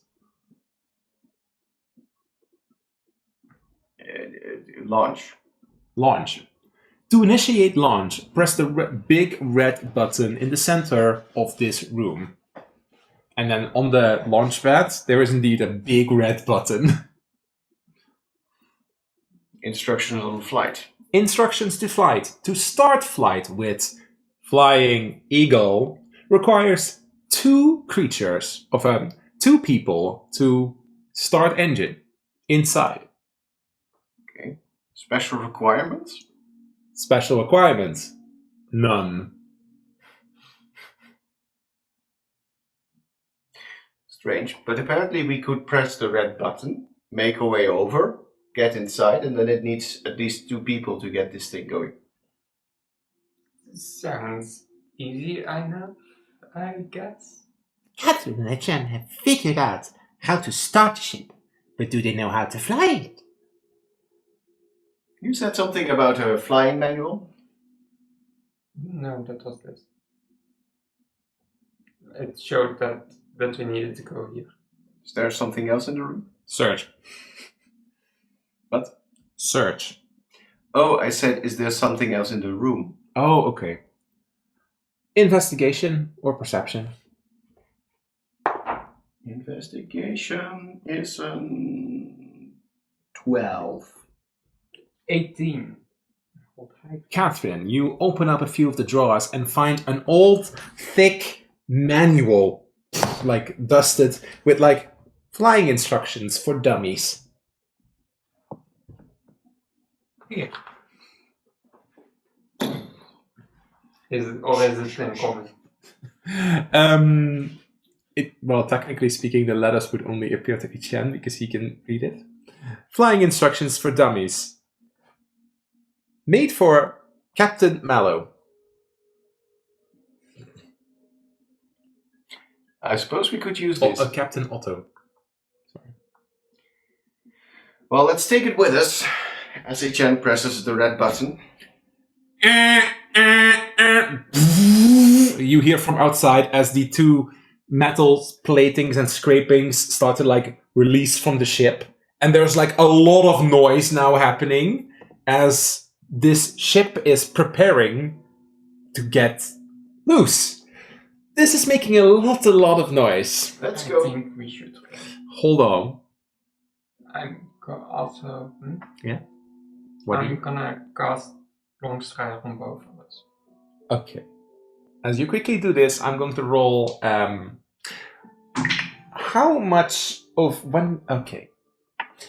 What we're going to do now is we're going to roll for initiative, because at some point things will overhear you. Roll for initiative. That is a natural 20. 12. Yeah, so. Okay. Give me a moment.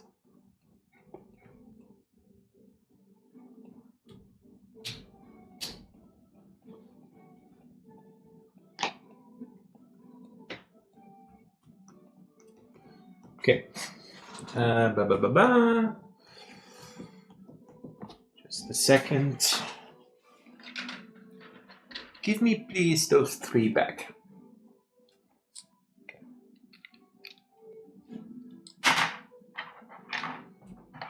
You're not gonna use them, right? Right? You're not going to use them, right? It's just to Just to get them Clear. back. Just to clear the field. Right, this one also needs to just... yeah. Clear them. Hold on. Wait a second. Oh wait, no, the grid. You just see the grid. Yeah, just not on top of the deck, but that's Yeah. fine. We have a. You can see it. So, Oh, that's cool. The thing doesn't show it. The special. yeah, I can like That's cool. put yourselves just outside of the door. Okay, Yeah. Oh. please remove beast. So, standard movement and stuff. But we have 10 extra movement. Yes, indeed you do. That also doubled if I dash. Yeah, it would. So, okay. So you get 20 extra movement. When dashing. Yeah. Okay. So, what we're going to do is we're going to start. As you hear a lot of noise, you hear more banging, and I've rolled when they appear. Etienne, you begin your turn. As I show you the initiative order. Kalm, Catherine. 1, 2, 3, 4, 5, 6, 7, 8. Dash. 1, 2, 3, 4, 5, 6, 7, 8. Alrighty. Catherine. Boom. It's That's just sweet. it's just one less. Okay. Because I'm one behind you. Alrighty.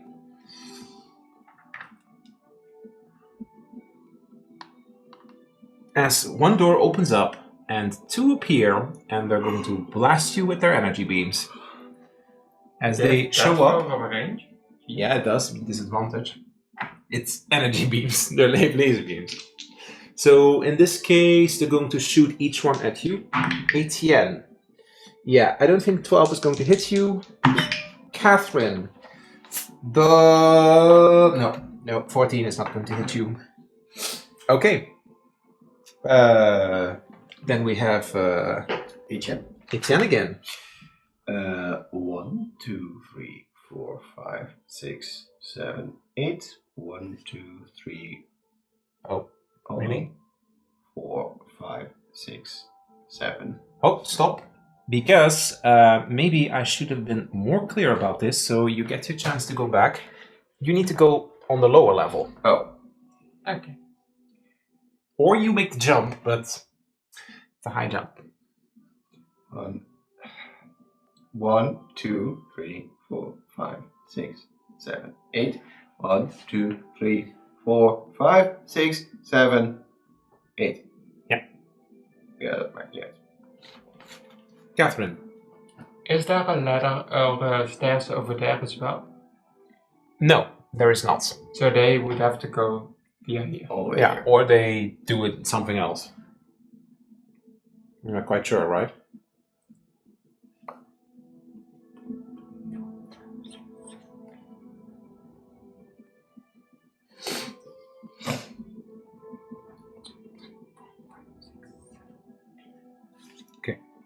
How am I on behind you?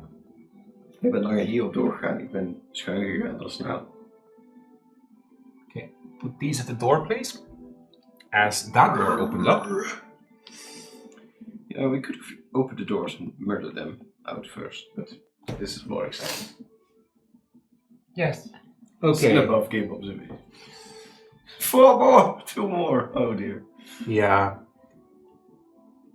And these have gained disadvantage. Nope. They're just going to blast with their blasters. So, Blast me. Catherine. Oi, Catherine, that's a nat 20 on you. Etienne. Etienne, that's 18. Ew. Ouch. Okay. Oh no. I got hit. Catherine, I you can't take... move forward. Oof. You take 18 force damage. Arcane one. Yes. Arcane. Arcane ward. That thing. 6. So that's 12. Etienne, you take 8 force damage. Ow. As you kind of like move up ahead of Catherine, while Catherine is shot in the back. No, Catherine! And of course, these two also move. 1, 2, 3, 4, 5, 6. And I think they're going to dash. 1, 2, 3, 4, 5, 6. And they're just on the top level in this case. Okay. Etienne.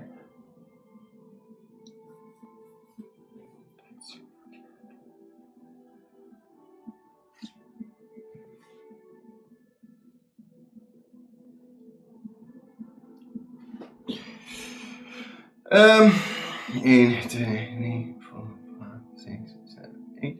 1, 2, 3, 4, 5, 6, 7, 8. Okay. Come on, Catherine! Run! I know you're bleeding. 1, 2, 3, 4, 5, 6, 7, 8.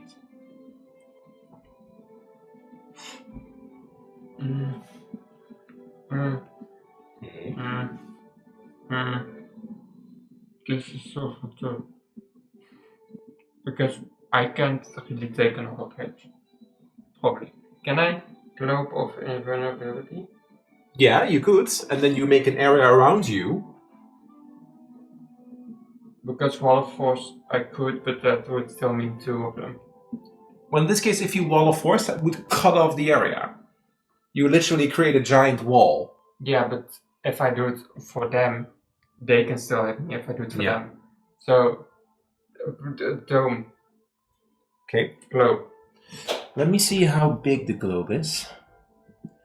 Globe of invulnerability. 10 feet radius around you. Okay, that's not that big. So, Probably slightly smaller, but yeah, roughly probably that. yeah. It's the squares inside of it, so not on the outside. Okay.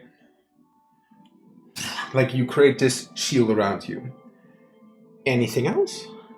Nope. Okay. Then in this case, what's going to happen is that these two move up 6 squares. Oh, no, not those. Those.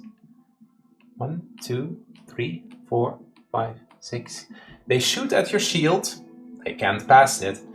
And yeah, what we're going to do is that this one is going to shoot at Etienne, and this one shoots at Catherine. So this one shoots at the shield, doesn't have any effect, and then that one shoots at Etienne.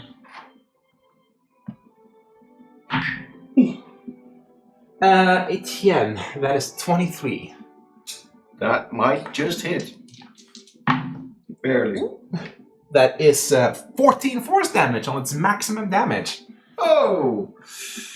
Yeah, there's not much left of it, Jen. As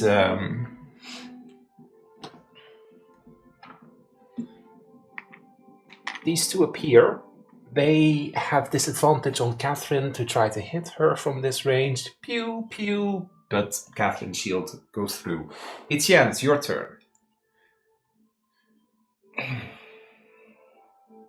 At what point do I reach the ship?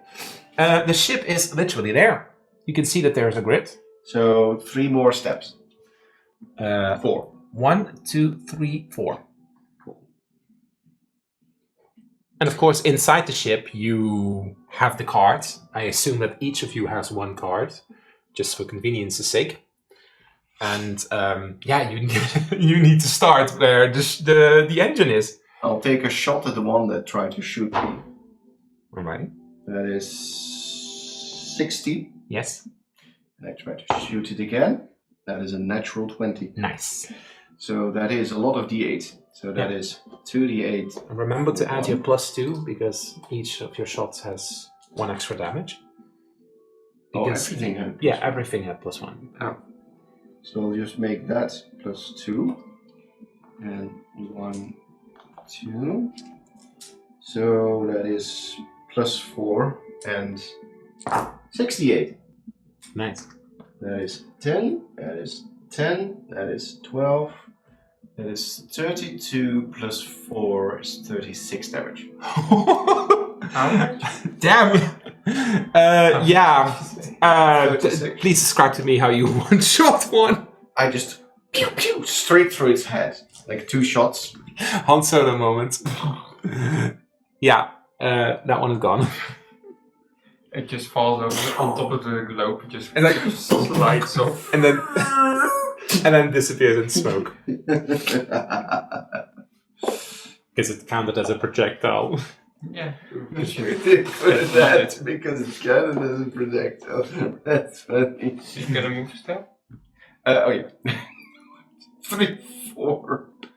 You stand at the I'll door. probably wait at the entrance because I want you to come out. Catherine. Yeah, yeet. 1, 2, 3, 4, 5, 6, 7, 8. 1, 2, 3, 4, 5, 6, 7, 8. Okay. You are arriving in a pretty fancy spaceship with all kinds of like trinkets that match your outfits, but well, you still have not really a clue how this ship works. So we are still in initiative, meaning that in this case, this one is going to jump off. It makes an athletics check if it takes that. Oh, oof. It jumps off, falls prone, gets up.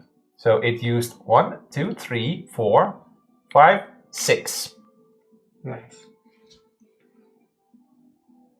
You're just outside of the door in this case. Well, inside, I just let her in. Yeah, okay. Then that means that I'm going to blast you. If I die here, that would be funny. Okay. Well, would be funny. That's a nat 20. Why? That's not thematically fun. Hey, am I holding all the net ones and you the net 20? That's so I feel insane. like, please rewrite this part. And I don't. He doesn't respond to this. Oof. So I rolled 4d6. I rolled 3 6s and a 3. So that is 21 damage. I have 14 HP, so I'm done. No. I can roll. 7. That's then I'm happy. Then I have 21 HP, so I would still go down. I still did it. Okay. That means that you are, in this case, in the dying condition. So, just for clarity's sake, if you remember what dying is. I know. We do that plenty. We do that more often than you would think. Yeah. And the others, of course, move, because that is 2. These ones, 1, 2, 3, 4, 5, 6. How long does the globe actually last? Let me quickly check. Minute. Concentration minute. Yeah, and it only stays existence around you remained for the yeah, it stays there. So technically speaking, they couldn't shoot through because the barrier's in the way. So they're just going to 1, 2, 3, 4, 5, 6. 1, 2, 3, 4, They could 5. walk through it. Yeah, I know, but they don't have the reach. Oh, okay. And then they probably try it out. 1, 2, 3, 4, 5, and 6. I'm going to say no, they're just outside of it. Yeah, they're gonna do it. Etienne is prone, so they've disadvantage on him. Nope, that does not hit. And the second one. What's your AC again? 17. 18 with bracers. 18. Nope, it's not going to hit you. Catherine. Of Etienne first, but. I take 1 exhaustion to drink my potion. Alright. 2d hit die is 9 plus 6 is 15 HP. Where did I put it? Oh, it's here. 15 plus 2 is 17 HP. Yes. I take half my movement to get up. Yes. I still have Long Strider active, right? Yeah, you do. So that is still 20 feet on. I take a step inside. Can I close the door? Yes, you can. I close the door. 1, 2, 3, 4. Okay. Alrighty. Because bonus action. Yeah. Okay. Could I still dash? No, because you've used your action to use the potion. Or did you use your bonus action? But you can only do 1 on this turn, anyways. It's fine. I'm inside the ship. Okay. Catherine. I'm gonna sit down, Mr. President. Can I drag you? I'm standing here. I don't care. I just want to move. Okay, that's with half movement. Like, kind of like... Okay. Dus 1, 20 movement. 2, 3, 4. Okay. Oh. Alright. Hey, I found it. Found the place we need to go. Oh. Okay. Okay, the creatures are... I'm just going to roll if the creatures are smart enough to figure out to get through. So, number 2, who is approaching the door? This will be gone because I can see. Roll on meteen 19, I'm going to say that it's pretty smart. So it's going to use its access card to get through. 1, 2, 3, 4, beep. Gets inside, 6. I'm going to assume that these doors close, meaning that 1, 2, 3 to dash. And then because it doesn't know where you are, and I'm going to say that it makes an intelligence check, it sees 3 directions to go. That side, or that side. Yeah, it's unfortunate. 1, 2. Then we have number 3 and 4, who are in this case 1, 2, 3, 4, 5, 6. Are they smart enough to figure out how to open the door? Number 3 is not. Number 4 is not. 1, 2, 3, 4, 5, 6. 1, 2, 3, 4. Yeah. Etienne. I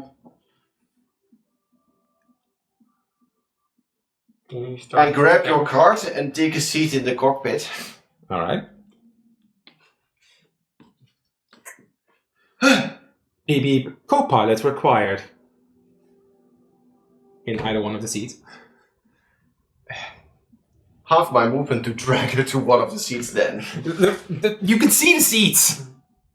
No, I needed to sit in the main one, right? Yes, Yeah, but... but the co-pilot. Oh. I need to sit in one of those. How many movement did... Okay, wait, we were starting like this, so we rewind. 1, 2, Yeah. 3, 4, 5. Yeah. And then... Well, in this case, you can use your action to initiate launch. 1 out of 2. Do you do anything else? This is your object interaction. I don't know that the thing got in, so I assume that the door is closed behind us. Yeah. So I'll just launch, Catherine. Catherine then uses her object interaction, initiating launch. And Hold on. What is division? Launch in 15 seconds. 3 turns. do I hear anything or see anything on the screen. Perception.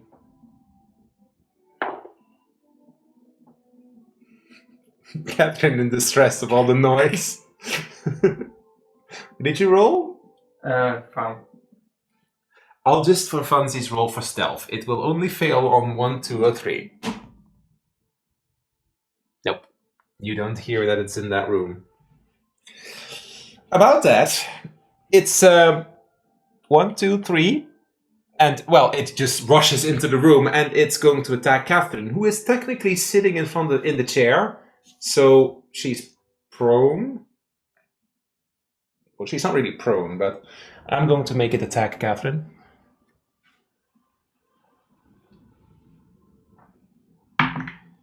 Catherine, does 15 hit you? No, because I have the braces for 16. Okay. Then I'm just going to roll for those 4 if they're smart enough to get through with the access card.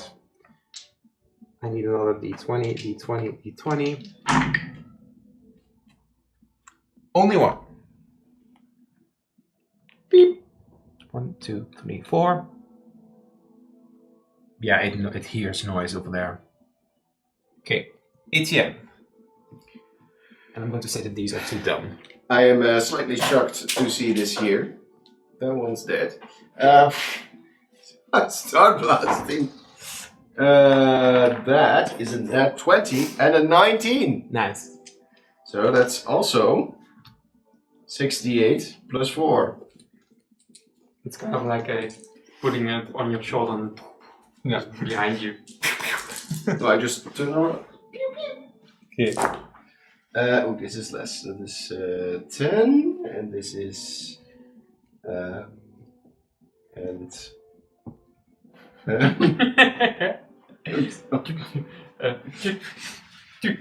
9, 12, 15 plus 10 is 25 plus 4 is 29.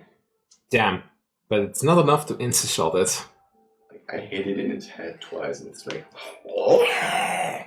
Did you Okay. tickle me? Catherine.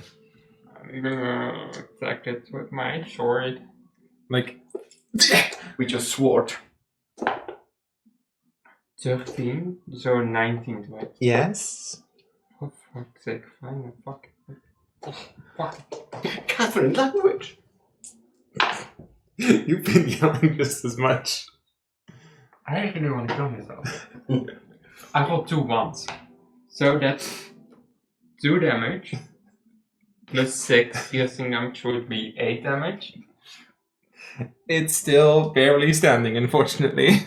Oh, I have my damage. My Yes. Yes? Let your daddy guide you. plus 5. So. As at the moment that you hit it, you kind of for a moment see like this reflection of your father that is then in this case as and it puffs into smoke. It's just like a little tear coming. Daddy. Dad? Father. Cat and Beast is kind of like floating there. Beast just keeps panicking. Okay. Oh. Catherine, good thing there was just one on board. Yeah, As exactly. it's turned. As at the Space moment by the tree opens. rushes in. What? No, hey! Okay. It's going for Etienne. It rushes at Etienne. Hang on. Does Catherine get it? No, wait. No, it doesn't get it. No, she barely gets an opportunity attack. It rushes to Etienne. And Etienne, it's going to bite Etienne. But not with a 6. No. Etienne. I'm going to attack it with my sword. Like, decide. 13. Nope. Not on this one. 13 was the roper. 15. Second attack.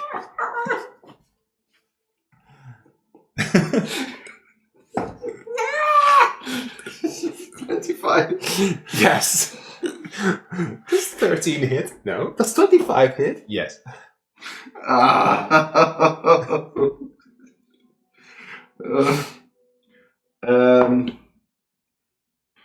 12.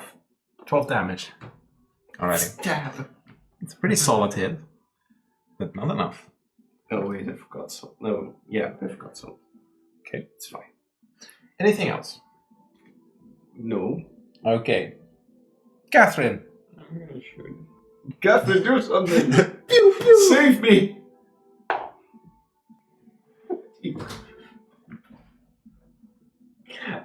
I couldn't find my dice that actually rolls well, so I picked the one in the, and it's another one.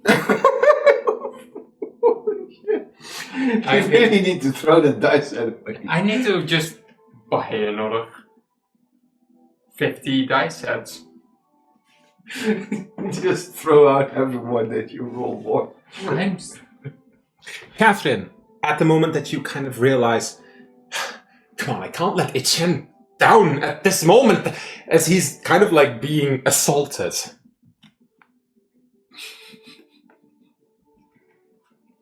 As for a moment, you see on that other chair this kind of like reflection, and then for a moment it's as if you saw someone. And then you see it glow. It's going to attack Etienne again. No! 19. Fuck!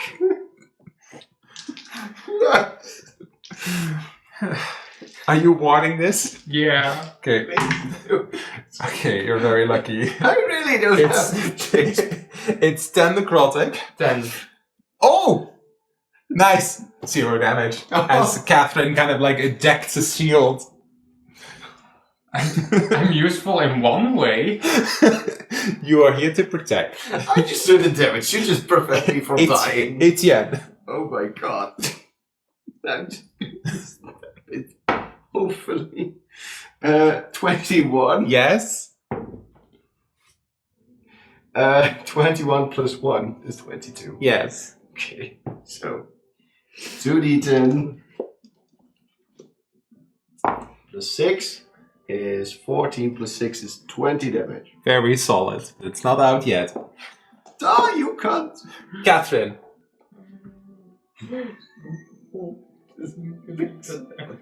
Hey, by the way, you forgot your reaction a few times. No. Reaction when an enemy misses with an enemy. Yeah, the last one I missed it. Okay. I did it twice before. Yes? 30, 20, finally. Yes. It's a range, so it's the 2d6. Go, Catherine! Hoor je van Fieldrick in this? Both max damage, 6, plus 3 force damage, is 15 damage. How do you do that? Splatter across the window. Just Stay away from my man! As you, in this case, finally. manage to destroy it, And I'm just gonna casually walk over and sit on this side with the star. you kind of like grab hold of it and you kind of like feel it, and yeah, you already have it, right? You just didn't use it. Or did you use it? I did use it last time, but now I Then it comes back to you. Great job, kiddo. I knew you could do it.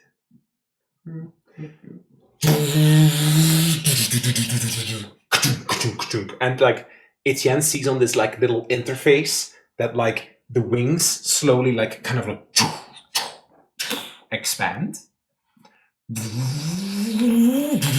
And like Catherine sees on her interface that from the engines there's like a lot of like smoke and fire coming, and whatever void pirates were still standing there on that bridge, Not much left, I think. not much of them left, as the ship launches off. It takes you a bit of to adjust. Can you please both make me a deck save? Oh. This is not funny, man. I rolled a 2. 15. Okay, Catherine. 34. From the shock, you don't take any damage, but you are knocked unconscious for a moment as you kind of like your head smacks against the chair. And Etienne, what did you? 15. You're fine. You managed to escape. Whew. Wow. Wow.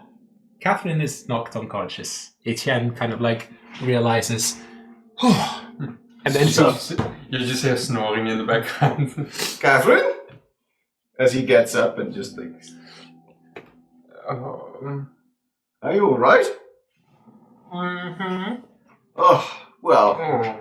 we finally got to the ship and got it launching. you're now flying into space. No. What we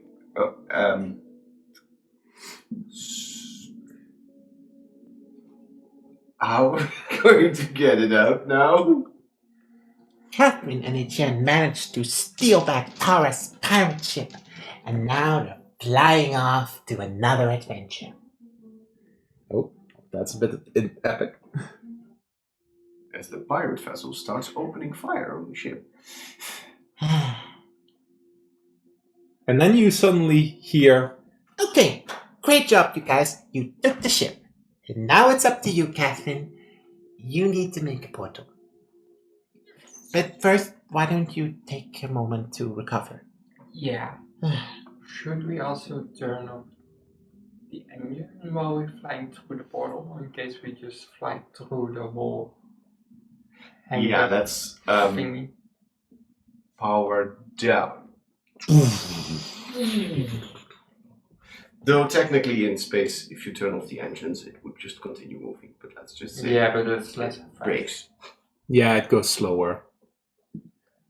I actually think I have a copy of it without the... Yeah, I do. No, I don't. Well, yeah, a little bit. Don't just Yeah, it's cool. Yeah, it's fine. Whew. Okay. Why don't you two reflect on your adventure so far? Well, we make a pretty good team. Beast is like, yes, you do. Thanks, big guy. We're barely dying every time, but Well, these were very potent creatures. And besides, if we would join up with the others, then we would be a 5-man team. Catherine, please open your legend keeper. I'm gonna open my legend keeper. As then a spectre of Fildrick appears in it. Ah, yes. We're outside of the reach of more void creatures. Oh, well, that was quite the conundrum, but you succeeded. And I wrote a story. Yes. Yeah, it's a bit unfortunate you couldn't.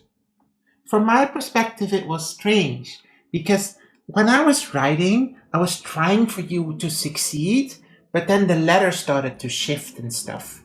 And then suddenly you had all these monsters appear. And the only way for me to help was to write around it. I see. Well, that's not good. But a problem for another time, I hope.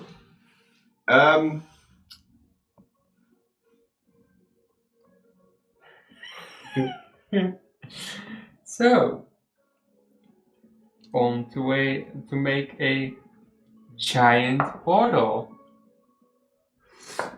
Etienne?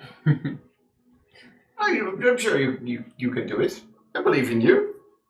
So, remind me, how does this work again? I just need to make a giant, enough of a giant portal to fit everything from the ship in. And if I don't, half of the ship will be floating in space while the other half is in the hangar, or? I don't know, Catherine. No, I don't think it's going to be that drastic. But you should just focus on the hangar and try to open a portal like you did before. But it's 50 times bigger. I know you can do it. Thank you. Sorry for rushing out sometimes. That's okay, Catherine, I understand. I could hear everything that you said, though.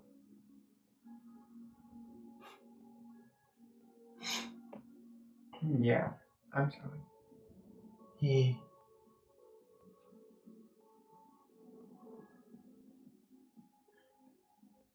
What do you do now? You're on the ship.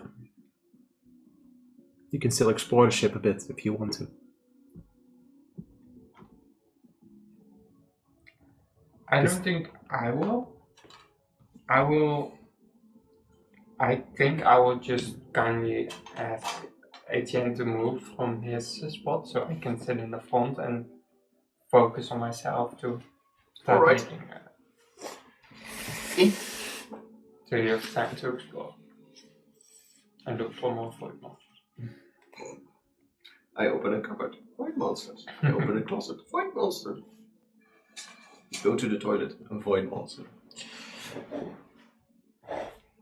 Void monster. Yeah. Those are nasty. Are you gonna explore something? Sure. Etienne is going to wander around a bit. 2 hours. 10 chances to get above 18. Can we switch character real quick? Because You may roll with my dice, but you're gonna have to do this yourself. I believe in you. do I get a bonus? Yes, you do. You roll in this case with any of your stats. So, strength, intelligence, wisdom. You pick what you believe in. So it's gonna be strength plus 4. So, that's fine. Do I roll now? First of all, before you reveal me the outcome, tell me what Catherine is thinking about, how she's reflecting on this adventure so far. And kind of like Beast is with her. You did great out there. I think Catherine is kind of like self-reflecting a lot, and she notices how many mistakes she made or how many times she missed any attack, and she's kind of like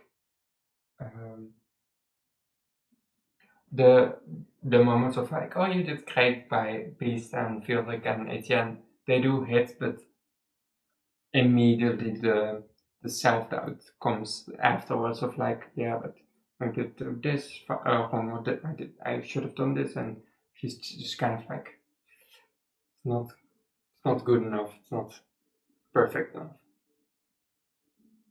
What was your first outcome? 17. At first, when you roll, Complex it pretty well. you start to like focus on that same energy that you try as you try to like make like a circle,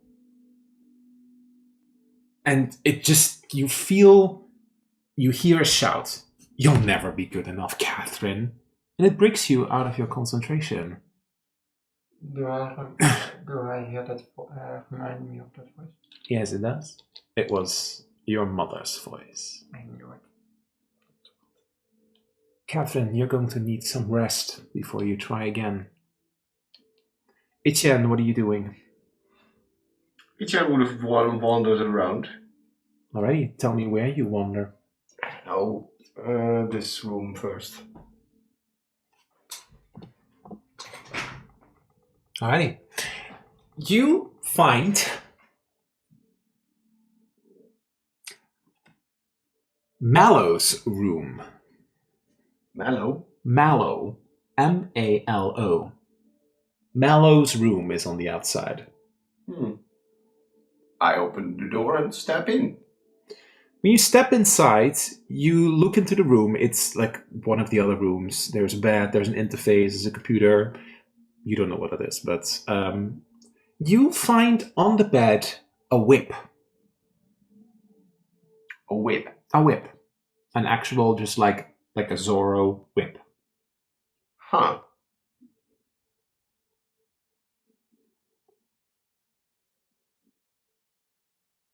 That's what you find. Does the name ring a bell with Etienne? No. But do you touch the whip? Sure. As you hold onto the whip, You do notice like a little bit of a blue sparkle coming from it. Perhaps this was one of the members on the crew of Tara, but now is not here anymore. You don't get a bad feeling from this whip. I place it back because, yeah, it seems like a relatively ordinary whip. Etienne, getting somewhat familiar with those computer systems. What's on the screen? Is it on? It is on. It just says search in this case. You can type something in if you want to.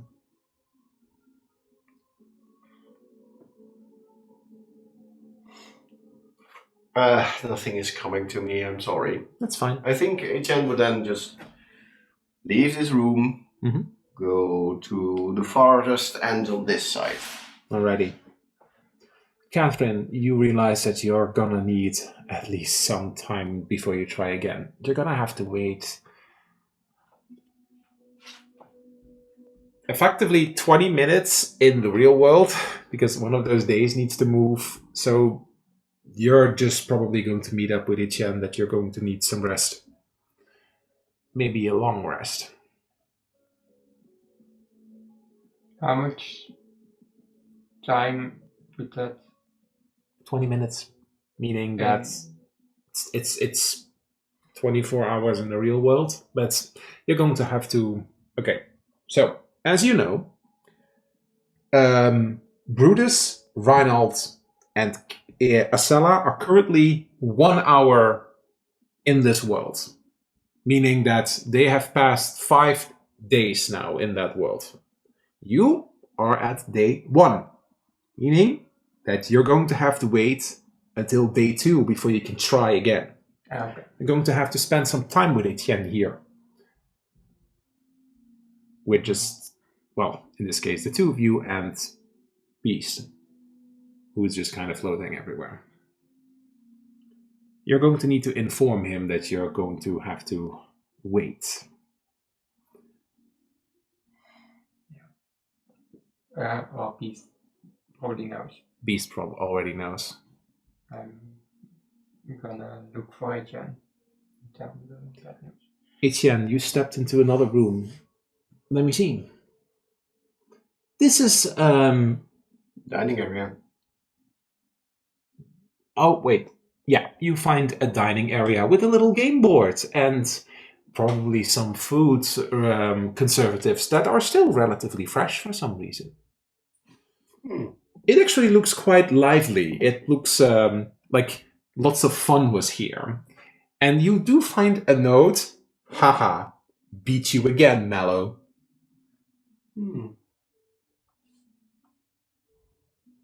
Oh, sad. Well, I suppose they're not using the ship anymore.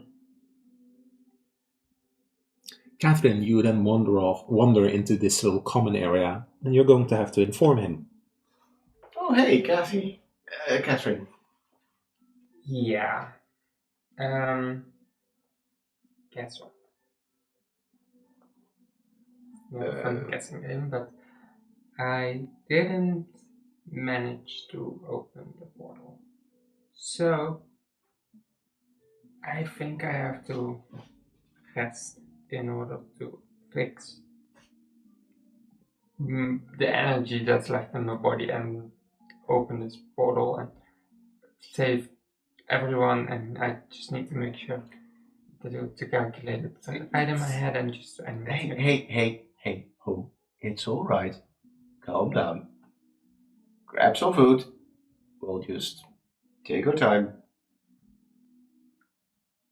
But we can't really take our time because then the chances of me succeeding factors in with the fact that we need to hurry up. The harder you're trying right now, the less likely you are to succeed.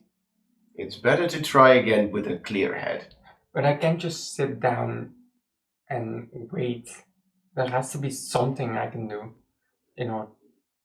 Well, maybe the best course of action right now is to take a rest. take a breather. It's fine. Is it? Well, we survived all this. Yeah, but what if I can't do it and people die because of me? Then they were going to die anyway. I mean, if I heard Fieldrick correctly, this is basically wat is de andere naam van Hail Mary? Want dat zou niet passen, joh. This is basically just something Brutus cooked up with because they're in trouble. If we weren't outside or if we were unavailable, they would have to solve it out on their own. We just have the chance to help them out a little bit more. So just take your time. And if you need a little time alone, that's also fine. Maybe try to take a nap or something, and we'll check if you feel a little bit more refreshed.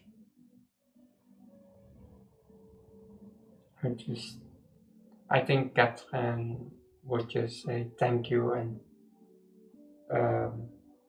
leave the room and just find a place where she will be, like a bedroom or a place where she can just lay or sit down. But I don't think she would immediately start resting, but just kind of starting to write down her own thoughts or feelings, just whatever happened over here. It would make sense that you would then go to that other crew room, where you probably would find that it says Tara, Robin, and once again Mallow for the 3 beds that are in that space. Maybe you sit at Tara's desk. Yeah. And then I'll just start hiding my hair. Beast for a moment floats over to Etienne. I wish I could help her somehow, but I can't. The way I got to know her by now is that sometimes she just needs her alone time, but we can be there when she needs us. Yeah. Wanna play that board game? Sure. Isn't it just basically Dragon's Chess? But without dragons? Looks like it. I can't move the pieces, so can you move them for me? If you tell me what you want to move where, then we'll try it. Alrighty. I like how he just turned into a sad little golden retriever. He's one big golden retriever. Isn't that basically the entire story, that you don't have to judge someone on his outwards appearance? Mm-hmm. He's just a sweet softie on the inside, but he just looks like a terrible monster that's going to eat your heart. So, just for funsies, roll me an intelligence check. Sure. Elf. 5. You win the first game. Checkmate. Yeah. You put up quite a good fight. As he's kind of looking over at his queen piece, that is...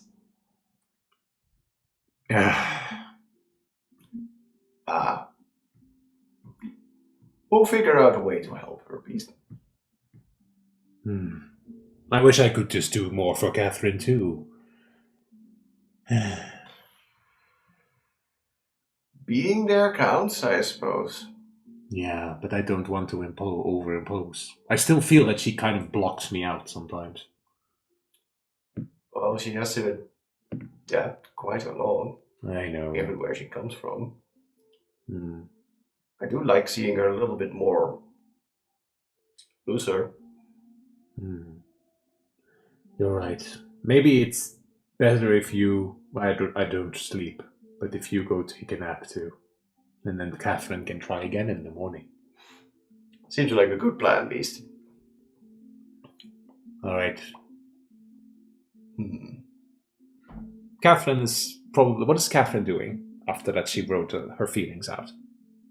I think she would start getting ready to go to bed. Alright.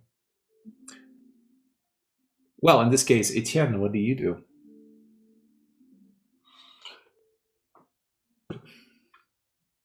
Chen would knock on the door.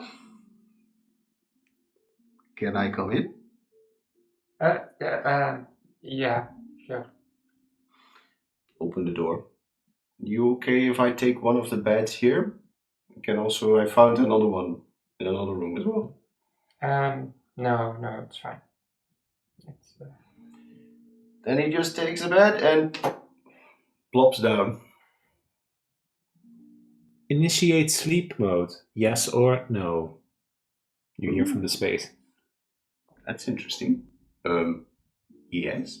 As in this case, all the lights go off, and there's like this ambience mode with like the starlight coming in from the outside. I don't have an image for it, but it looks a little bit more cozy. Oh, no. are you sure? Well, that's a little bit more atmosphere. Yeah. Let's try to take a few hours of shut-eye and try again. As the third bed in that space is going to be like Beast kind of like places himself on it, but well, he doesn't sleep. He wants to be included. Yeah. Fieldrick is gone, by the way.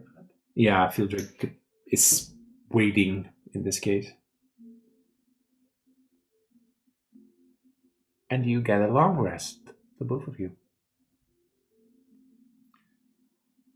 Etienne is probably the first one to wake. He always gets up early in the morning, although there is no morning here. What do you do? I don't know. Do I feel... There's not really a hungry feeling in coming, but well, you're a big boy, you could probably always eat something. I think he would just go on autopilot, get up quietly, go to the common area and prepare some sort of breakfast for him and Catherine. And a little while later, Catherine probably also wakes up. I would probably notice that he is already out of bed and Bling! As you would get one of those 1d12s. I will walk through the area, to the place where... Yeah, you meet up in the common area.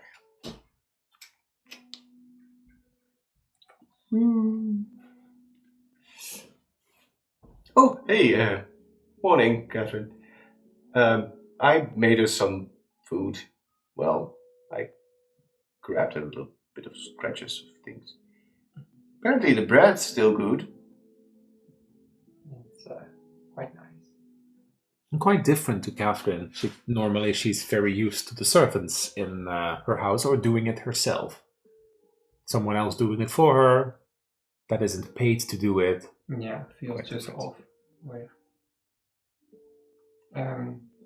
you didn't have to do that. It's Well, I was up earlier. Besides, I had to check if there was even still some good food around, so... I have a cupcake that I could make appear. Oh, you've one of those scrolls. If Fascinating. this bread is stale, then I guess we can always have a cupcake. I think it's fine. But it feels weird or something. The bread? Well, the eating, I don't know, feels off. I also don't really feel hungry, but at the same time, it's weird how that works in these books. Yeah. Beast kind of floats into the room. You're going to try again. Mm-hmm. I guess I have to. Well, let's get to the steering quarters.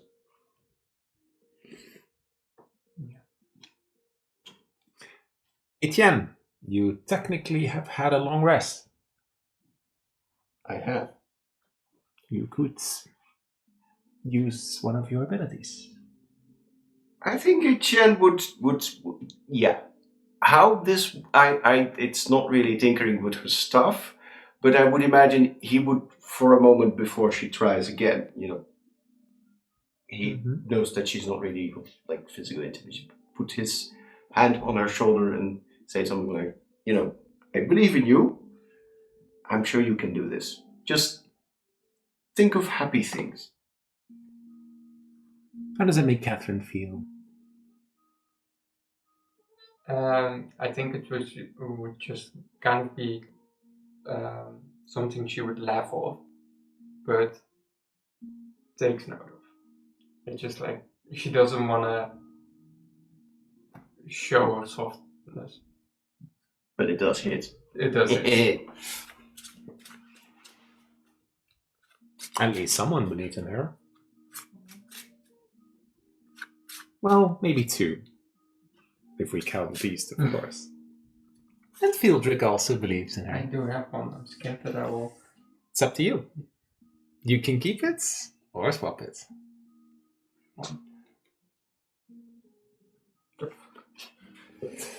Alrighty. It's worse.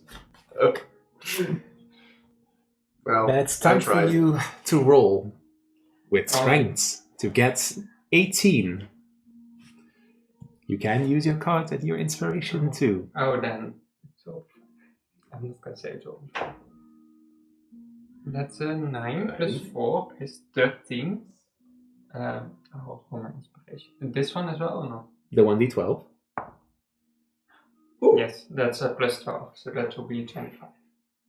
Why don't you tell me how you feel the encouragement of both Beast and Etienne and succeed in doing this?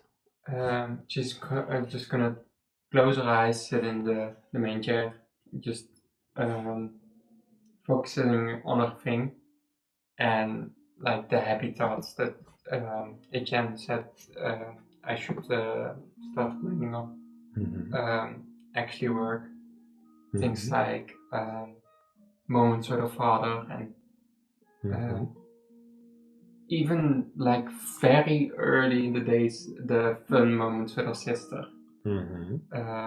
Making each other over and doing each other's hair, stuff like that. And even the moments of working together with the kobolds in the festival. Other small moments and the moments with Etienne. She tries to deny it. And she's focusing on the portal and she will start creating it. And I think because of the high roll, it would be a little bit better than she would expect her second try to be. As she makes the second try, the wings of the ship have now moved inwards because the ship is now in kind of like in stasis mode. But she tries again, and then she hears a voice. I knew you could do it. As a portal opens up, and then the ship kind of like slowly drifts through it. And we actually are going back somewhere. As you see in the distance the port, as suddenly from the distance, like you are coming up to the castle, and then you see that those doors open up, and you see Fieldrick slightly like wave. You did it! As then the ship lands. It's technically reversed, but it's fine. It has an auto land mode. Yeah, Etienne parked it backwards. And the portal slightly then closes up. And something happens too. As you leave the story, Etienne's clothes turn back. But Catherine's changed too. As Beast disappears. Damn, she looked cool. She is wearing Beast's cloak with Cameron's clothes underneath. And she realizes this at the moment that she kind of like steps out of the ship. Told you could do it. Beast? I'm here. I guess this whole story strengthened this bond slightly more than I thought it would. So, you get the beast card. And normally you get crushing trample. But as part of being the keeper, you can use this power once too. Reposition. Ooh, Useful that's very cool. And that's only for Catherine. Only I was for gonna say Catherine. beast again. For Captain to use. As in this case, you probably get out of the ship and Fieldrick is like, "You did it!" That was quite something. I knew you guys could do it. Yeah. So, now comes the next part. All right, we still have something to do.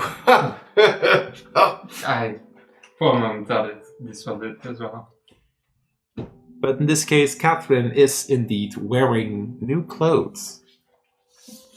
Where's Beast? Oh, Oh! You managed to convert. I'm so proud of you. thank you. Hee. But now the second part comes. And that means that you're going to have to fly all the way to get the seed. Well, we're getting a little bit the hang of how to pilot this magnificent machine. Can you give me a tour on the inside? Sure, we can. Yay! I don't get to see lots of things like this. It's certainly different compared to the airships that the Prison Works Consortium was busy with. Huh? Because Fieldrick doesn't know about it. Back in Ignisar, Oh. they're tinkering with creating airships, but they're basically just, like one of those wooden ships, but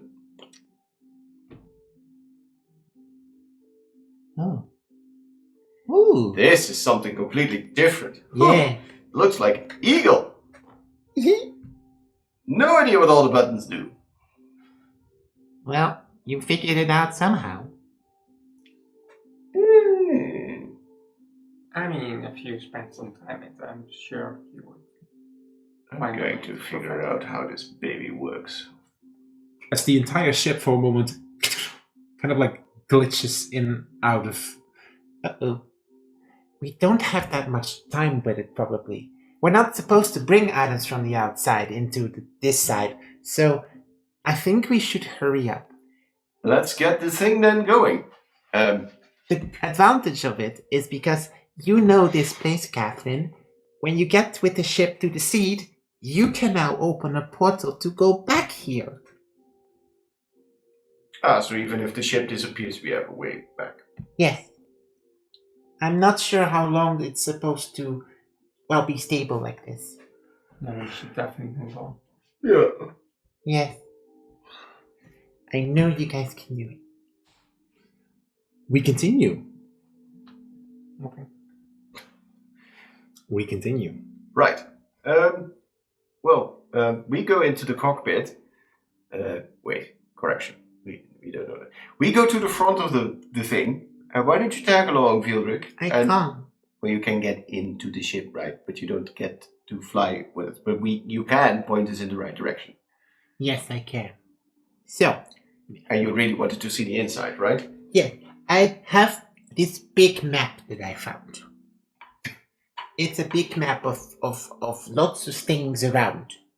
And here we are in the castle. And that is where we need to go, I think, according to my telescopy thingy. I was kind of observing the thing from a distance, but I didn't get a good look. All right. But Maybe we can, like in this case, he comes inside of the ship. ooh, It's just like how Uncle Solaris told me. Metal coating and all these kinds of screens that you can touch and search things in. Well, it's surprisingly advanced tech.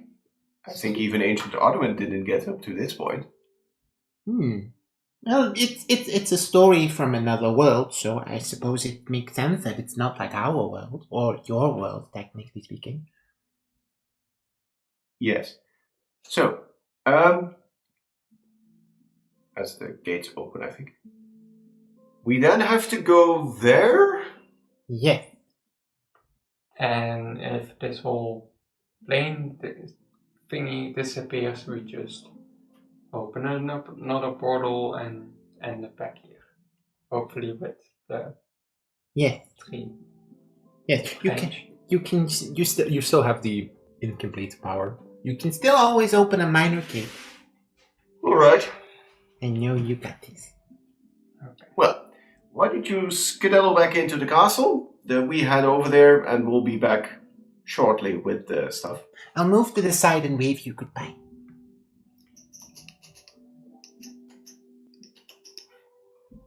Ready? Good luck. Running his little legs off.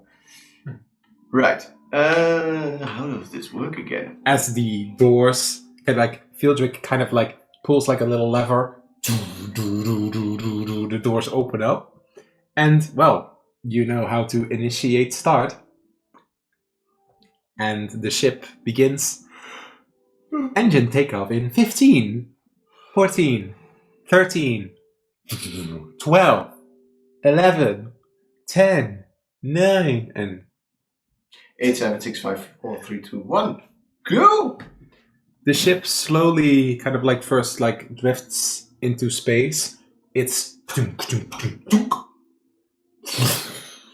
and it starts to take off as we switch back to the other map again.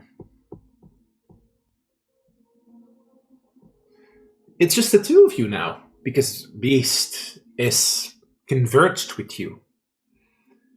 Etienne has noticed the clothes difference. And to Etienne, it also speaks a bit, because underneath the tattered cloak of Beast, she is wearing the performance outfit of Cameron, a show that you as a young boy have watched and kind of inspired you to follow your own path in life.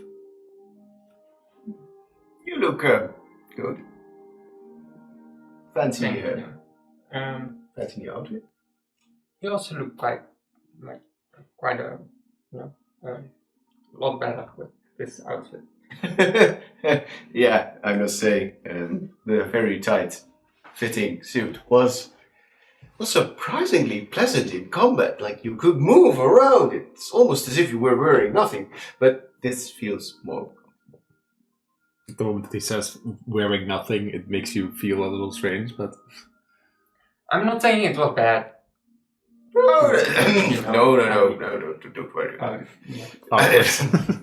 So, space, stars. Did Fieldrick say how long we were supposed to go?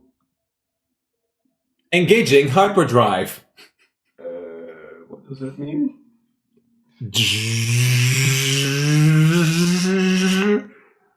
As suddenly everything around you I think hold on. slowly starts to shift. It feels really odd to look through this. The ship kind of is going on autopilot right now. So the two of you have some time to spend together. What do? The ship is effectively on autopilot right now. I guess we do make a good team. Oh, yes, we do.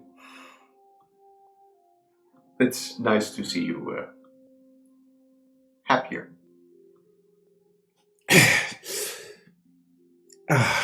Once again, that pain comes in, Etienne.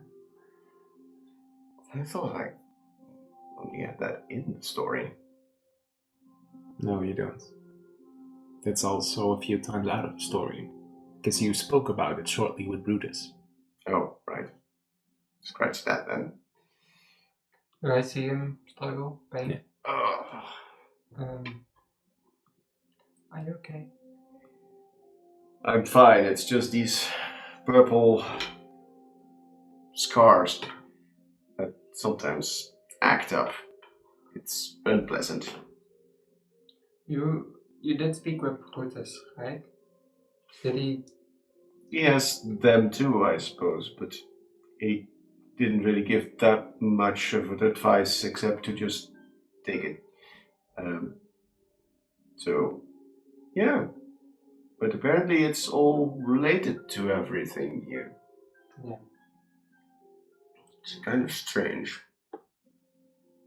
Yeah, and every story has those void creature things, even where we were just in, but also the one from Beast's story. Yeah, they mostly hang around stories that went wrong. Yeah.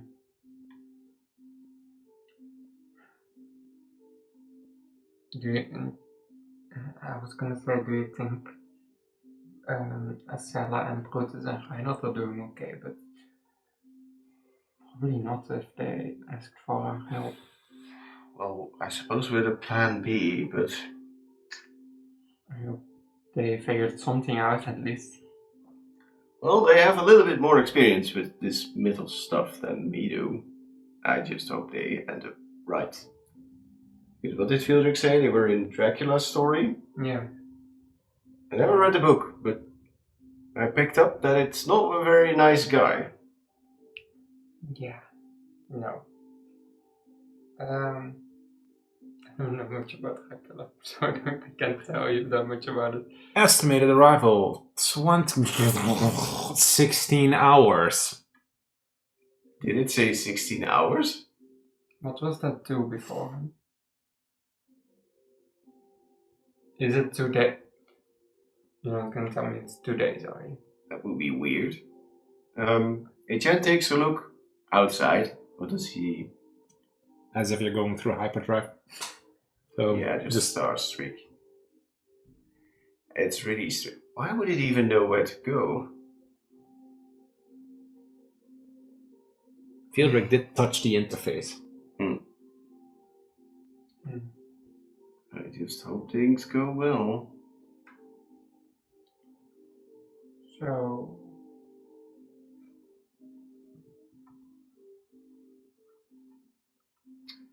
Well, if it's going to be a full day, we might as well just go play a game, I suppose. You like dragons, Jess? She used to play it with her father. well, I guess if you're comfortable losing, then I guess we'll just play a game. I'll gladly take you up on it. Let's go to the common room then. Alrighty. You're going to do a roll off for me. Intelligence versus intelligence. 3 rolls. What's the first roll? 3. 16. Okay, hold on. In the first setup of the this little dragon chess game, it's very obvious that Catherine is taking a grand position as she is already opening with a queen's gambit. Second roll. 4. 16. Alrighty, that's already 2 out of 3. As Etienne moves a piece wrong and unfortunately realizes that he is quite cornered, but does he at least get some kind of saving grace? Easier fighting against beasts. 16. 8. Alright. In the end, Catherine still wins, but Etienne can at least take some pride in having wiped her towers and taken out her queen, which Catherine annoyingly wanted to protect. But in the end, Etienne does lose. Oh. Sad HN noises. Oh, that was quite fun.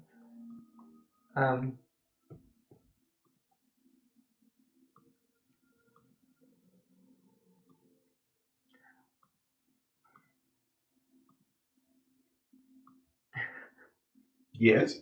Is something you want to say, Catherine? I mean, we've spent quite a while together. We know so little of each other, so I was just thinking about how to open up a conversation for us to, talk to each other without having to talk strategies or battles or mission plans and stuff.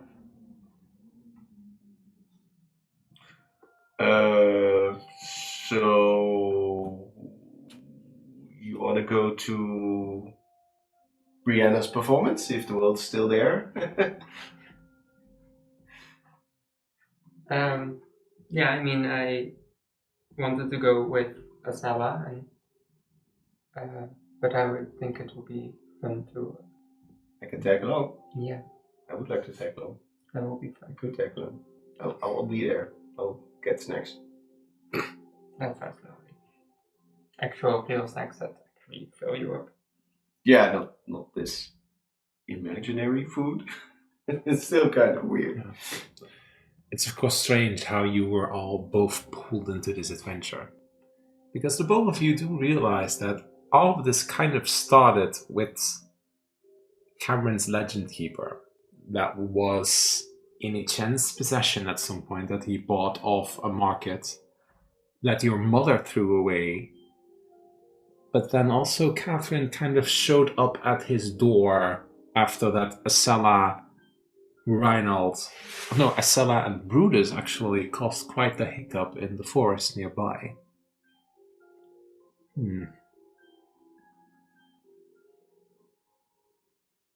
There's still something weird about that whole situation.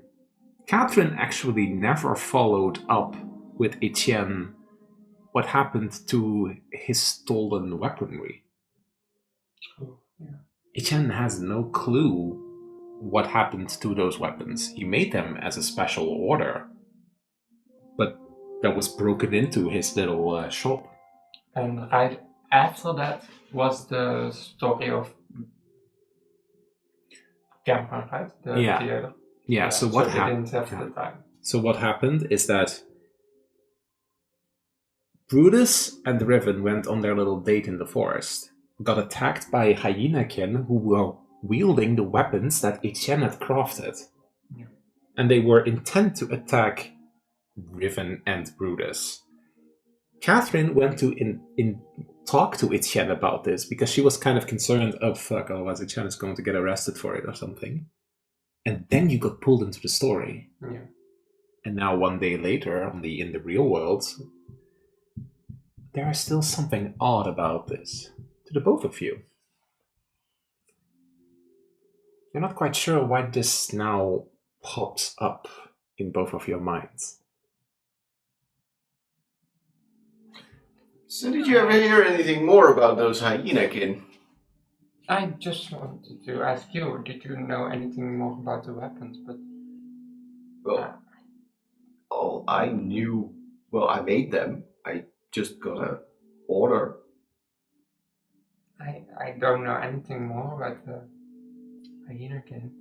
It was strange, Etienne. That was a special order. They were supposed to be picked up, but you didn't even have identification of who came to pick them up. So they were stolen. Yeah, they were stolen. Basically the day before they were supposed to be picked up. I reported them missing, but yeah, you know about the Velvet Gate Crusaders. They're too busy doing too many things, and then something like a missing item report just gets Lost in the buried. sauce. Although Catherine is probably aware that the Velvet Gladers probably just didn't care about a human with problems.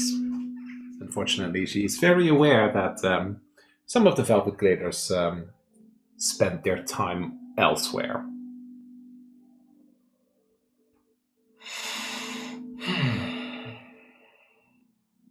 Well, good thing that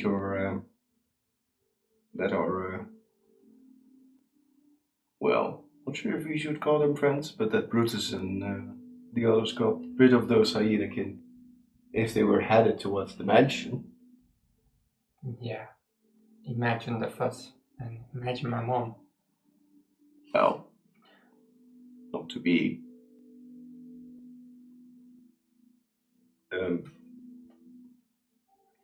not to give it a dark sound, but what if they would break in?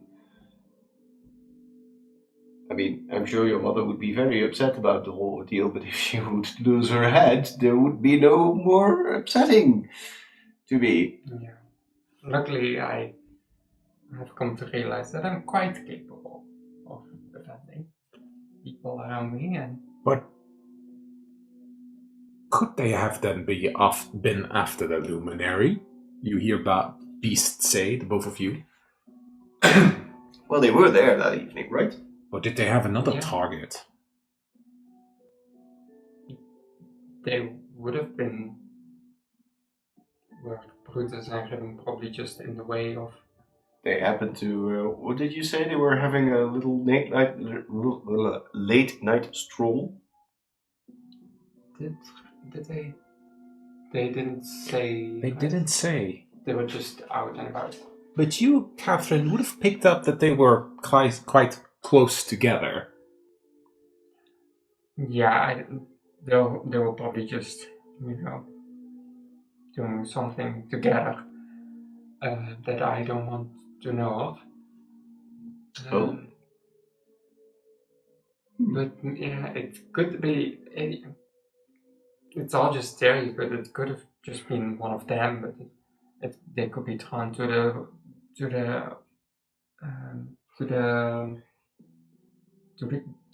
your scars and Brutus's scars. It could have been that they were finding an illuminary in the.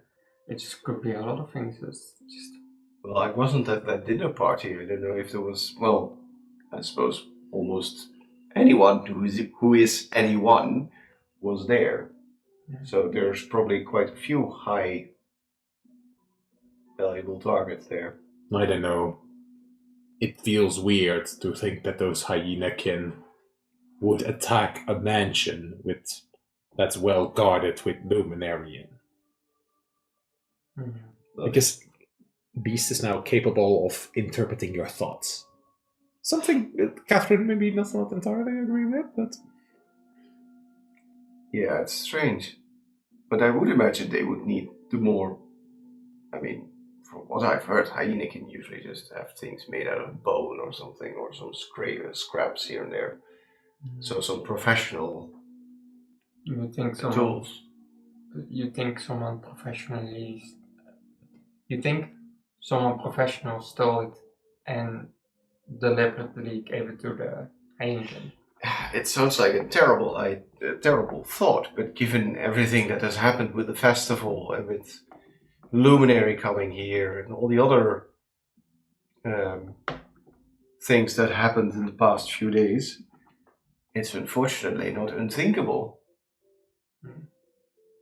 It's a bit of a weird way to commit an assassination, sending a pack of hyena-kin down someone's mansion, but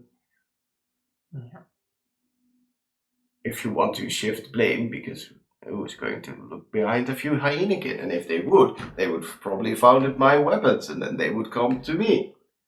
Would it then have been perhaps that the Luminary weren't the target after all? Says Beast.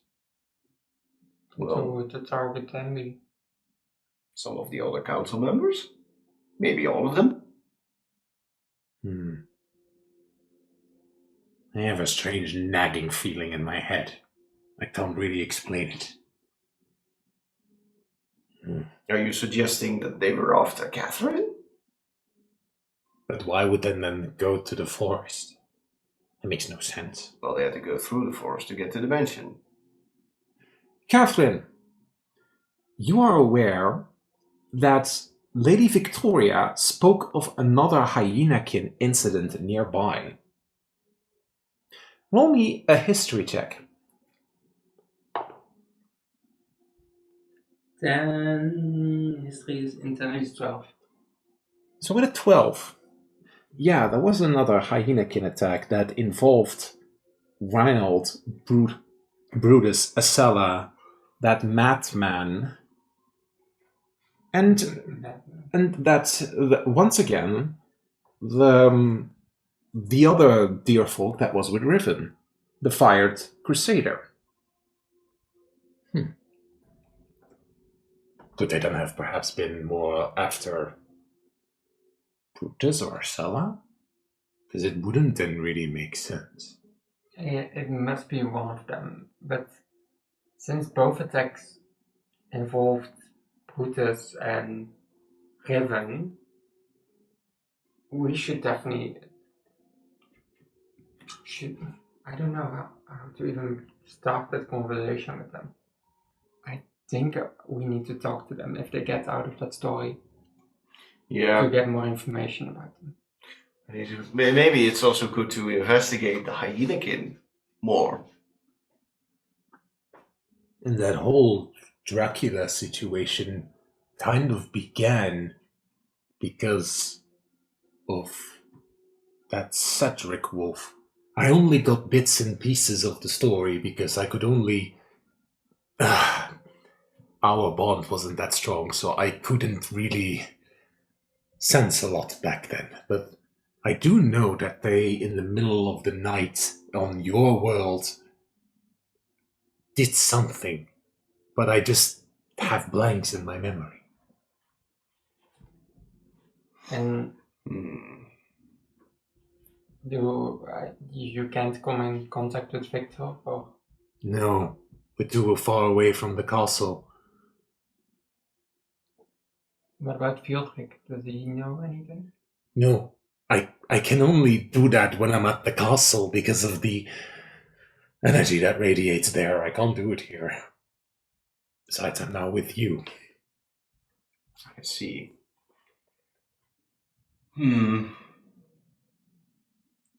Remaining time 90. 15 hours and 45 minutes. I didn't hear a day. Yeah, it should be consistent because it's been 15 minutes. Okay, so I'll just... You know what? I do have one more trick up my sleeve, and I'll just place the... I'll place one of the... one scroll of the cupcake one of the, on the top of the table. Just... No. As 6 little cupcakes appear. No, just one thing. No, 4. I think 4 or 6. It says so. Let me quickly check. Every food of scroll creates 6 cupcakes. Yeah, So 6 per cupcake. Yeah. And they will be orange flavor. I couldn't remember the red velvet, that's the word. They're red velvet cupcakes. Ooh. How fancy. Yeah, that's what I came up with. May I have one? Yes, of course, that's what I'm here for. Sorry, Beast, you can't. I can't eat anyways, but now that I'm with you, if you eat it, then I can experience it too. Weird how that works. Well, this is kind of how it works for the Anaeria too, I think. Because it's a puppet, and then we are inside of it. And I know it sounds strange, but I'm now inside of Catherine. You know what I mean. I can experience what she experienced. If she lets me. Well, I will let you, but it is a weird feeling. And I definitely don't want to think about it too much, because that's just... I have so many questions. No, let's be honest.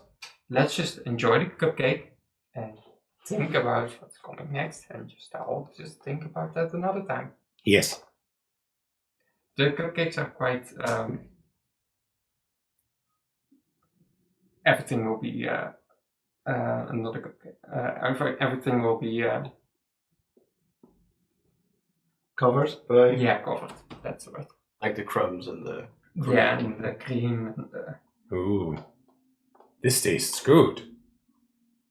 I can see why Fieldrick likes you giving him them.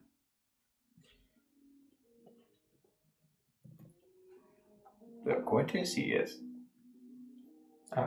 Recommendation for traveling, going into sleep mode in 30 minutes.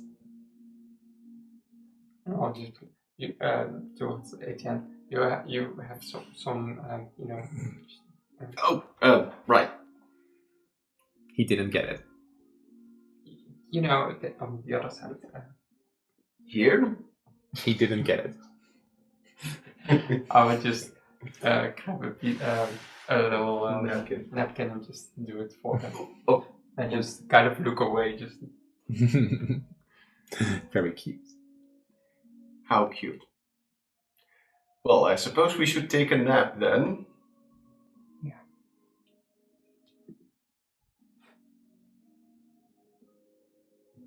Just stand up and walk in front of you to the And you two head off to sleep again. Yeah. Alrighty. separate. Alrighty. As the lights go off and the two of you once again wake up on the next day, you have a long rest. As there's an announcement.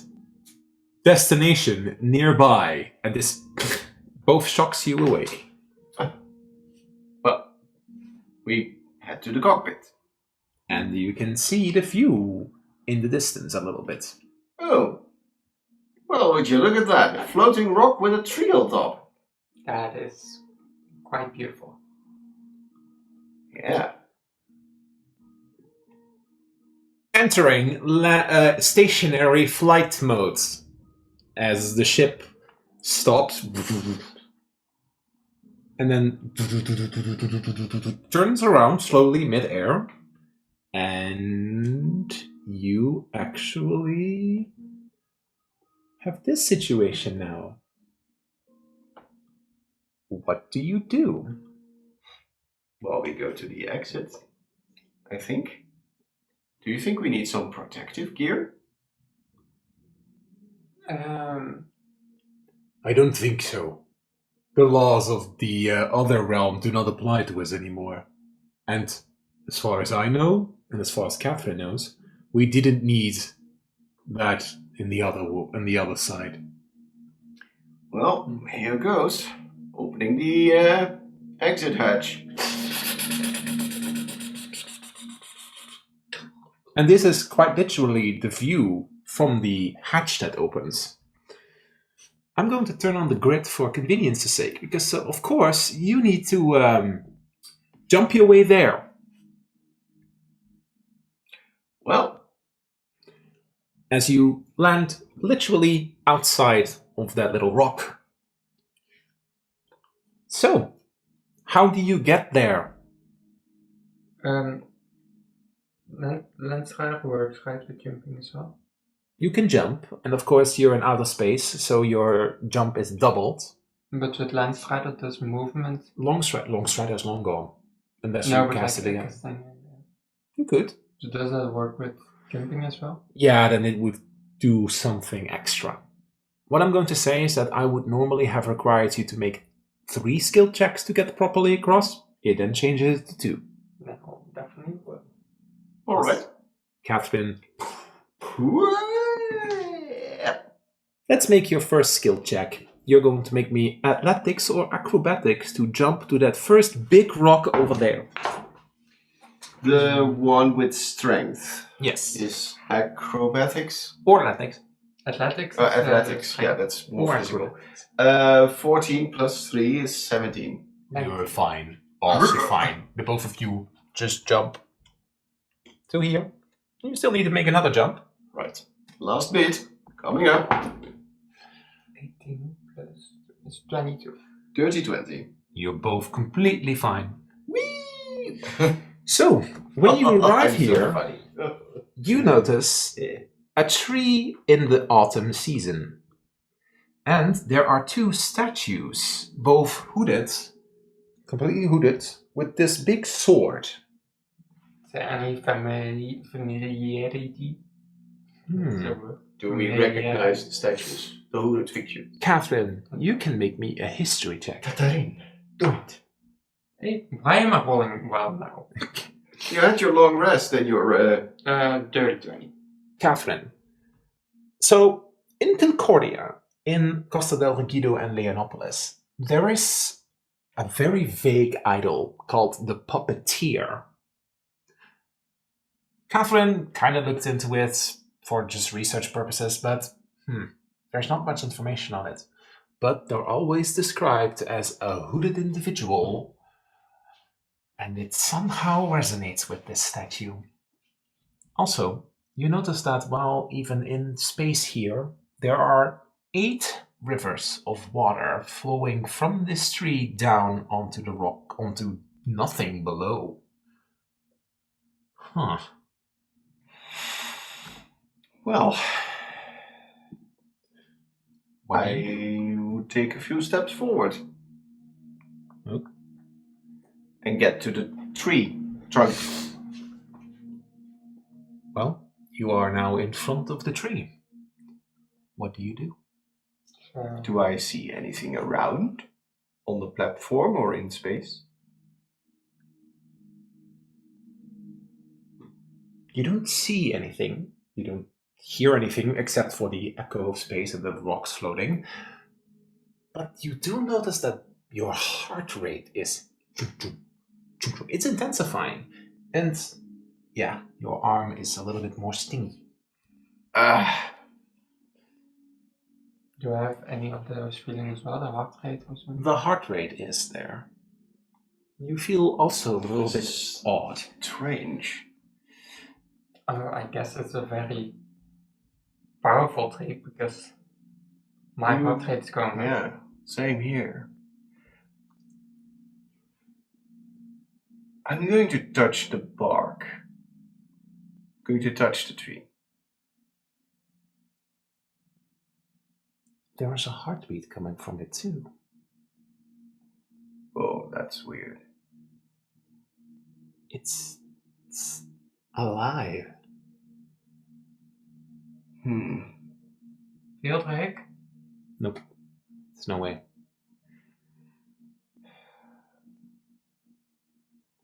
A Chen being focused on his task.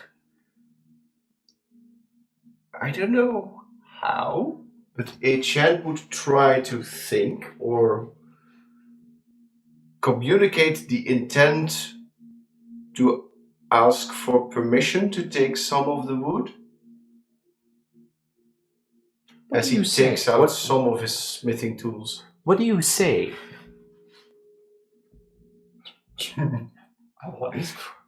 What do I say?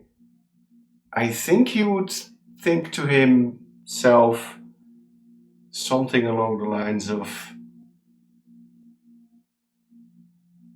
I hope I may take some of this. Who dares to disturb my rest? Who? You hear a voice coming from the tree itself. Okay, Johan. Do you hear that too? Do Or I is it just in my head? It's just in your head for the moment. Well, Did you hear something? I have been asked to gather some wood. And you just think you can just barge in to the last remaining of my world and just take it for yourself? I was going to ask for permission. I apologize if we intrude. Are you still holding on to the tree? I think so. Then what you would notice is that this kind of like blackened shimmer comes from the tree. This kind of like outline, this as if someone is appearing to you. And what do I get in return of you taking from my Yggdrasil? What would you wish to have? Do I see this shadow button? Yes, you would.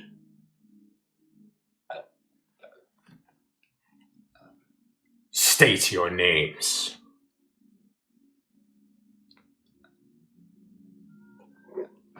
Well, I am Etienne. What happened to you, Etienne?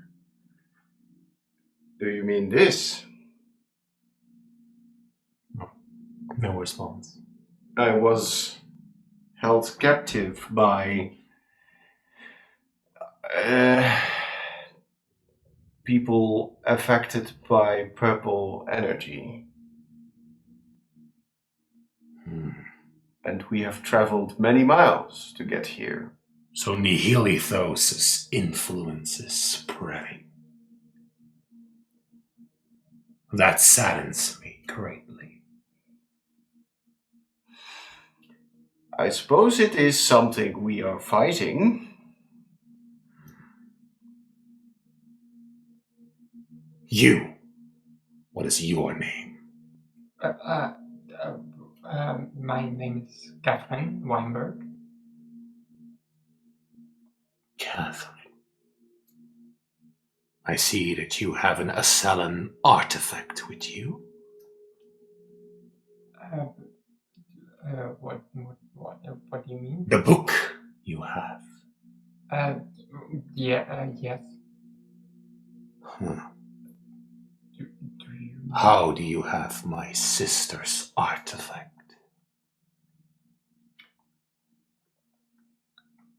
I don't remember. Did you already? No, she didn't already have it. Sorry. That's so. Asalan is a new word. We were the Legend Keeper. Yeah. That was your daddy's Legend Keeper that I got. The shimmer slowly comes closer, and an appearance appears. A deer man with a headpiece with 4 gemstones. There are these markings on his face, covered with all these tree branches in this neck piece. I mean, my father gave me my. Oh, long story, but it was my father's. So the seed given to the Asalans is still alive. I guess so. My name is Riven. And this is the last of my world. Ah. Do I now see a resemblance in the Riven? You do.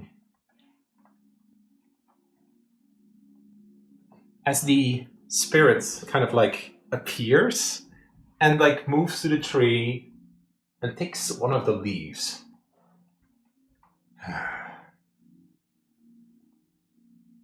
And then kind of like turns away and literally puts it in his mouth. Oh. So, is there a way we may help you? There's nothing you can do for me. Oh. This is the last of my world. Is there any way for it to spread? To spark again? And I do not know. I lost it. You see, we've been sent from Mythos by Fieldrick. I'm not sure if you know him. I have not heard that name in millennia.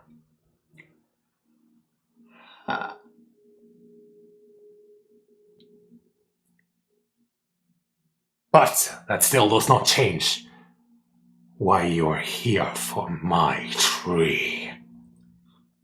Well, not the whole tree. What do you need it for? Well, I suppose we wish to craft an Einherjar from it. What do you need a warrior for?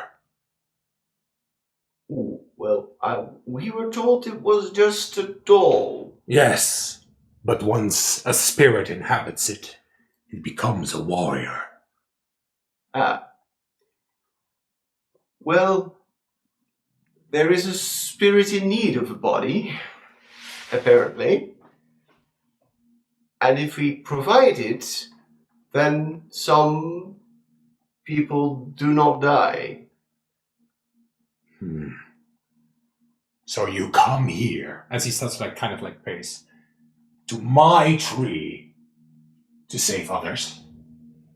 Yes, Yes, quite a lot of people actually. How knightly of you. well, one may call it chivalrous, but we merely wish to help those in need. Curious. I once raised armies. I cultivated them, Oh, but I lost them. And now this is all that remains.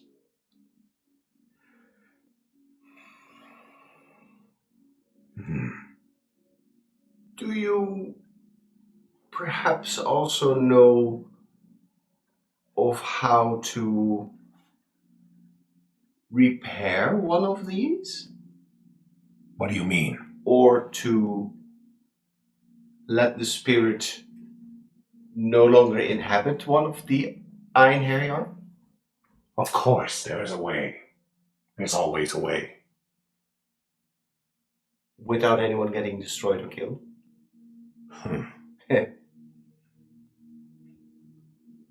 So, what you're saying is that you want a new body, but also want to remove someone from a body.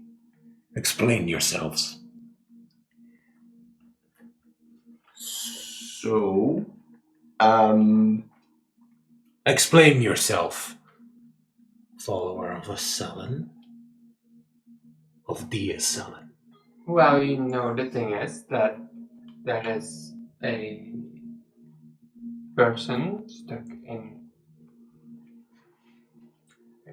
You're talking about beauty. beauty, of course, Yeah. yes. I was thinking of. There's this person that is kind of stuck in a wooden state, and we would love to help her be relieved of this state. And who is this individual? She goes by the name of Beauty. A legend. Yes.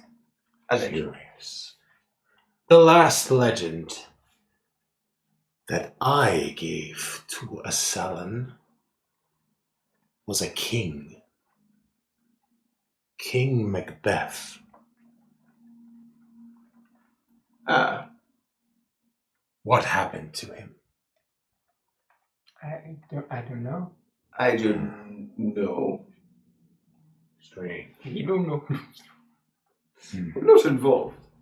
It's that crazy pink lady. Alas, you want to help another legend. Yes. A noble goal. My father was connected to Beauty and to Beast, and I do not care for your life story. I have no need of it. What? I Fair. just wanted to make a slight conversation. Perhaps that was a bit harsh. It's fine. I have not seen mortals for millennia, as I drift here through nothingness. I understand, Joel. Must be a torturous existence. As long as my tree lives, There may yet still be hope.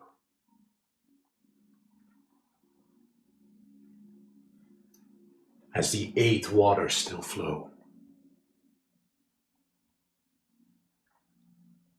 Very beautifully, if I may add so. Yeah, definitely. I'm thinking if you may be worthy to take some of my trade.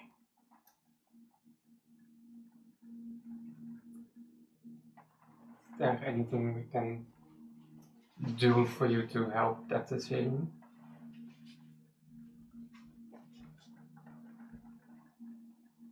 Is Asellan's project in danger? What project are you talking about? Your world. Does it still beat? I assume it does. Is he referring to Ignisar? I guess so. I suppose that's the title that was given to it. Yes, Over the years, I suppose. it's beating. Yeah. Odd. So I guess they failed to do so. Or you succeeded. He's kind of pacing around. Who failed? It does not matter. If your spark is still beating, then I will grant you some of my tree. That's quite an honor. Yes. Thank you. But only for one Einherjar. Because if I would give you more, an army could be made. We only need one in order to save others. Good. And if I may be so bold, would you be able to help us uncouple the other spirit from the broken Einherjar? We need not another, but we would like her to remain. As he kind of like goes up to this like a white gemstone that gives off this greenish little glow, and he kind of like touches it, and this like little bit of like kinetic energy comes from it, and this little kind of like almost like pearl size. To whom shall I gift this gift?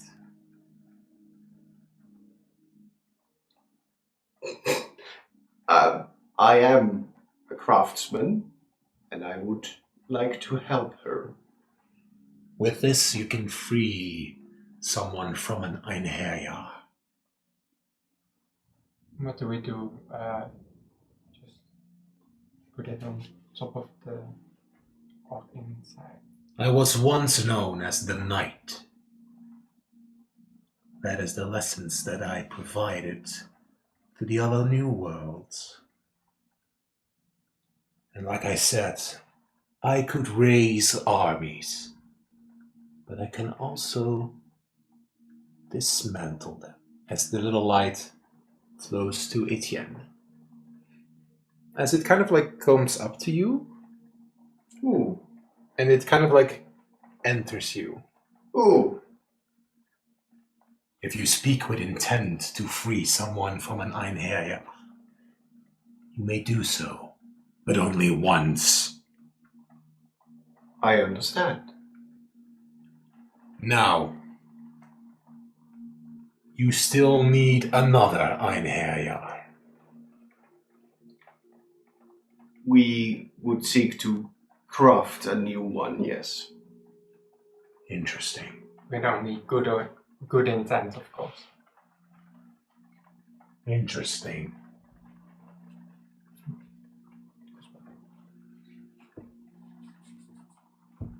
I suppose the seed, or seeds, on your Ignisar are still incapable of doing it?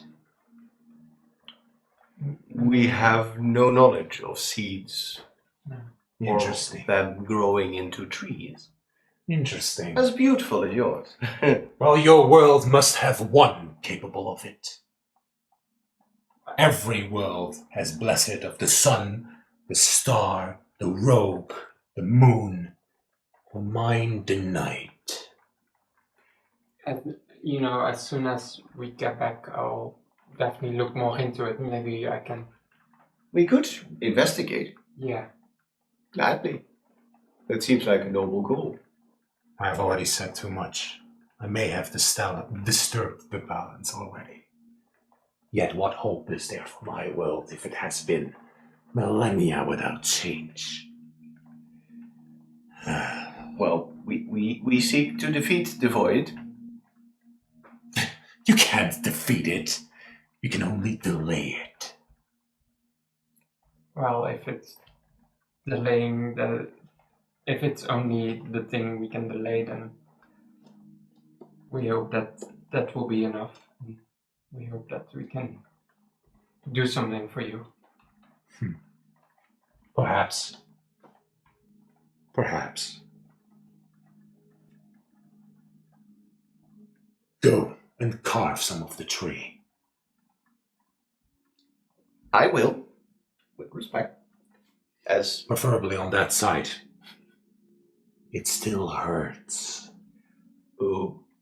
I'll be gentle. Just do it. As Etienne walks over to the branch he indicated and is like trying to harvest some wood. That must be sufficient to make an einherjar. Thank you for this gift. You must be careful not to grant this gift to any mere legend, because they become a warrior capable of much. I see. Now go. Thank you so much for your time And your wisdom. and this beautiful place. It does me good to see that Assalan's project is still alive. Yes, that's we're fighting for keeping that alive. When it's all you've ever known and all your loved ones are there, you would want to keep it intact. Alas, I must now return back to slumber once more. I have given you my warnings. The Einherjar are capable of making armies. For you or against you. As the spirit slowly drifts back. I'll make a deep bow before he fully vanishes. Etienne would copy you. As he disappears. Well, So, on that Do- note, we take the ship or the teleportation? I think teleportation would be. I don't want to leave this ship here, but I don't feel like falling into the void before saving our houses. Yeah. And if I picked it up correctly, you could always return here. Well, you can go back to this location. The thing is that the rock that you are on is floating, meaning that its position also slightly changes. Oh, It shifts. well, given that Fieldrick said that the ship would disappear over time, we might as well just not risk it.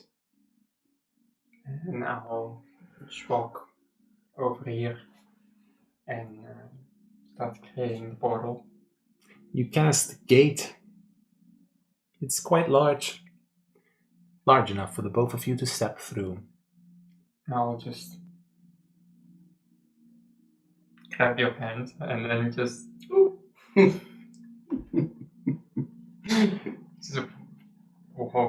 in. As the portal then opens up, you see on the other side Fieldrick already waving, "Hi!" Hi. And you actually end up in Fieldrick's room. This is unfortunately the map that got fucked. So we do it with imagination. Oh, yes. So, yeah. Fieldrick, hold this Oh, as wait. I Way know too this. much. I know this. No, it's impossible. what do you know it from? This is from Uncle Riven. Uncle Riven. You have another uncle? You have a lot of uncles and aunts. And it's named after Riven, No, they're... Brutus's friend. No, that's impossible. No, that's impossible. Wait, did he either leave? Yes. Yeah. Oh. Van Dublin. Oh. What do I do with this? Well, hold on to it.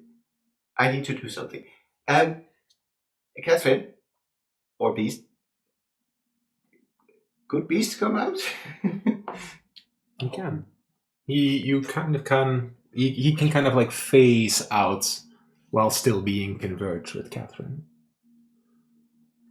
So, Beast, I don't know what this is exactly going to do, but we know that it's going to separate Beauty from the Iron Harrier. May I do so? Of course. Go for it. Well, do you? Well, we don't know the effects, what will happen afterwards.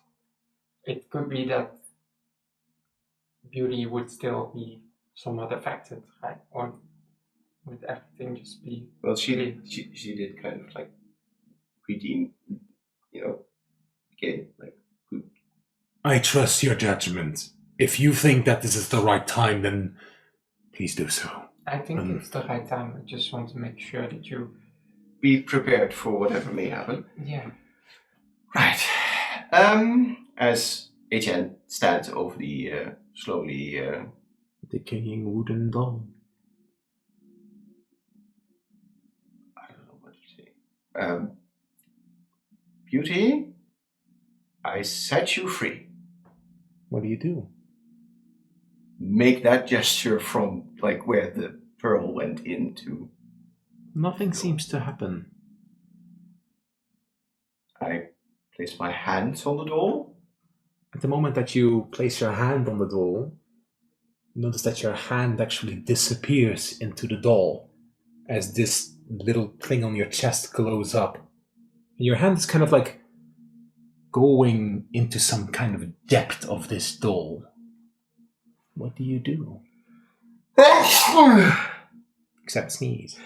Well, that's immersive. And your hand is going inside of this wooden puppet. Beauty, please come out. Nothing seems to happen. What do you do? You can stick more of your body inside of this thing. I delve in deeper, see if I find anything. You try to feel around, but you don't feel anything. What about your own? What about the pearl? Can I grab hold of it? Yes. Can I move it towards it? It's on your chest, so it can't move. Or can I grab hold of it and then touch the body and do the same thing? Please let go, set free. Nothing seems to happen when you do this. It feels as if you can't reach far enough. Beast, could you?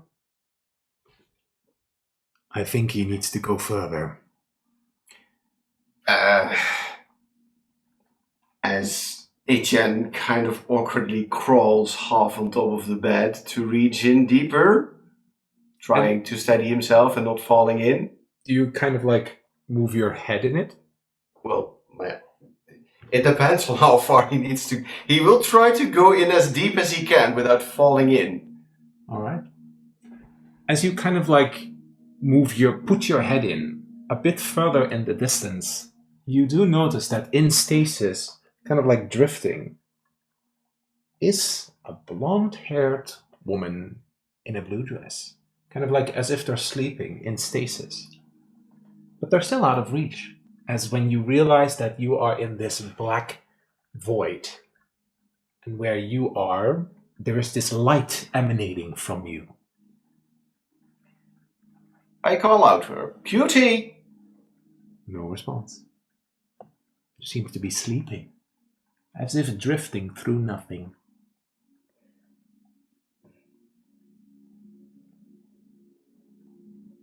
Etienne shouts again, "Cutie!" No response.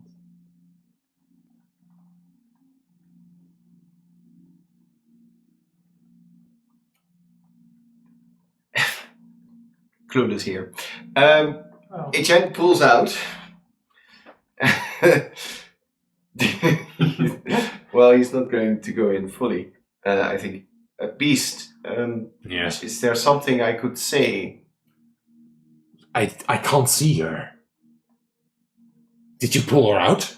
Well, she's in the distance, but wasn't there something like you guys say that connects you to someone? My rising star.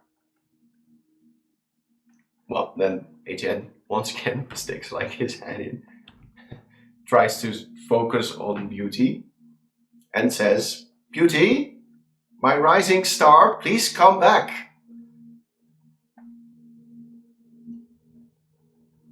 Just a hand reaches up. You'll have to commit. Well, he wants to. Does he go further? Does he enter this void? I don't think tying a rope around my foot would work. I think Is Etienne brave enough to do this?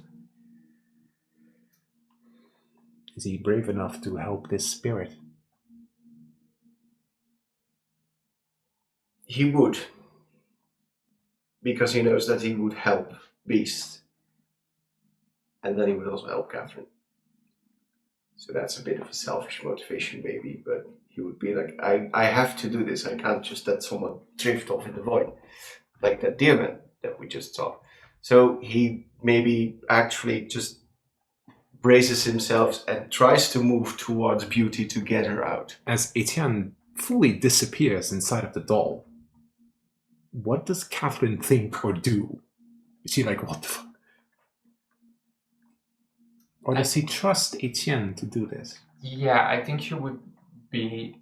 I think she would just sit on the bed next to the wooden doll, just hold the doll. I think she would expect this to be the thing that helps her recover out of that stasis. So I think she would just let it be. Etienne, you have made your way through this portal, whatever, this light behind you, and you find yourself floating in nothing. But in the distance, you do see that Beauty is still with her hand reached out. What do you do? Well, I'm not sure if it works, but Etienne would, I don't know, try to swim or move or try to get closer. You can. As close as possible in order to grab her hand. And at the moment that you are very nearby her, do you grab the hand? Now that you have her hand. You do notice that the little light in the distance is growing larger, as that little light on your chest is kind of pulling you towards it. Right, come on, let's get you out of here as HN starts trying to crawl or move towards that light he came from. Where am I? Who is there? Don't worry, it's just me, HN. I don't think we've met. Please come along. Why are you helping me? Because it's the right thing to do. Is that the only reason? And I would like to help Beast. Why? As she's now kind of like looking at you. Well, because I care about Beast. Because he cares about Catherine. But I betrayed Beast. I let myself be strung along. I can't face him. He did some terrible things himself too, and he deeply regrets them. But he still cares about you. And wants to see you whole again.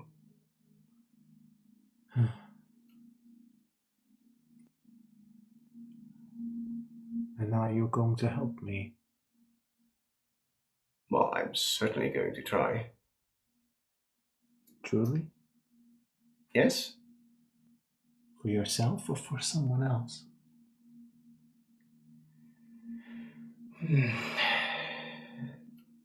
I think ultimately both is true. But what is stronger?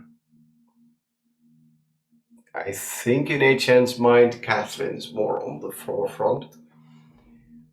Because he thinks that helping Beast helps Catherine because it indirectly helps Cameron. Then we have something in common. As you have made your way towards the light. And now you just need to pull her out. Well, he's going to try. It's going to perhaps look weird for the onlookers, but he's like crawling out of this door, then turning around, reaching back in, and trying to grab hold of her and trying to pull her out. Etienne, at the moment that you kind of pull her out, you sense that her spirit is moving further towards you. Similar to what happened to Catherine and Beast. Will you let it happen? There's no reason for HM to resist that. Then I imagine he also just like kind of pulls her out, stumbles, and she would normally fall on top of her or in his arms, but she would just like fall through him, probably. Then indeed, Etienne. Then in this case, indeed, Etienne pulls her further in. They merge. Yay! As Etienne does get a special ability. Ooh. Dimensional shove. Dimensional portal. Shove this in the way. Oh, this is really useful. As at the moment that you are pulled out, the doll, that wooden construct, disintegrates entirely. As if it wasn't even there. And then Beauty kind of like pops out of you. Although, yes, your clothes have changed. Yep. Covered with blue. Similar to Catherine's, yet different in its own way. And in this case, what happens is that Beauty and Beast immediately embrace. And indeed, Beauty has been rescued. Yes, you did it! The doll disintegrates, and there's nothing left of it. Oh, that was quite interesting. Intense. As those two hug and embrace and hold each other very tight. What do Catherine and Etienne do when they look at each other?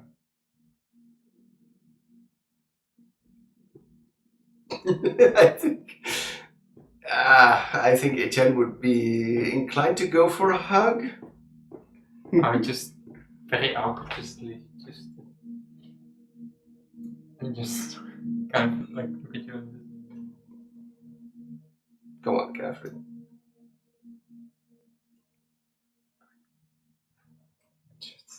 It's a bit of an awkward hug, but you have indeed succeeded.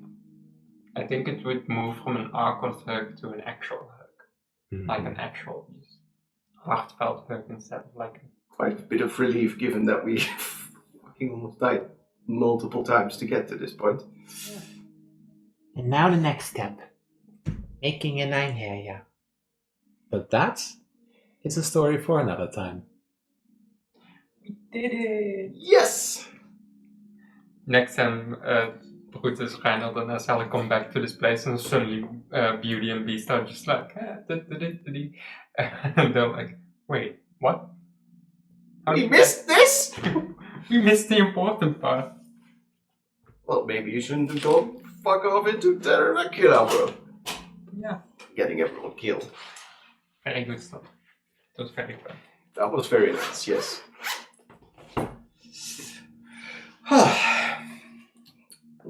Well, You get a skirt. Just kidding. It's not really a skirt, it's more like a longer coat. still. It's somewhere in my bank and it's doing difficult. I'll That's show all it right. later. But hey, that's one side quest finished, fixing Beauty. Another keeper added to the record. And we're going to do something terrible by giving that professor a fucking area, which is probably not going to blow up in our faces. And there's still something else strange, isn't there? Yeah, Raven, the fuck? That is something I need to process first. The problem was, I so want. Where the fuck did it go? I so wanted to ask him, hey, do you know of a Riven Meadowthorn, by the way? Just asking. Cedar Thorn. Yes. Who's Meadowthorn then? Meadowthorn is Usain. Yeah, why do I get the... That's fine. Where did yours go off from? But to Pepijn, this headpiece probably Oh yes, I rings a few recognize bells. the little cunt it's representing. Another little cunt. Welke was nou ook weer weg? Een dobbelsteen. Ja, dat wat voor dobbels. It was a... Yeah, this is Adding a new layer. Yeah. Because what does that mean for our river? It's one of these. It's a D12. Think about it a bit longer. His world died. I think It's also fine. Think about it a little bit I'll longer. be here tomorrow as well. How did this campaign start? Who was after him? Wait, Riven is the inciting incident? Did not expect that. Well, the hyena king Yeah. and what they were. No, that's my word. Mm-hmm. It's fine. We'll find it tomorrow. Yeah, but When it's light about it. Just did his own business. yeah, this adds a whole interesting layer to this. Yeah, there's a lot of things to talk about. Riven being some sort of interdimensional being, representing Well, the night and the trees. yeah, and also just Estelle also being like millennial. Well, Acela would then represent this Acelan person. So, multiple worlds, multiple versions of the same person. Okay, you're not going to tell us. Of course not.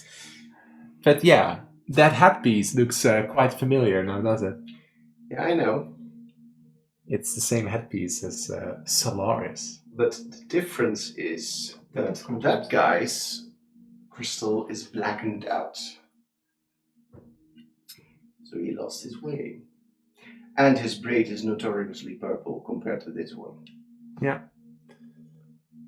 He's in this case talking about Aina, which is Vita's father. daddy. And they appear like this.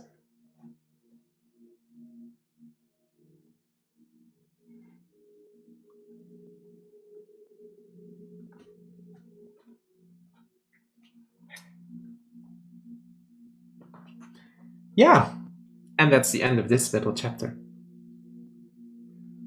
That was really exciting. But a happy ending! Yes, you succeeded. It was quite close at some points, yeah. At some point, Yeah. He was surviving! Blend is such a funny ability. Yeah, But the problem was, every time you made a dumb fucking drive-by, it switched again. It switched. No, but it was good. Yeah, at a certain point I was like, I'm not going to let you move, because otherwise...